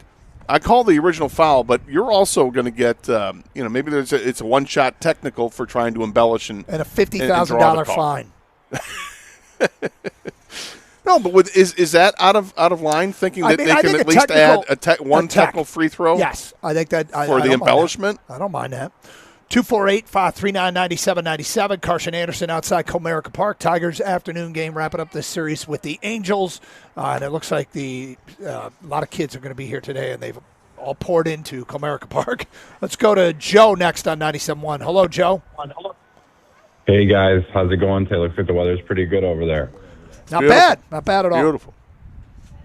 Yeah, I would have to agree. Honestly, I'm just going to pivot a little bit, but I would have to agree with this SGA thing. It's pretty insufferable to watch the NBA at this point. I mean, it's good to see Cade and them actually put in some effort, and seeing Harden flop is pretty frustrating. But more the other thing I wanted to say is I really feel like the Tigers and the Wings are just in a rebuild stage, and I just feel like we got to establish a nucleus. I mean, I feel like with the Lions and the Pistons, at least, we have a nucleus that we're building upon that we know is going to be good for at least the next 2 to 3 years, and that's a good problem to have. Like, we just re-signed Campbell. You know, we're talking about re-signing Duran. That's a good problem to have. But I think with the Tigers and the Wings, like, we're literally in a rebuild stage, and we just got to call it what it is. Like, I think this city is being too overpromised on what the Wings and the Tigers are going to deliver for us. I mean, would you guys agree? I have far more hope for the Tigers right now than I do the Wings. Far more hope. I think the Wings have started down a rebuild path that's showing very little promise. I'm sitting back and can't wait for this fall of them to prove me wrong. As far as the Tigers are concerned, I feel like it's an incomplete.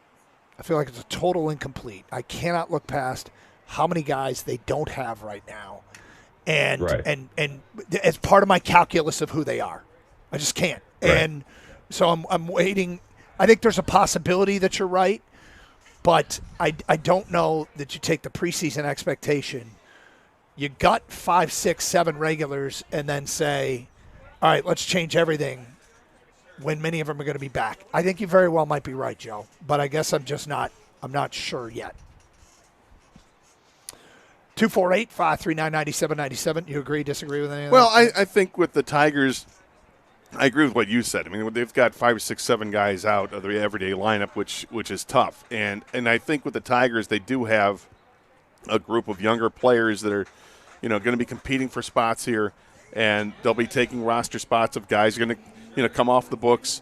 And I think it's not a total rebuild. It's like rebuilding on the fly, or in a way, reloading, but it's a low caliber reloading at this point, and until they prove otherwise. But I do like. I'm a little more optimistic about the Red Wings, I guess, than most. I do think that things are afoot this offseason. There's lots of rumors out there that they're interested in free agent players or possibly trades, and they have to change over the roster. And if you go by Kevin Allen's report, it sounds like all the unrestricted free agents they have on their team, that they're going to let them all go except for Patrick Kane, and I think that's a good move. And then you couple that with seeing how some guys are playing right now in the World Championships. Justin Falk is playing great, and to think they have a full season of Justin Falk on the blue line, that's good news.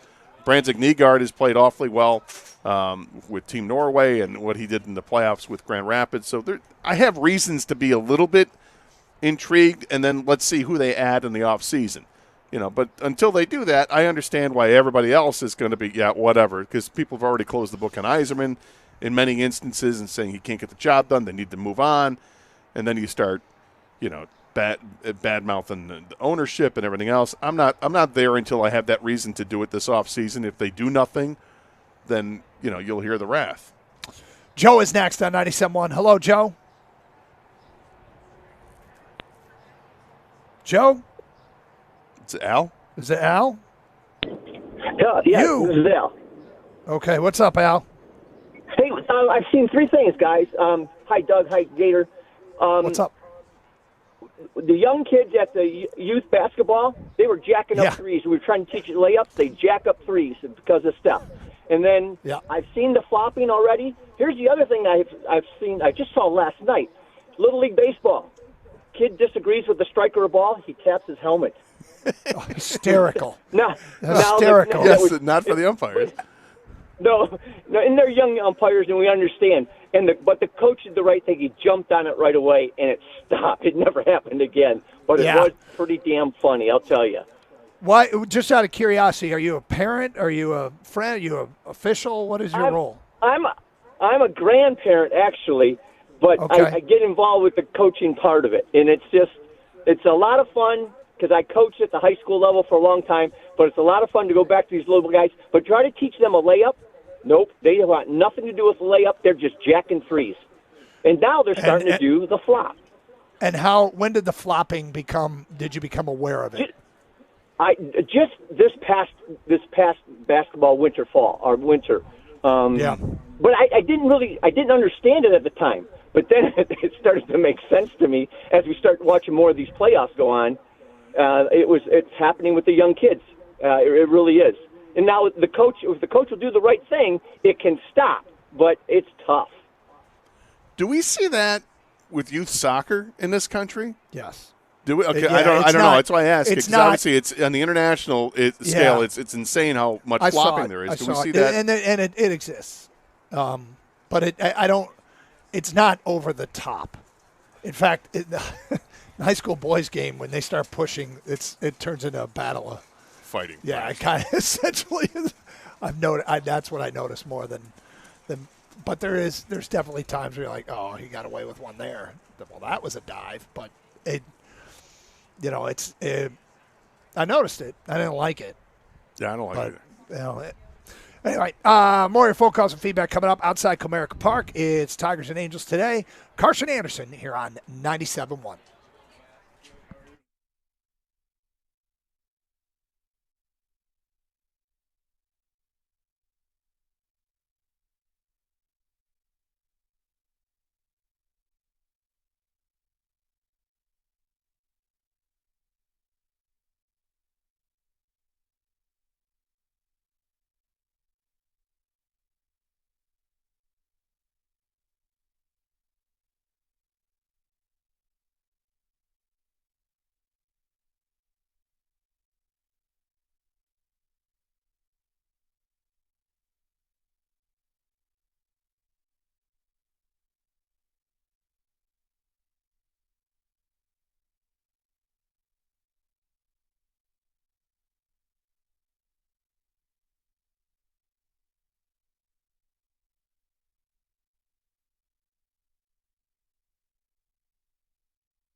Brought to you by Guardian Alarm. The Tigers have a chance to do something today they haven't done in over 3 weeks. That's win a series. After winning Game 2 against the Angels yesterday, the Tigers can take the series today in the finale. Jack Flaherty will take the mound for Detroit. He is still looking for his first scoreless outing this season. His current ERA of 5.94 is the highest since his rookie season back in 2017. He will go against Grayson Rodriguez for the Angels, who was traded to L.A. from the Orioles last November. He has a 10.61 ERA this season, but in only 2 starts. An injury caused him to miss the start of the season. He only returned to the mound back on May 17th.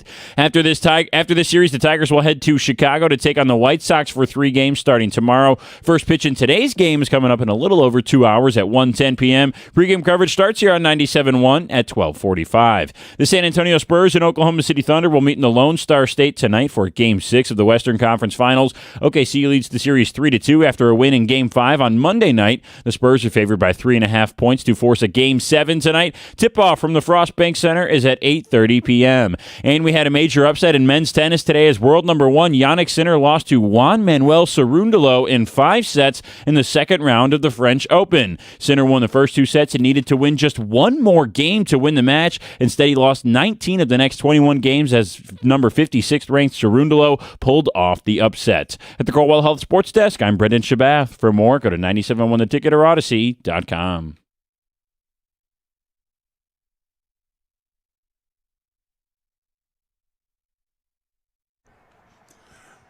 So I did something last night, Doug, in relation to the show that we did yesterday. The show that we did yesterday, you did something last night. Do you remember what yesterday's National Day was? National Grape Day. That was one of them. National Flip-Flop Day. That's right. Did you throw away your flip-flops? No, but I purchased a new pair of sandals. Oh, did you? A couple new pairs of sandals. Sandals, though. Sandals, yeah. I can't do the flip-flops. Okay, fair enough. Which I said yesterday. I'd do the sandal, but I can't do the flip-flop. Gotcha.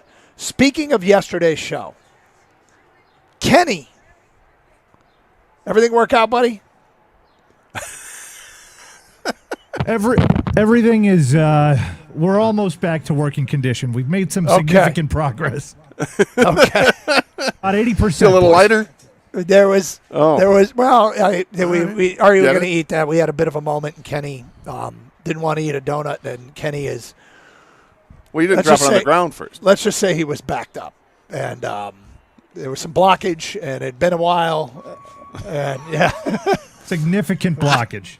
And now, but we're trending in the right direction, correct? Yeah, we're trending in the right direction. We might have another day or two, but getting better each day. Glad to hear. Glad to hear. He sounds like he's got a more spring in his step. He wants one of those donuts now. Yeah. Unfortunately, they didn't last long after the show. Let's go to Eric next up on 97.1. Hello, Eric. How you doing, man? What's up? It's funny you said I'm eating a chocolate donut right now. I got a quick stat for you to share about Shea Gilgeous, James Harden, Jalen Brunson in the playoffs this year. Yep. Percentage of shots that Shea Gilgeous fell on that he was not fouled, 10%, 11% of the shots. When he is fouled, 52% of his shots. Compared to the next closest, 29% James Harden, falling on almost 30% of the shots that he's fouled on. So we're just talking about like if foul baiting and if flopping is if it's going down to the younger generation.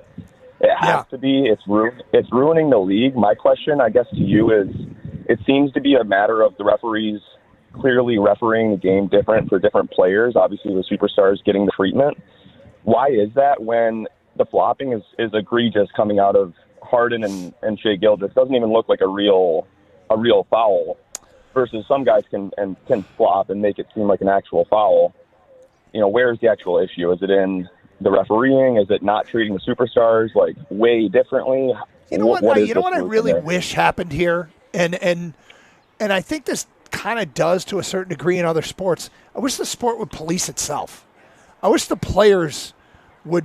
I mean, if you're another player in the league, I think you'd be like, dude, what the hell, man? But they don't let them do it. But if the players just pointed and laughed and then they let get it called be for a known, technical for then taunting. I guess, but I just wish the players policed themselves. There's no shame.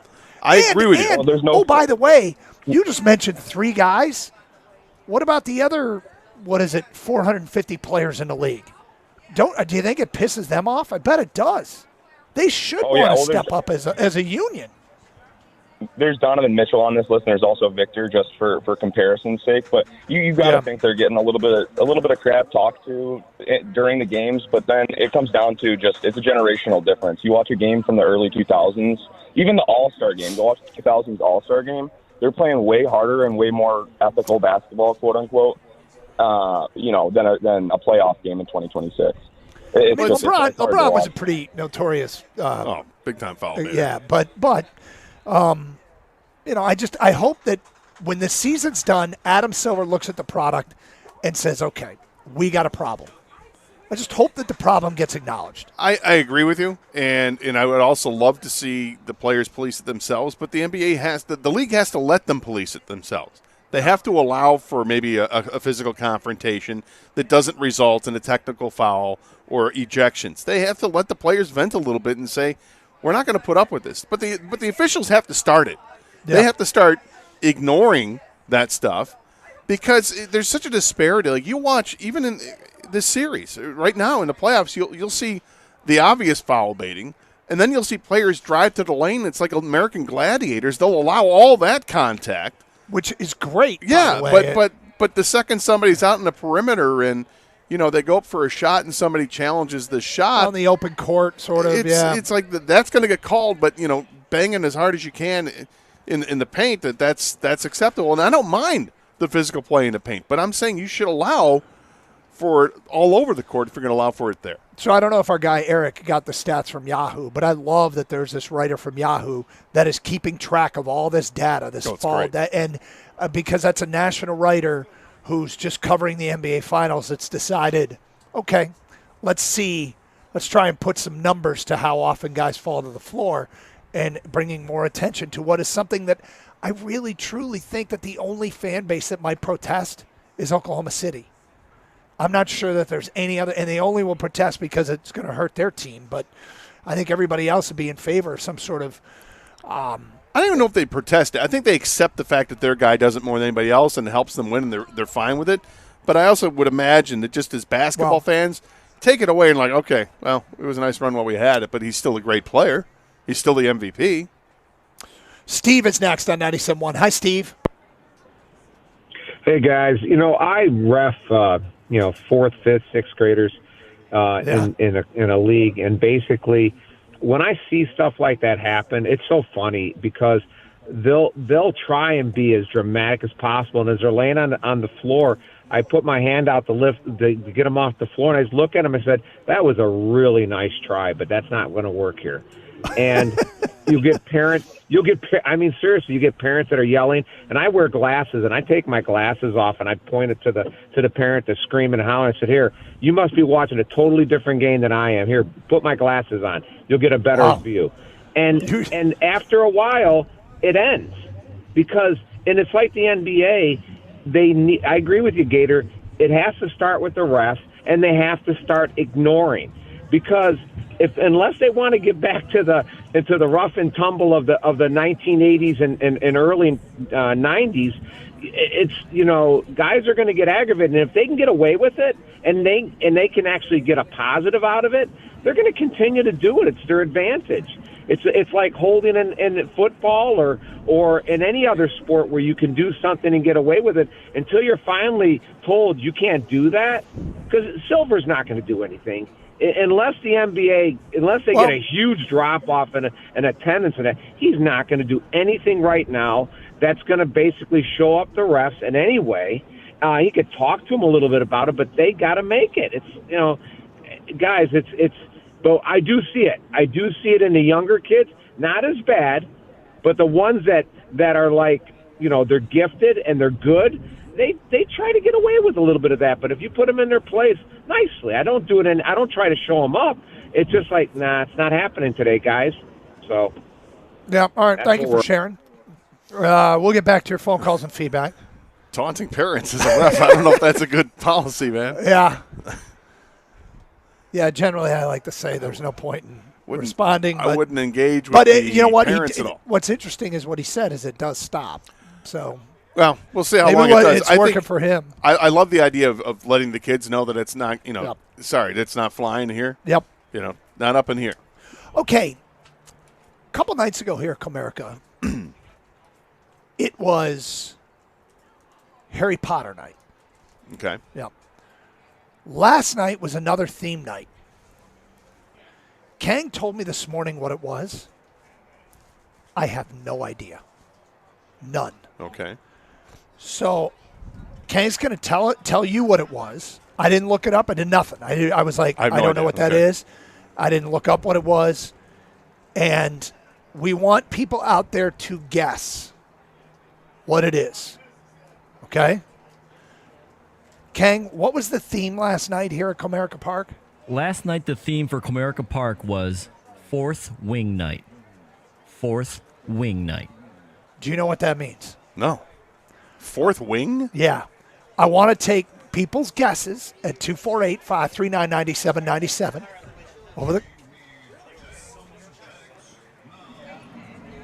What do you think Fourth Wing Night was? We're going to do something with these guesses, but that was the promotion last night here at Comerica Park.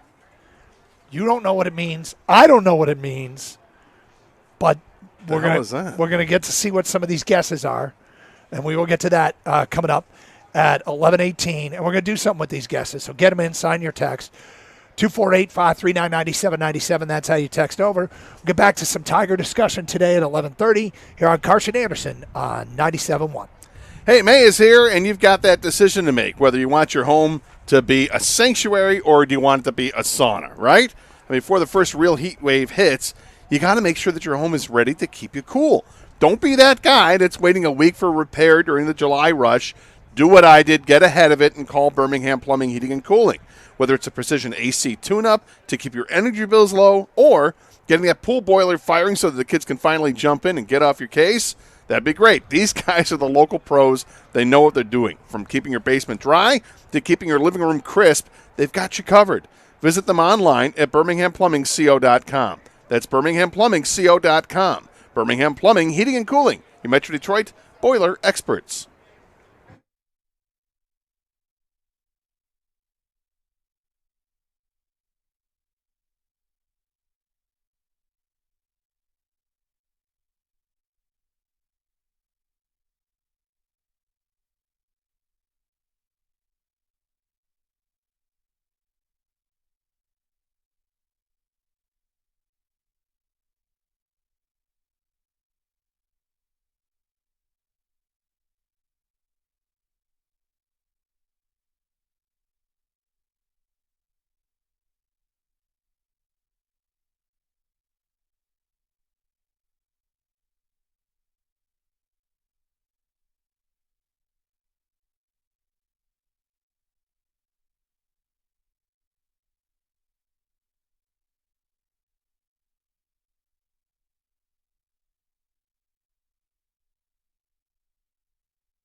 amazing stat about a Tiger that is providing some angst here in Detroit, but we will get to that coming up in a minute.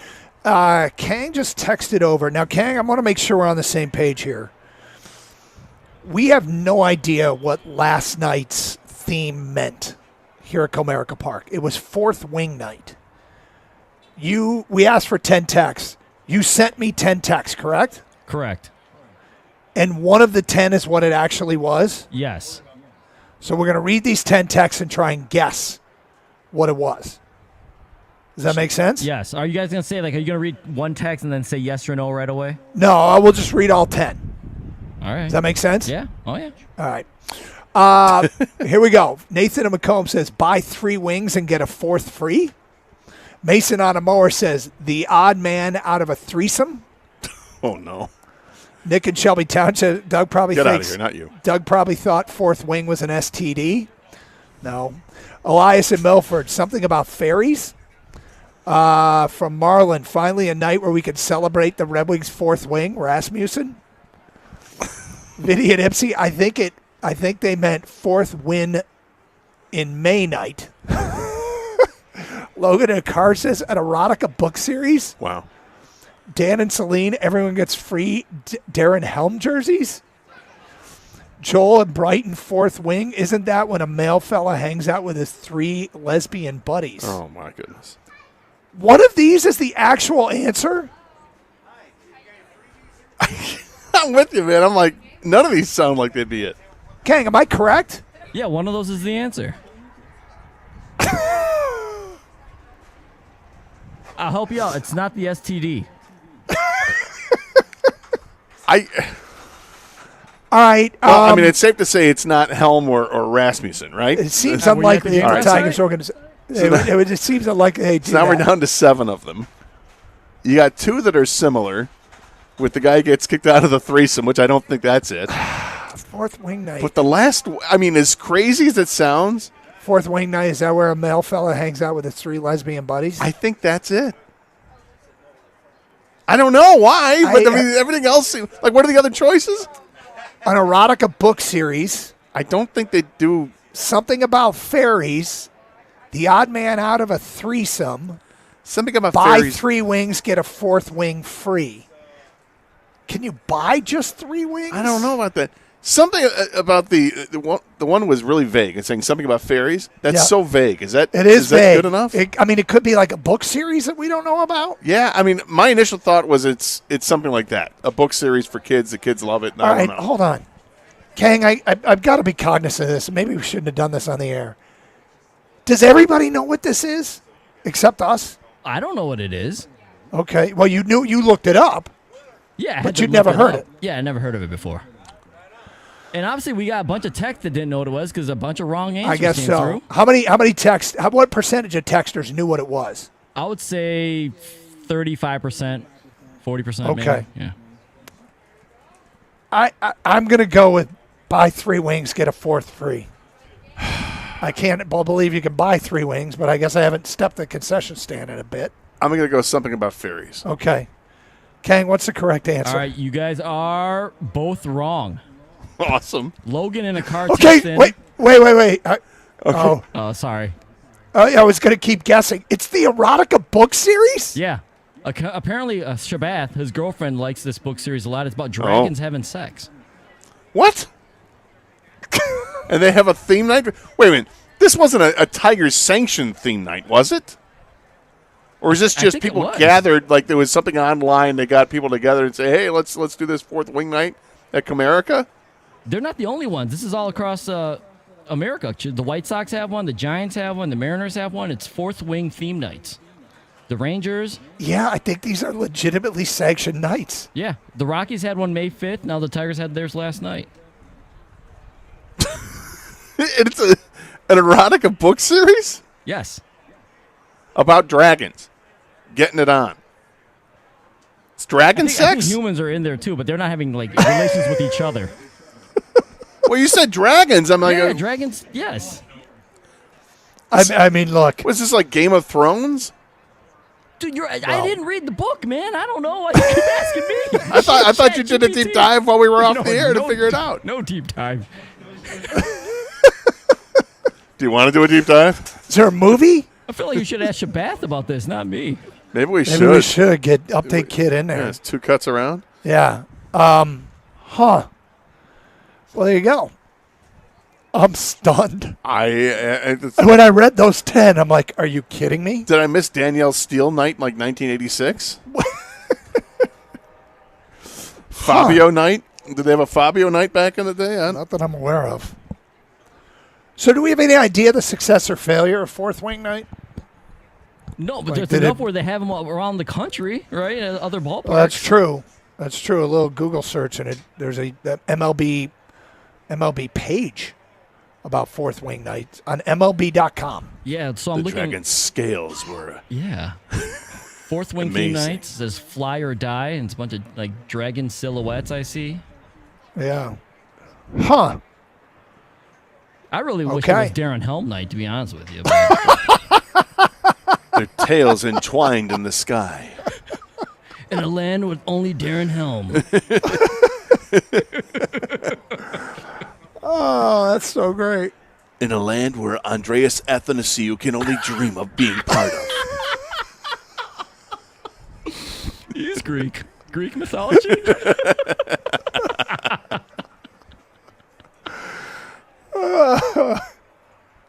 Okay, then.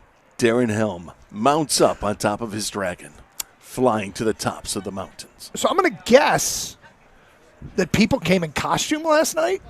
Oh, boy. Did I mean, how else do you celebrate it? You got to dress up, right? I would think. A little cosplay?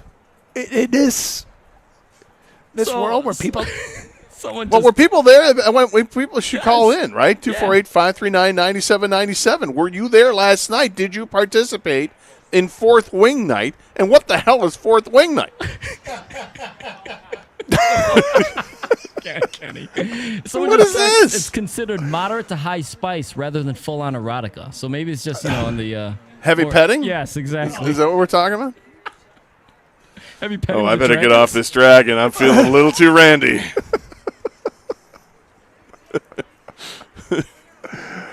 Easy, big fella. Don't blow the fire just yet.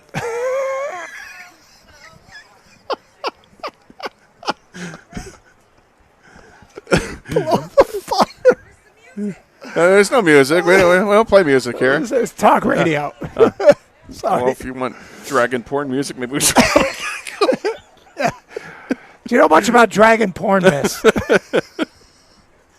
wrong with you? Game of Thrones takes on a whole new theme. I mean, there had to be people. There had to be people in costume, right? I would imagine so. Huh. 248-539-9797. Maybe somebody can help us out. We do get an update from Update Kid. Did Update Kid go? No, he didn't go, but I guess his girlfriend knows a lot about it. Oh, he did go. Hold on. Hey, you want to get him in? All right, he did go. Whoa. He just opened the door Update and said, I Kid. did go. Yeah, Update Kid's going to have to let us know what the heck went on there. All right, well, we'll have to He's get sitting him down on right now. mic. Yeah. All right, good. He's throwing on his headset. Yeah, he's there. All right. What's the story with Fourth Wing Night last night? Yeah, I was there last night. I remember when the tickets went on sale like 4 or 5 weeks ago, back when the team was still half decent. But so the tickets went on sale, and I heard that this was like as you guys have in the text have described, an erotica book series. And, I have a woman in my life who's a reader, an avid reader. And I asked if she was familiar with Fourth Wing because I'd never heard of it before. And she almost immediately lost her mind. And so I was like, all right, well, I'll get tickets. And it comes with a giveaway and everything. So they gave away, if you purchased the special ticket package, you got the crew neck sweatshirt that was Tigers and Fourth Wing themed combined. So, we got those tickets. Sweatshirt? Yes. Crew neck sweatshirt? That doesn't sound very erotic. No. Well, they weren't giving out lace gators. Crew neck sweatshirt. I'm just saying. T-shirt, maybe. Were there people dressed up, and were you one of them? I was dressed up in Tigers gear, not Dragon gear. There were. I feel like most people were just wearing standard fourth wing stuff. I didn't see a lot of costumes or anything. I did see a young child in a dragon costume, but I don't. I think it was pretty standard. Okay. There were a lot of people there, though. It was one of the best giveaways they've ever had. I would argue probably 60 to 70% of the ballpark was only there for the fourth wing stuff. I mean, there were a bunch of different things you could purchase and photo opportunities and specialty drinks and food and all that stuff. Was there a fourth wing after party, and do you still have your keys? I didn't go to the fourth wing after party. Had to be here in the morning. I do still have my keys, yes, thankfully. Were you able to take advantage of the fourth wing last night, if you know what I'm talking about? Wow. I'm going to plead the fifth on that one. I mean, you got that crew neck sweatshirt. It's tough. Okay. Well, thank you for the update there, Update Kid. Yeah, of course. Yeah. So now we know. Fourth wing. We got to pay more attention to what erotica nights they have here at Comerica Park. Get back to some Tiger talk straight ahead. It's 3 wings, get one free. Didn't Bobby Scale say, what the hell's fourth wing?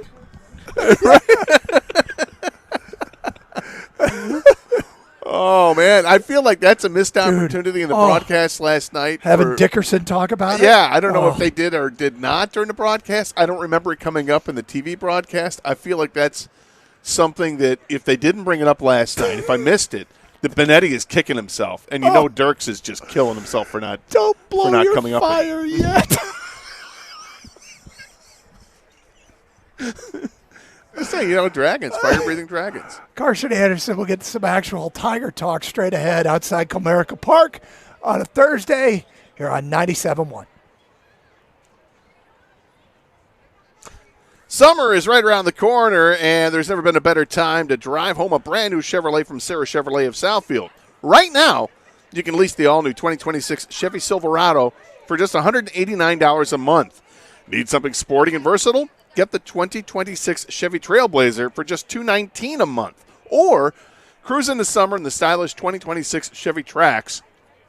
That is just $249 a month. And every one of these incredible offers comes with just $19.99 down. So whether you need a tough truck, family SUV, or the perfect everyday ride, Sarah Chevrolet of Southfield has your summer savings waiting right now. Hurry in today or shop online at sarahchevrolet.com. Sarah Chevrolet of Southfield, where great deals and great service come together at 696 and Telegraph in Southfield. They're open every Saturday. Dealer fees extra. Offers subject to approval and availability. See dealer for complete details. And together, let's drive.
Okay, something kind of weird is going on in Vegas, I think, as it pertains to our Tigers. We'll get to that in a few minutes. Also, we've talked a lot, obviously, about the Tigers' struggles, and I think probably top of mind for a lot of people is the Tigers' offensive struggles. And we've pointed out on multiple occasions the Tigers are not unique in that regard. Offense is down in baseball this year. And, what's the cause of it, I suppose, could be debated. But it's no question that the players are struggling a bit. And I would love to have, you try and put into context of what matters most, right? Does it matter how you are compared to previous teams or your previous seasons, or does it matter more how you are relative to your current peer group, right? Because if everybody's struggling and the Tigers are amongst them, that doesn't mean they're not struggling. It just means it's not as punitive to struggle as it's been in years past, right? I guess, yeah. I mean, I think we can watch with our own eyes and recognize this team is definitely struggling offensively, and if the whole league is, but look how much lower the Tigers are than the median of what the league is currently. And it's surprising, really, to see what it is. And there's some weird numbers that are going around, like statistically with the Tigers. Like you look at what Colt Keith has done this year. He's hitting really well.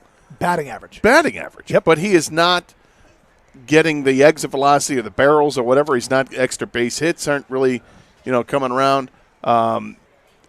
He has yet to hit a home run this year, which is kind of crazy.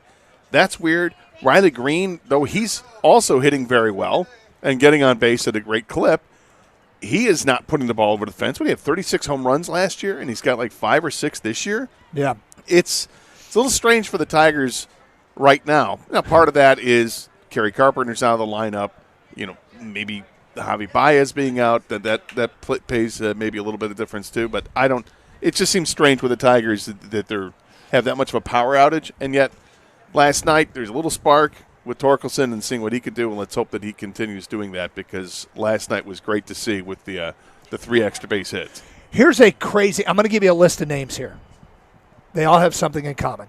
The names are Cal Raleigh, Manny Machado, Fernando Tatis Jr., Jackson Merrill, Austin Riley, Marcus Semien, Bo Bichette, Vinny Pasquantino, Matt Chapman, Trey Turner, Corey Seager, Evan Carter, Pete Crow Armstrong, Ronald Acuna Jr., Rafael Devers, Will Smith, and Mikhail Garcia.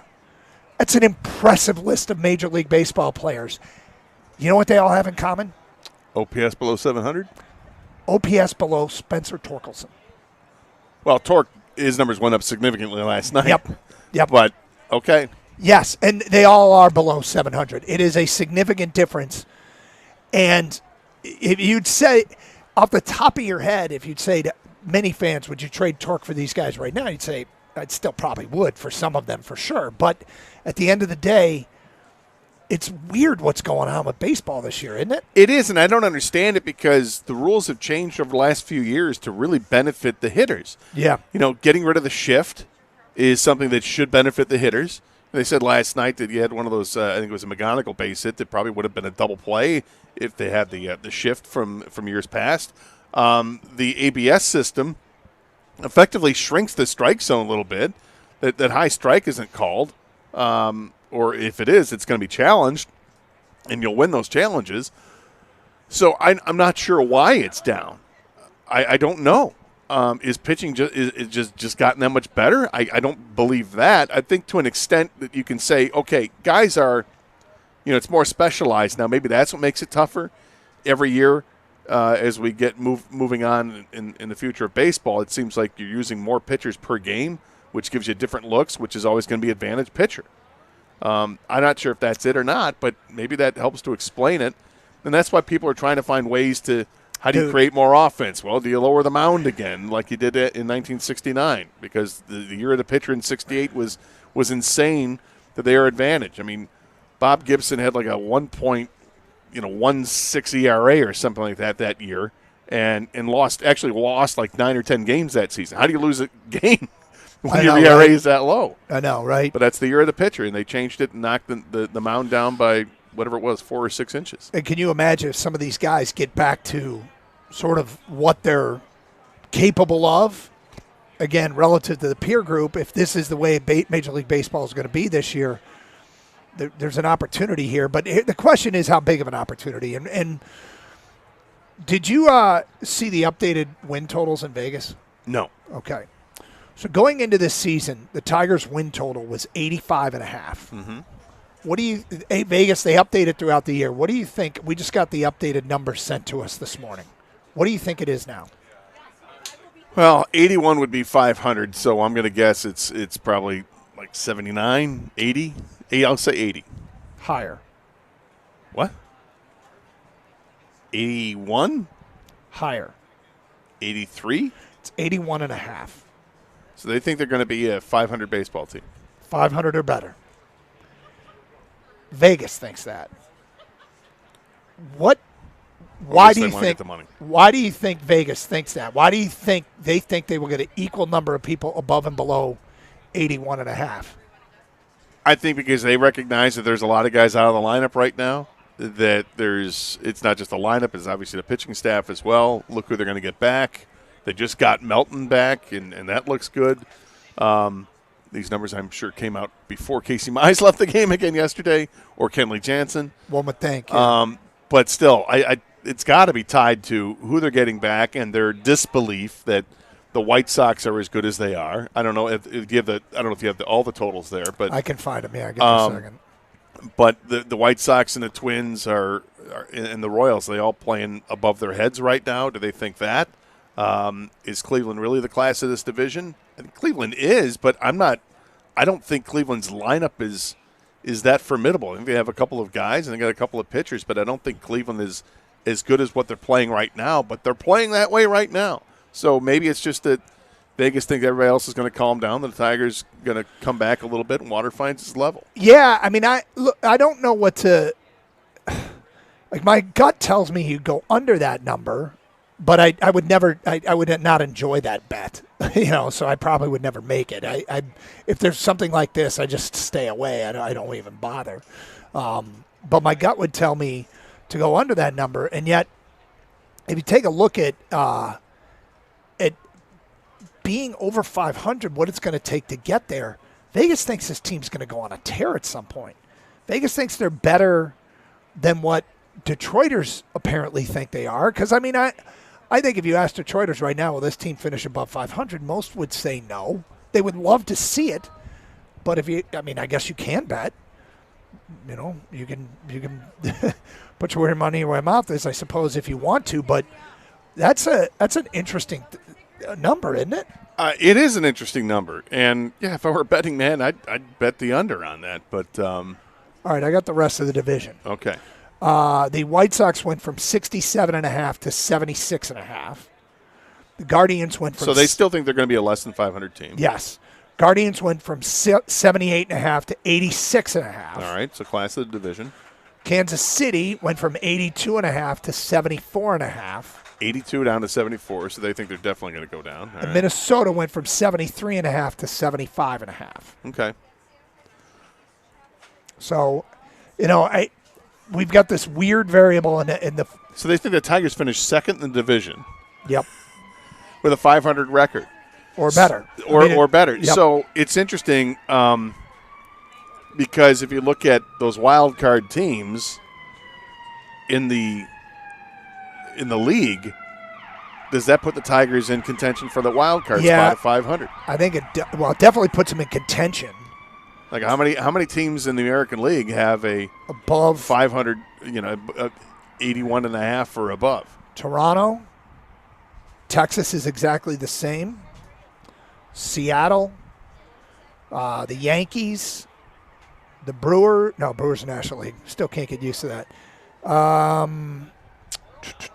Guardians. Is that it? 5 teams? Houston? That puts them. I might have done Houston in the NL in my own mind. No, Houston's 76.5 now. Did I say Tampa? I did say Tampa. Tampa's 90.5. So, yeah, it puts them right in the thick of a wild card chase. Do you really believe that? I mean, this is, again, where I don't want to get too excited about, trade talk and all this when you look at it and say, okay, wait a minute, where are they actually in the landscape of baseball? Bitter pill to swallow, okay? But full disclosure, leading through the end of the NBA season and into the playoffs, we were doing, what the hell's wrong with Vegas? They don't believe in the Pistons. And I guess in the end they were right? So here we have a Tiger thing. They're right about the Tigers. They think this team's going to go on a tear. Is anybody on board with that? So the Tigers are 22-34 right now. They're tied with the Royals for the worst record in the division. Okay, that's what, 56 games? So that's 56 games, right? So you're a math guy. 106 games left. Okay. They have to win with 22 wins to get to 81. That's another basically 59 games, right? Yep. 59 more wins. And 100 and what I say 106? Yeah. So that's 59 and 47. Yeah, it's not that bad. Well, I mean that's 12 games over, right? So that's a lot. Makes sense. It's the 6 games. They got 106 games left. There is a ton of baseball left. There is.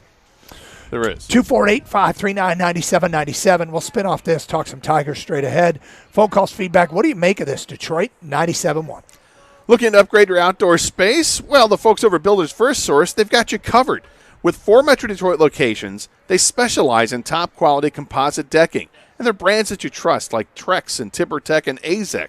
So whether you're a DIY enthusiast or maybe you just need a certified installer, their expert team is going to help you build the perfect deck that stands the test of time. They helped my mom out last fall. They redid her entire deck, or they helped put her in the direction of the people that can help her build that new deck, and it's fantastic. She loves it. Visit one of their locations today in Lapeer, Auburn Hills, Clinton Township, or Shelby Township, and discover why Builders First Source is your go-to for decking. Quality and service and unbeatable value, that's the Builders First Source promise. Search buildersfirstsource.com.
All right, some breaking Tiger news, and it's good news. Evan Woodbury, who covers the team for MLive, tweets out Tiger outfielder Kerry Carpenter and infielder Gleyber Torres will head to Toledo tomorrow for a rehab assignment. Carpenter will play immediately. Torres might be a day or two behind. Additionally, he's updated, left-handed pitcher Tarek Skubal will throw his next sim game live BP on Monday at Tropicana Field. A.J. Hinch said he might get an extra day before his next outing as well, pushing that to June 7th.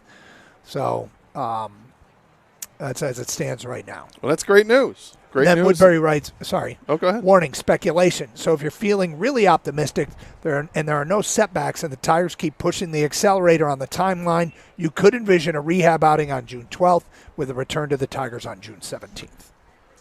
Wow, that'd be huge. And nothing in there about Verlander, but I imagine that's also real quick. Yeah, he threw yesterday and it went well, right? Yeah, he threw over 60 pitches, I think, and by all accounts, it went very well. And yet, last night, Casey Mize and Kenley Jansen left the game with groin injuries.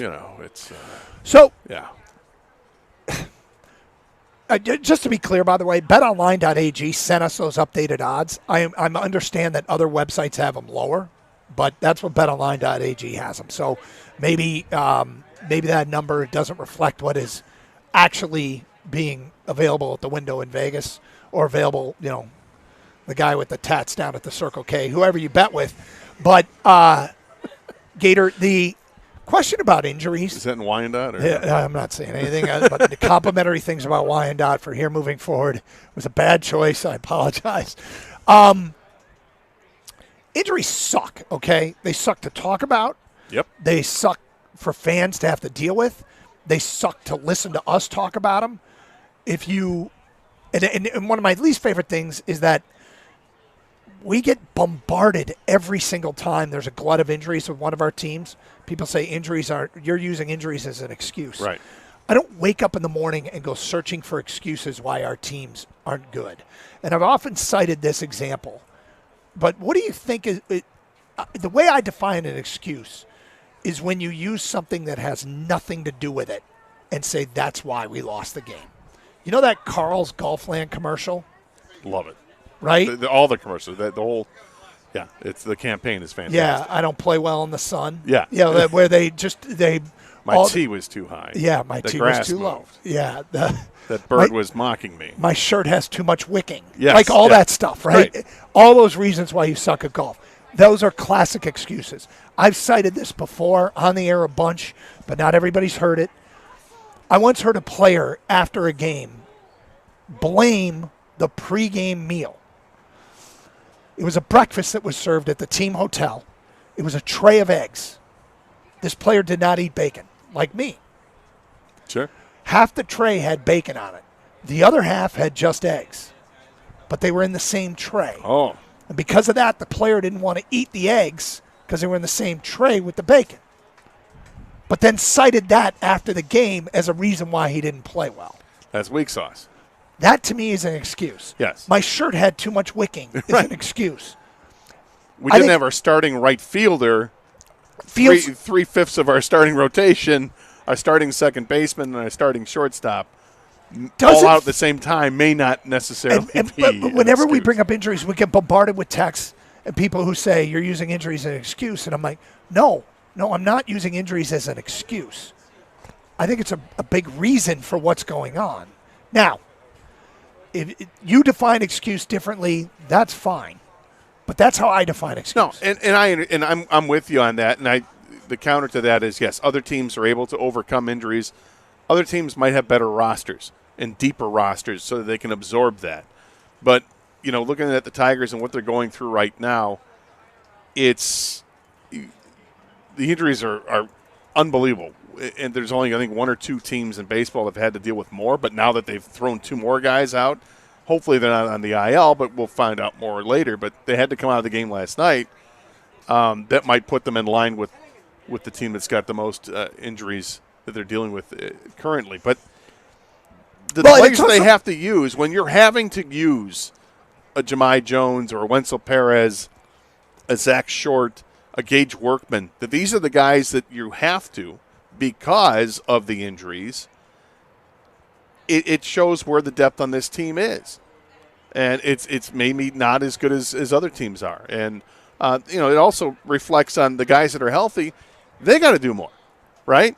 And other teams, that's where you'll see it. Okay, well, the other teams have the injuries, fine. Well, their star players are coming through in the clutch, and they're doing it more often than not. The Tigers haven't had a whole lot of luck. And even in last night's game, it looked like, oh, here we go again. They had the ground ball towards first base. Torkelson's going to field it, and then it hits the edge of the bag, takes an immediate left turn, and finds itself out of the reach of the first baseman and the second baseman, and the runner is safe at first base. You're like, come on, let's not have this happen again. And then that same bad luck started to affect the Angels with a couple plays that didn't go their way. And this is what happens to bad baseball teams, or teams that are going through a rough stretch, which is what the Tigers are. I don't know if the Tigers are a bad baseball team. I think that they're a bad baseball team as the roster currently reflects it, which might be completely different in 3 or 4 weeks. So I guess, they've taken on a ton of water, as I'd like to say, but they're in the wrong boat. They need to get back in their boat, which is anchored by, Gleyber Torres and Tarek Skubal. Well, they deserve it. Kerry Carpenter, a new boat. And it's kind of tick-tock because they will get some guys back with plenty of baseball to play. Yeah. So what they were strikes me a fair assessment of who they are. And I guess when I come up with my calculus of who they are and what they could be, it has to include who's not playing and who we hope will be playing. But, a lot of baseball to be played. We'll find out over the long term.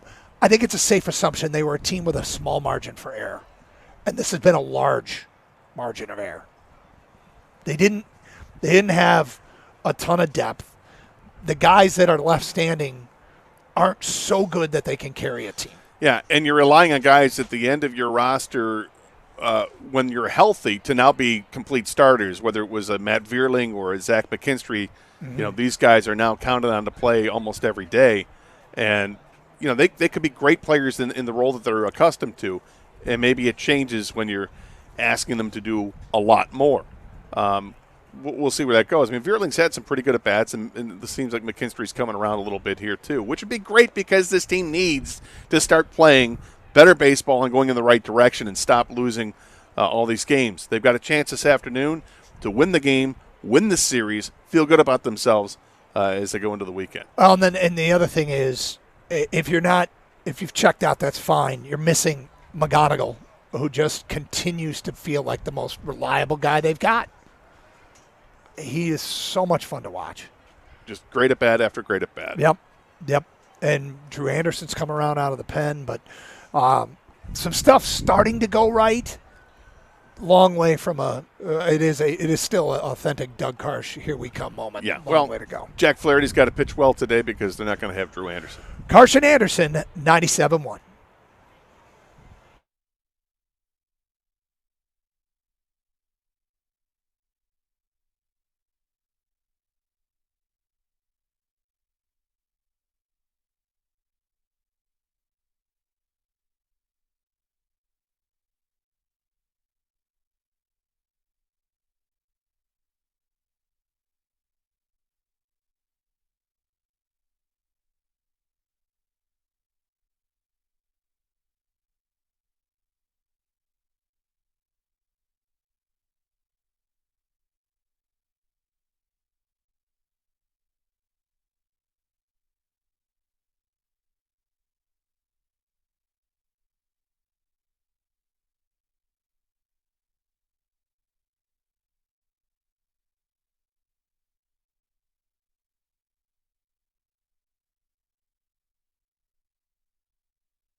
Brought to you by Marin Buick GMC of Sterling Heights. New this hour, we have some Tigers injury updates ahead of today's game with the Angels. Per the beat reporters, Casey Mize and Kenley Jansen both received MRIs today on their groins after leaving the game early yesterday. The team is still waiting for the results of those scans. Jansen may have to go on IL if the result is not good, which means Drew Sommers is at the ballpark today in case of emergency. The team also has sent Kerry Carpenter and Gleyber Torres to Toledo for some rehab assignments. Carpenter will start playing right away as the Mud Hens are in action tonight against the Columbus Clippers. Gleyber will start playing for them this weekend. The Tigers play the Angels today in just over an hour as they go for the series win in the finale. Jack Flaherty on the mound for Detroit. It will be Grayson Rodriguez for Los Angeles. First pitch is at 1:10. Pregame coverage here on 97.1 will start this hour at 12:45. Some breaking news for Detroit's PWHL team today as well. The franchise has announced that Drew Skiba will be the club's inaugural head coach in the 2026-27 season. Skiba is a native of Westland and has spent the last 2 years in the PWHL as an assistant with the New York Sirens. He was also on staff in Milan with Team USA Women's Hockey and, of course, won a gold medal at the Olympics. He used to play collegiately at Notre Dame. And in the NBA, the Western Conference Finals could come to an end tonight if Oklahoma City is able to pick up a win on the road. If the Spurs can defend home court, they will force a decisive Game 7, which would take place this Saturday. San Antonio favored by 3.5 points tonight. Tip-off at 8:30. At the Corwell Health Sports Desk, I'm Brendan Shabat. For more, go to 971theticket or Odyssey.com.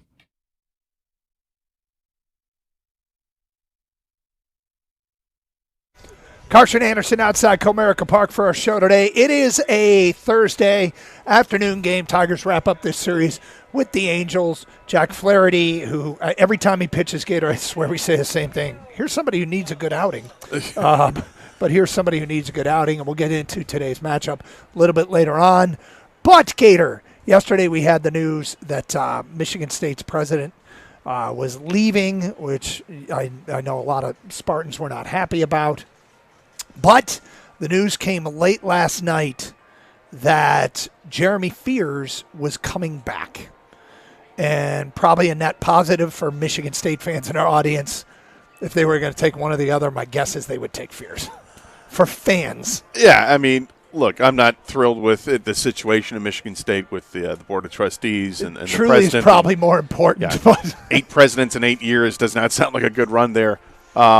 And several of them resigning with a specific edict or the reasoning for the resigning is because of the Board of Trustees. That sucks. They'll get another president. Michigan State will be fine. Moving forward, it's just changing a leadership again. It sucks how they have to do it, but they will. But getting Jeremy Fears back to that team, it's great for a bunch of reasons. I think going into his, dipping the toe into the possibility of playing in the NBA right away, was met with a lot of people saying, I don't buy it. I don't think it's going to happen. Yep. And then he goes through the combine and has a phenomenal combine. The scrimmages and all that, he really starred, and people were really impressed by him. But in the end, he's going to come back.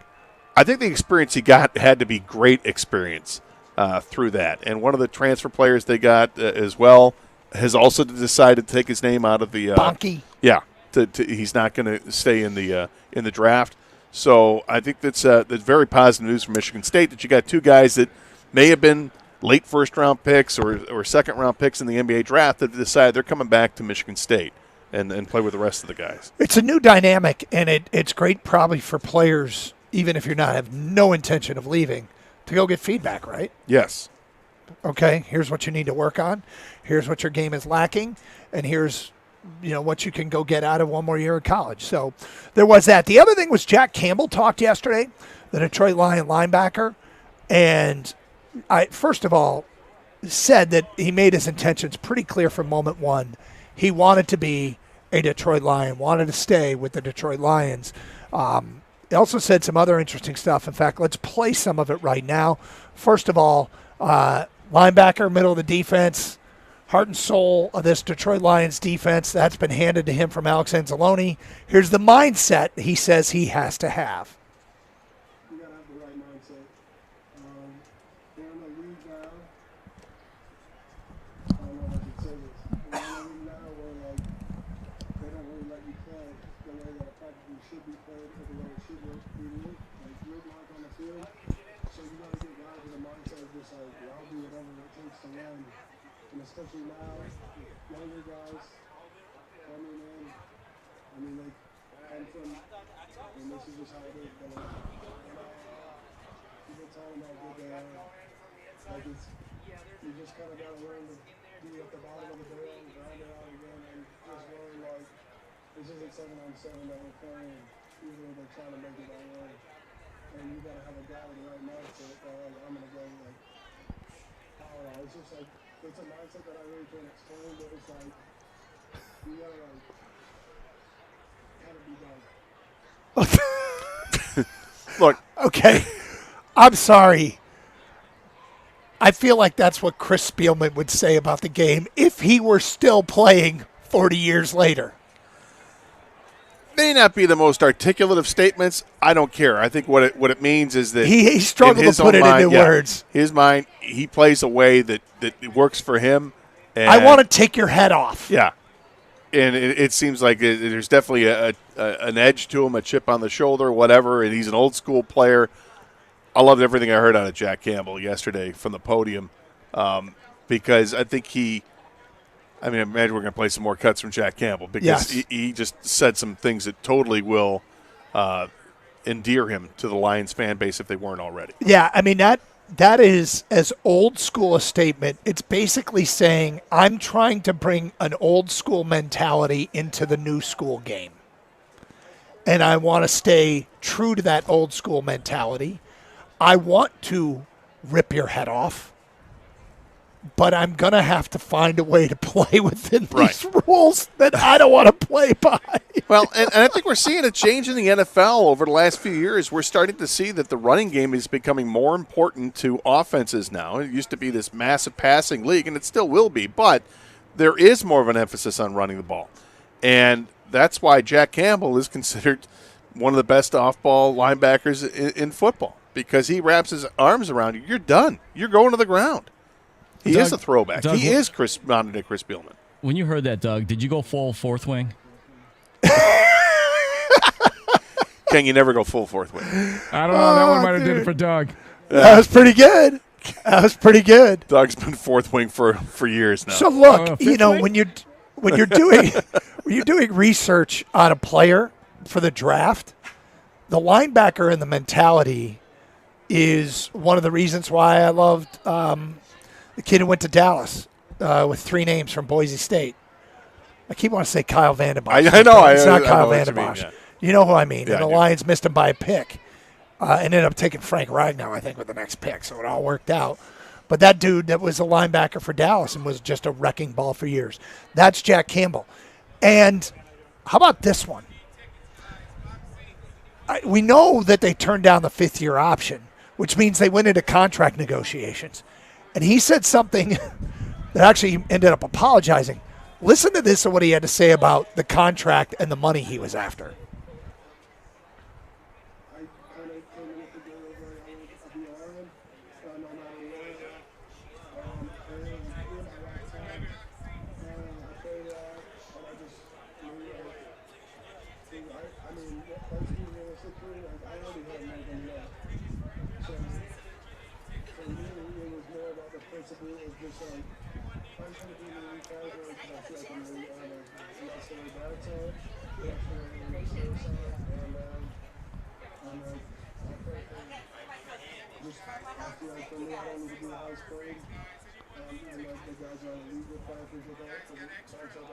So I'm sorry to them, but I just feel like for me, like I knew what I wanted in this.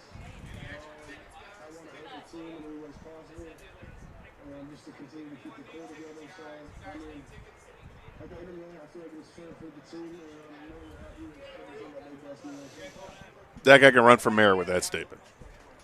I mean, that's everything that every Lions fan wants to hear from a player that's ready to go into negotiations and sign a contract extension, and this guy comes out and says, yeah, I could have gotten a lot more, but it's not about the money. I got plenty of money. I don't have to worry about that. I want to make sure that we can keep our core players moving forward, and I'll still play at this elite level.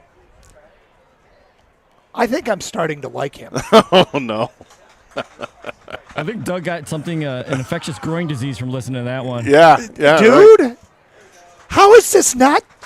Does anybody else? Am I the only one that this is my favorite line? I think, honestly, if people read about that today or saw the video of it or are listening to it for the first time right now, if you didn't love Jack Campbell before, you probably do now. You could not say it any better than that to ingratiate yourself to this. He said to this something fan that base. every fan says. How much is enough? He's I like, got more than plenty. enough. I got more than enough.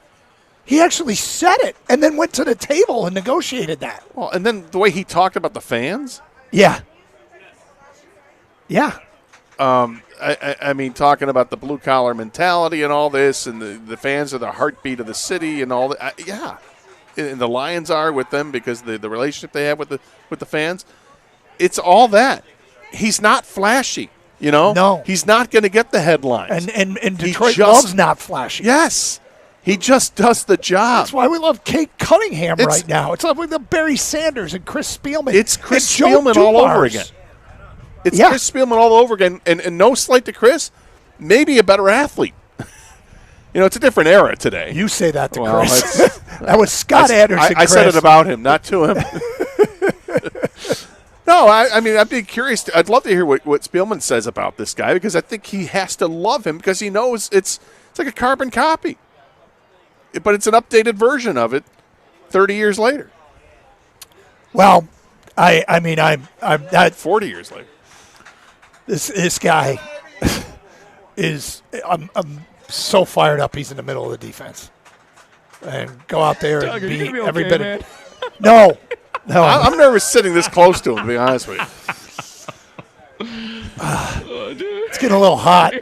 Yeah. Easy, big fella. Save that fire. What a guy. What a guy.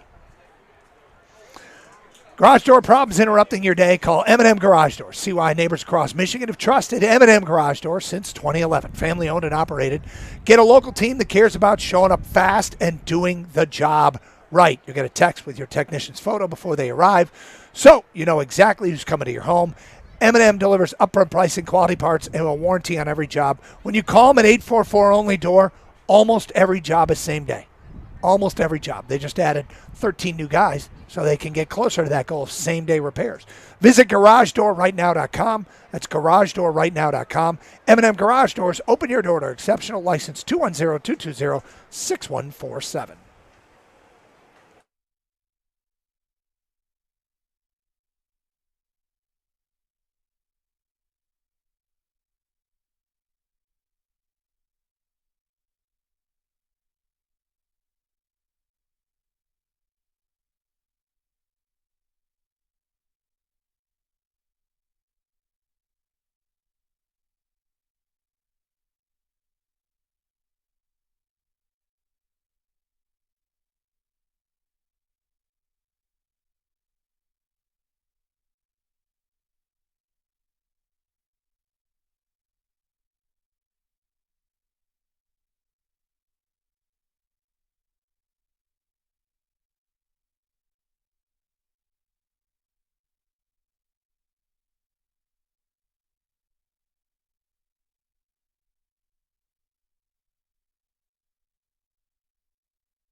Doug Harsh, Scott Anderson outside Comerica Park. So what? Tuesday was Harry Potter Day, Harry Potter night at Comerica Park. Last night was Fourth Wing night, and we discovered what that was here at Comerica Park. Today was Take 1,000 Kids to the Ballpark Day.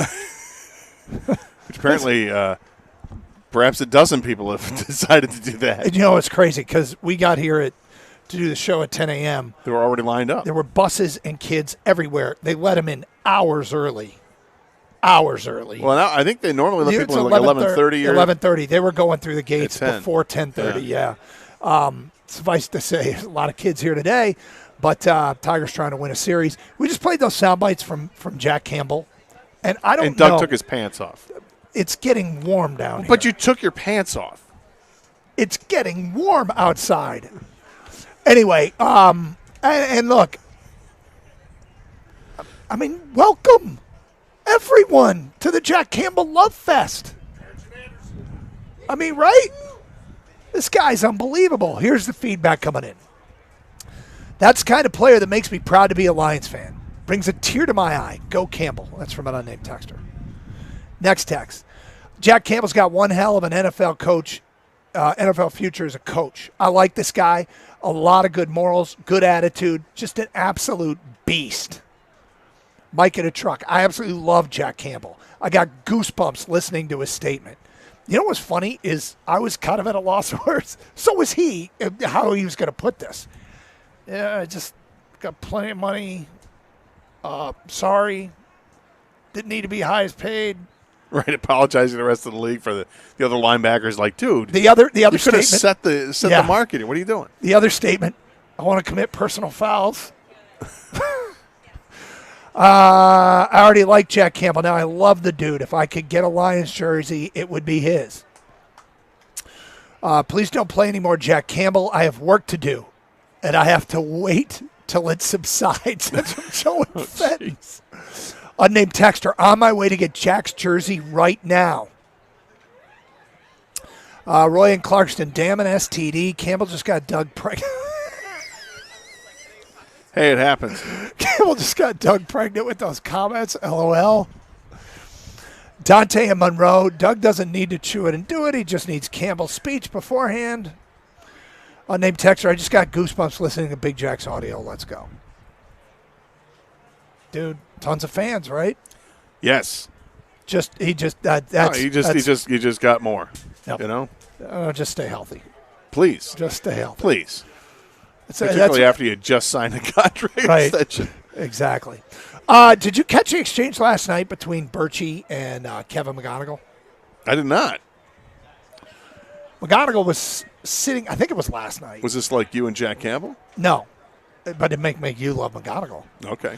He was standing at his locker with a Red Wings hat on. Okay. And Birchie said, hey, would your boys in Philly approve of your hat? Oh. His response, probably not, but I've fallen in love with this city. Oh, my man. There you go. There's another one. Yep. That's another one. We got some dudes. We just need some championships. Come on man. now. We just Let's need go. some championships. I love to hear that. Yeah, I mean, when you move to another place, like you're going to hate this. You are going to hate this so much. But my oldest son. Oh, no. Come on. No. No. You know what? It's time for him to move. Get out of Chicago. Time for him to move then. Don't tell me he's becoming a Cubs fan. He's not a bigger Cubs fan than he is a Tiger fan, but he is a Cubs fan. God. No. Well, I shouldn't even say that. He went to. He's a Wrigley Field fan, isn't he? No, he. Hey, I could go day drinking. He wore a Cubs jersey to a Cubs game. No, he didn't. Yeah, he did. No, you can't do that. Yeah, he did. I'm gonna have to give him what for. My man, what do we got here? Is that Trevor Hoffman jersey? My man, the bell tolls. The bell tolls. Oh, good God. But see, that's like I actually have family in San Diego, but I latched on to San Diego at a young age, and the reason was because the Tigers were terrible. I was an impressionable 12, 13-year-old collecting baseball cards, and I loved the brown and gold Padre jerseys. And so you were the one. I know, I was the one. But now they're looked at as classics, right? No. No? All right. Those jerseys are not looked at as classics. All No, right, those all are awful. Anyway, you move to another town. You work in that town. Kevin McGonigal. You know, Stoney was talking about it today because Stoney's like, yeah, Stoney's a Philly guy. Yeah, it can happen. He did predict. He said it's going to be interesting to see if McGonigal rocks a Lions hat because Flyers are Eagles? beloved, but the Eagles, man, like the Eagles carry that town, I guess. So, Yeah, I imagine you're right because they're the team that's winning championships lately. Yeah, I don't really the Eagles thing. Whatever the Lions, Eagles. Hey, the fact that he's donning a Red Wing hat, I like that. They probably have easier access to Red Wing gear. I would say so. Playing for an Illich organization, exactly. But he's young, right? So he still is impressionable. Local teams can win him over. Yeah. He's signed long term, so he's not going away anytime soon. This team ain't trading him anytime soon. So, yes, I love that he is falling in love with the city, and that's just going to endear him to the fans even more. Just like what Jack Campbell just had to say. Obviously, he's going to be a fan favorite now. Does that mean we're going to start hearing Jack Campbell chants at random Piston, Red Wing, and Tiger games? Cadence isn't great. You mean compared to Jared Goff? Right. Jared Goff. Yeah, it's not great cadence for that. Well, it's still 3 syllables. Jack Campbell. See, that works. You can make it work, I guess. Yeah. 248-539-9797. Feedback coming into the Carson Anderson inbox. Kevin McGonigal's a little tougher. From an unnamed texter, we go 60-46 the rest of the year. We're a 500 team and get in on the wild card. Next text, Doug, fully healthy Tigers are maybe an 87-win team. Even if they get fully healthy tomorrow and performed at that level, it's still not enough. The hole is too deep at this point. That's from Mike in Detroit. If they play at that level to get to 87 wins, that's incredible baseball down the stretch, and that's a team that I would say can cause some damage in the playoffs.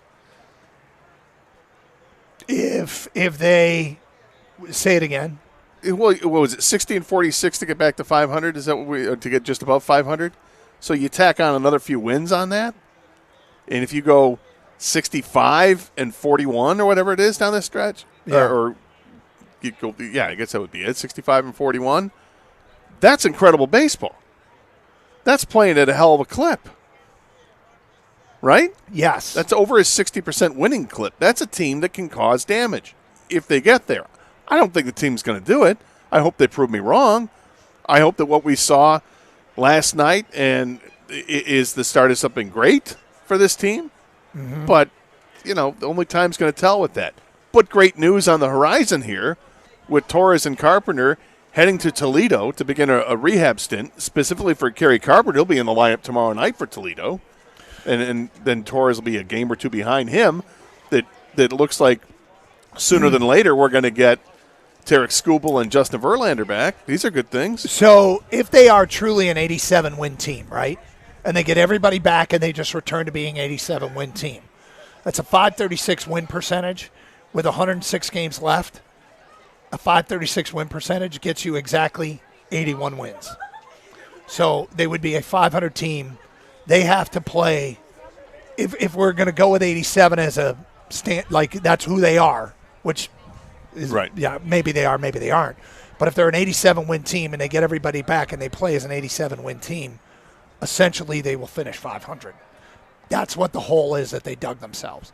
It will have cost them 6 games, essentially, this hole. Now, can they play above their heads? I suppose. Because 81 doesn't get you in.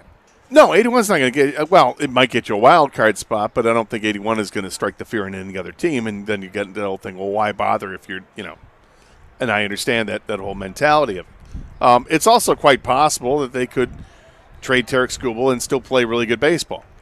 Because it happened with Jack Flaherty 2 years ago. Yeah, but it seems like that shouldn't be counted on as a formula. It's not counted on. Please don't misconstrue that. I know you're not.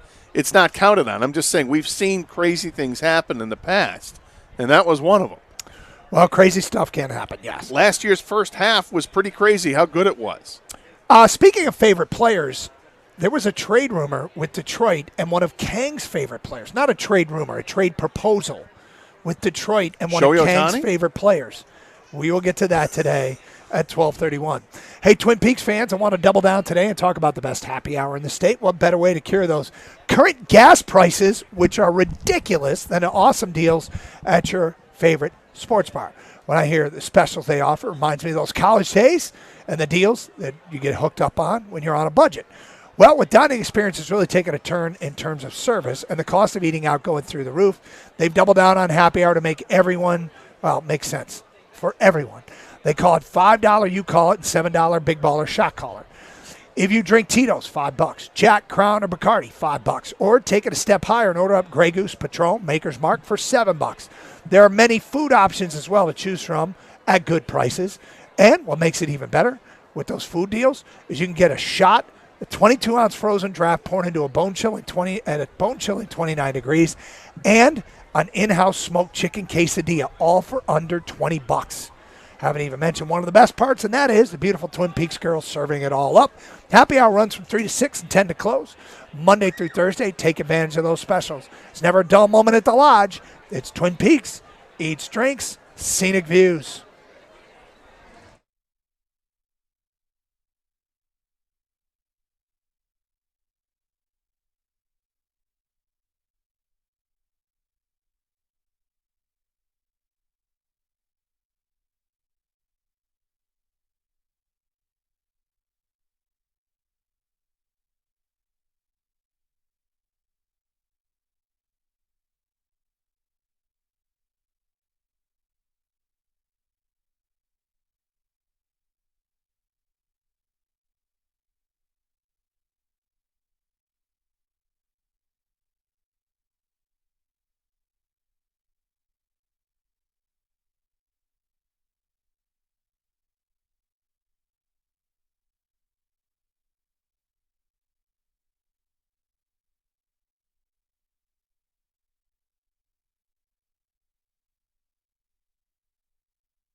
Doug Carr, Scott Anderson outside Comerica Park. Afternoon baseball coming up. All right, Kang, I saw this and I couldn't wait to get your take on it.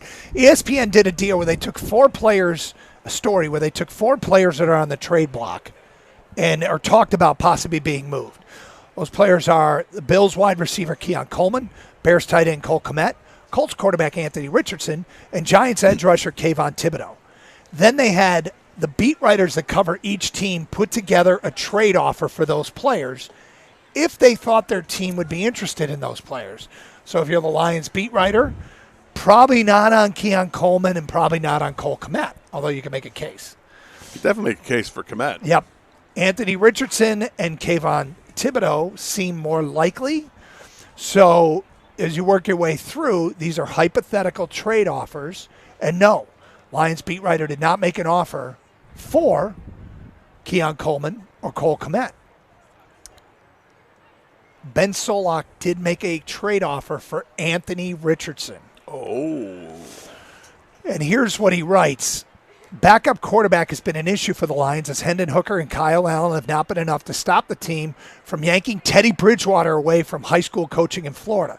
General Manager Brad Holmes and Coach Dan Campbell tend to like quarterbacks who have bigger bodies, so Richardson is a good fit.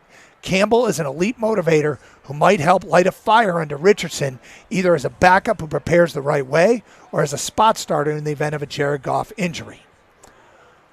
The Lions get Anthony Richardson and a 2028 7th-round pick for a 4th-round pick in next year's draft. Kang, this was your guy a couple years ago coming out. Would you do it? Well, first, Doug was all bricked up. Now I'm all bricked up. All right. Time for you to join us or what? Man, you know I would love Anthony Richardson as the backup here. Obviously, things didn't work out with the Colts, and I think a lot of it is because one of the knocks for Richardson coming into the draft was he just did not have a bunch of starts. Like, you could look it up. Anyone that's had that amount of starts, that low amount of starts in college, they tend to not work out because they just don't have the experience. Obviously, he would come here and sit behind Jared Goff. I think that I would like it because I think I know mobility is not like the number one thing you're looking for in a quarterback in general, but I think in a backup quarterback, it helps because usually those guys are coming into situations where you weren't expected to start. Like, let's say in the middle of a game, right? Where you can use your legs to help at least win that game or get you through that game. I think it's another element that the defense is not, prepared for, especially when you prepare for Jared Goff. Now, giving up the 4th-round pick may be a little bit aggressive even for me, but, as we've seen, Brad Holmes he's not shy about trading picks, right? Nope. Well, there were 4 teams that made offers for Anthony Richardson, and the Minnesota Vikings get him for a 2027 5th-round pick. How does that make sense? Because the Colts don't have to give up a 7th-round pick. Oh.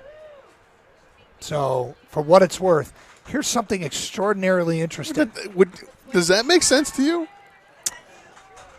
Not to me, but it's the writer for Indianapolis that accepts the deal. I mean, that's weak. You take the 4th-round pick. It's a 7th-round pick's a 7th-round pick, man. Here are the 4 teams that made offers for Anthony Richardson, the 4 beat writers. The Green Bay Packer beat writer made an offer.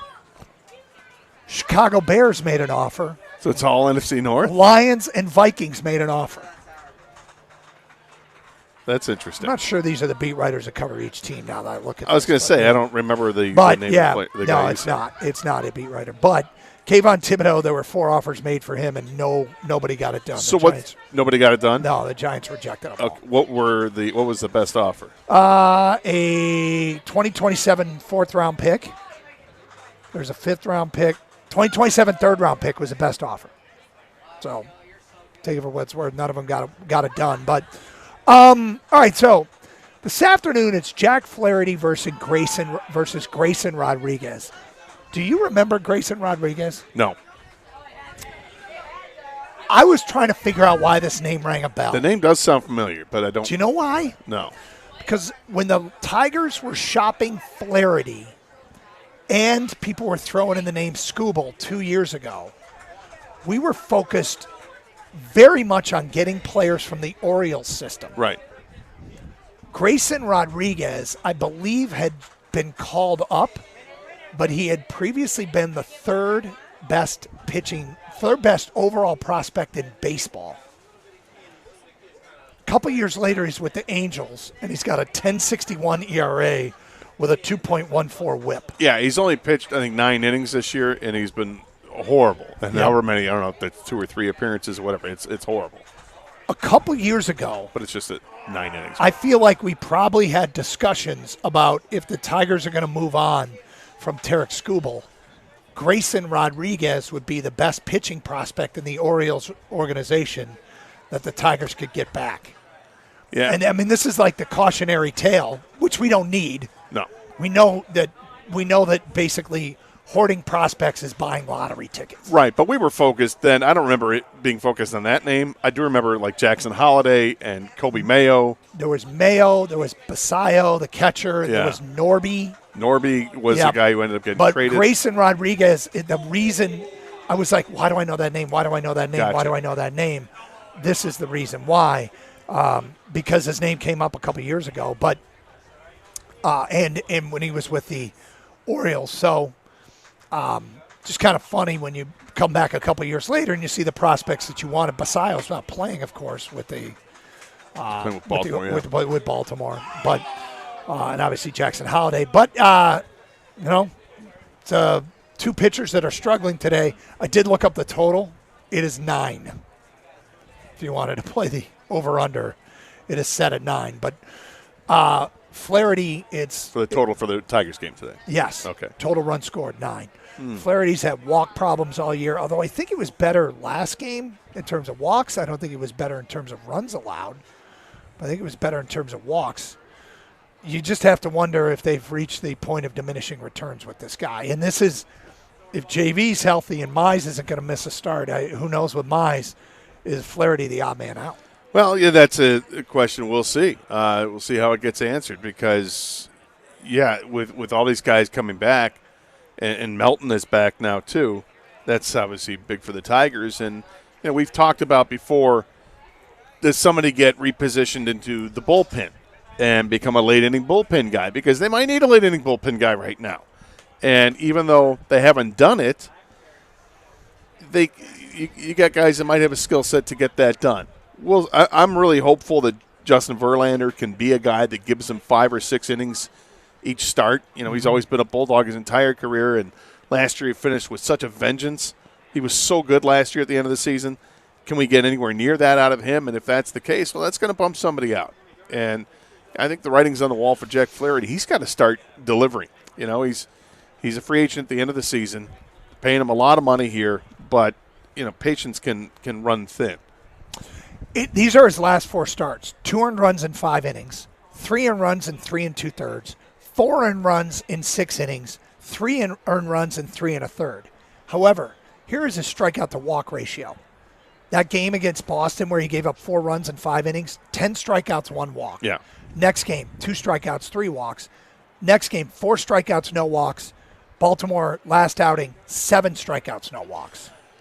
I mean, that's nice. I like to see that. That's good. And maybe, but as I recall, it was a Baltimore game maybe. 8 hits in 3 1/3. He got, and they were hard hits. 2 too. home runs. Yeah. And there were lots of line drives hit to the outfield, as I recall. It was unfortunate the way that worked out. Yep. Yeah, it really was. But Flaherty's taken to the mound today for the Tigers, wrapping up this series with the Angels, and Tigers trying to win their first series since earlier this month, and the month's almost over. After this, Scott, it's on to Chicago for a series with the White Sox. So bottom line is hoping the team is starting to turn it around here a little bit. If you missed the news earlier, Kerry Carpenter and Gleyber Torres will both be going to Toledo tomorrow to start rehab assignments. So how many games you need to play to prove it? 1, 2? Probably the weekend. Have Carpenter by early next week. Probably the weekend, unless if he tears it up on Friday and Saturday, then maybe he comes. Then Sunday, get the day off and travel and come up meet the Tigers. All right, thanks for listening. Stay safe. Treat each other with respect. Tiger Baseball next on 97.1.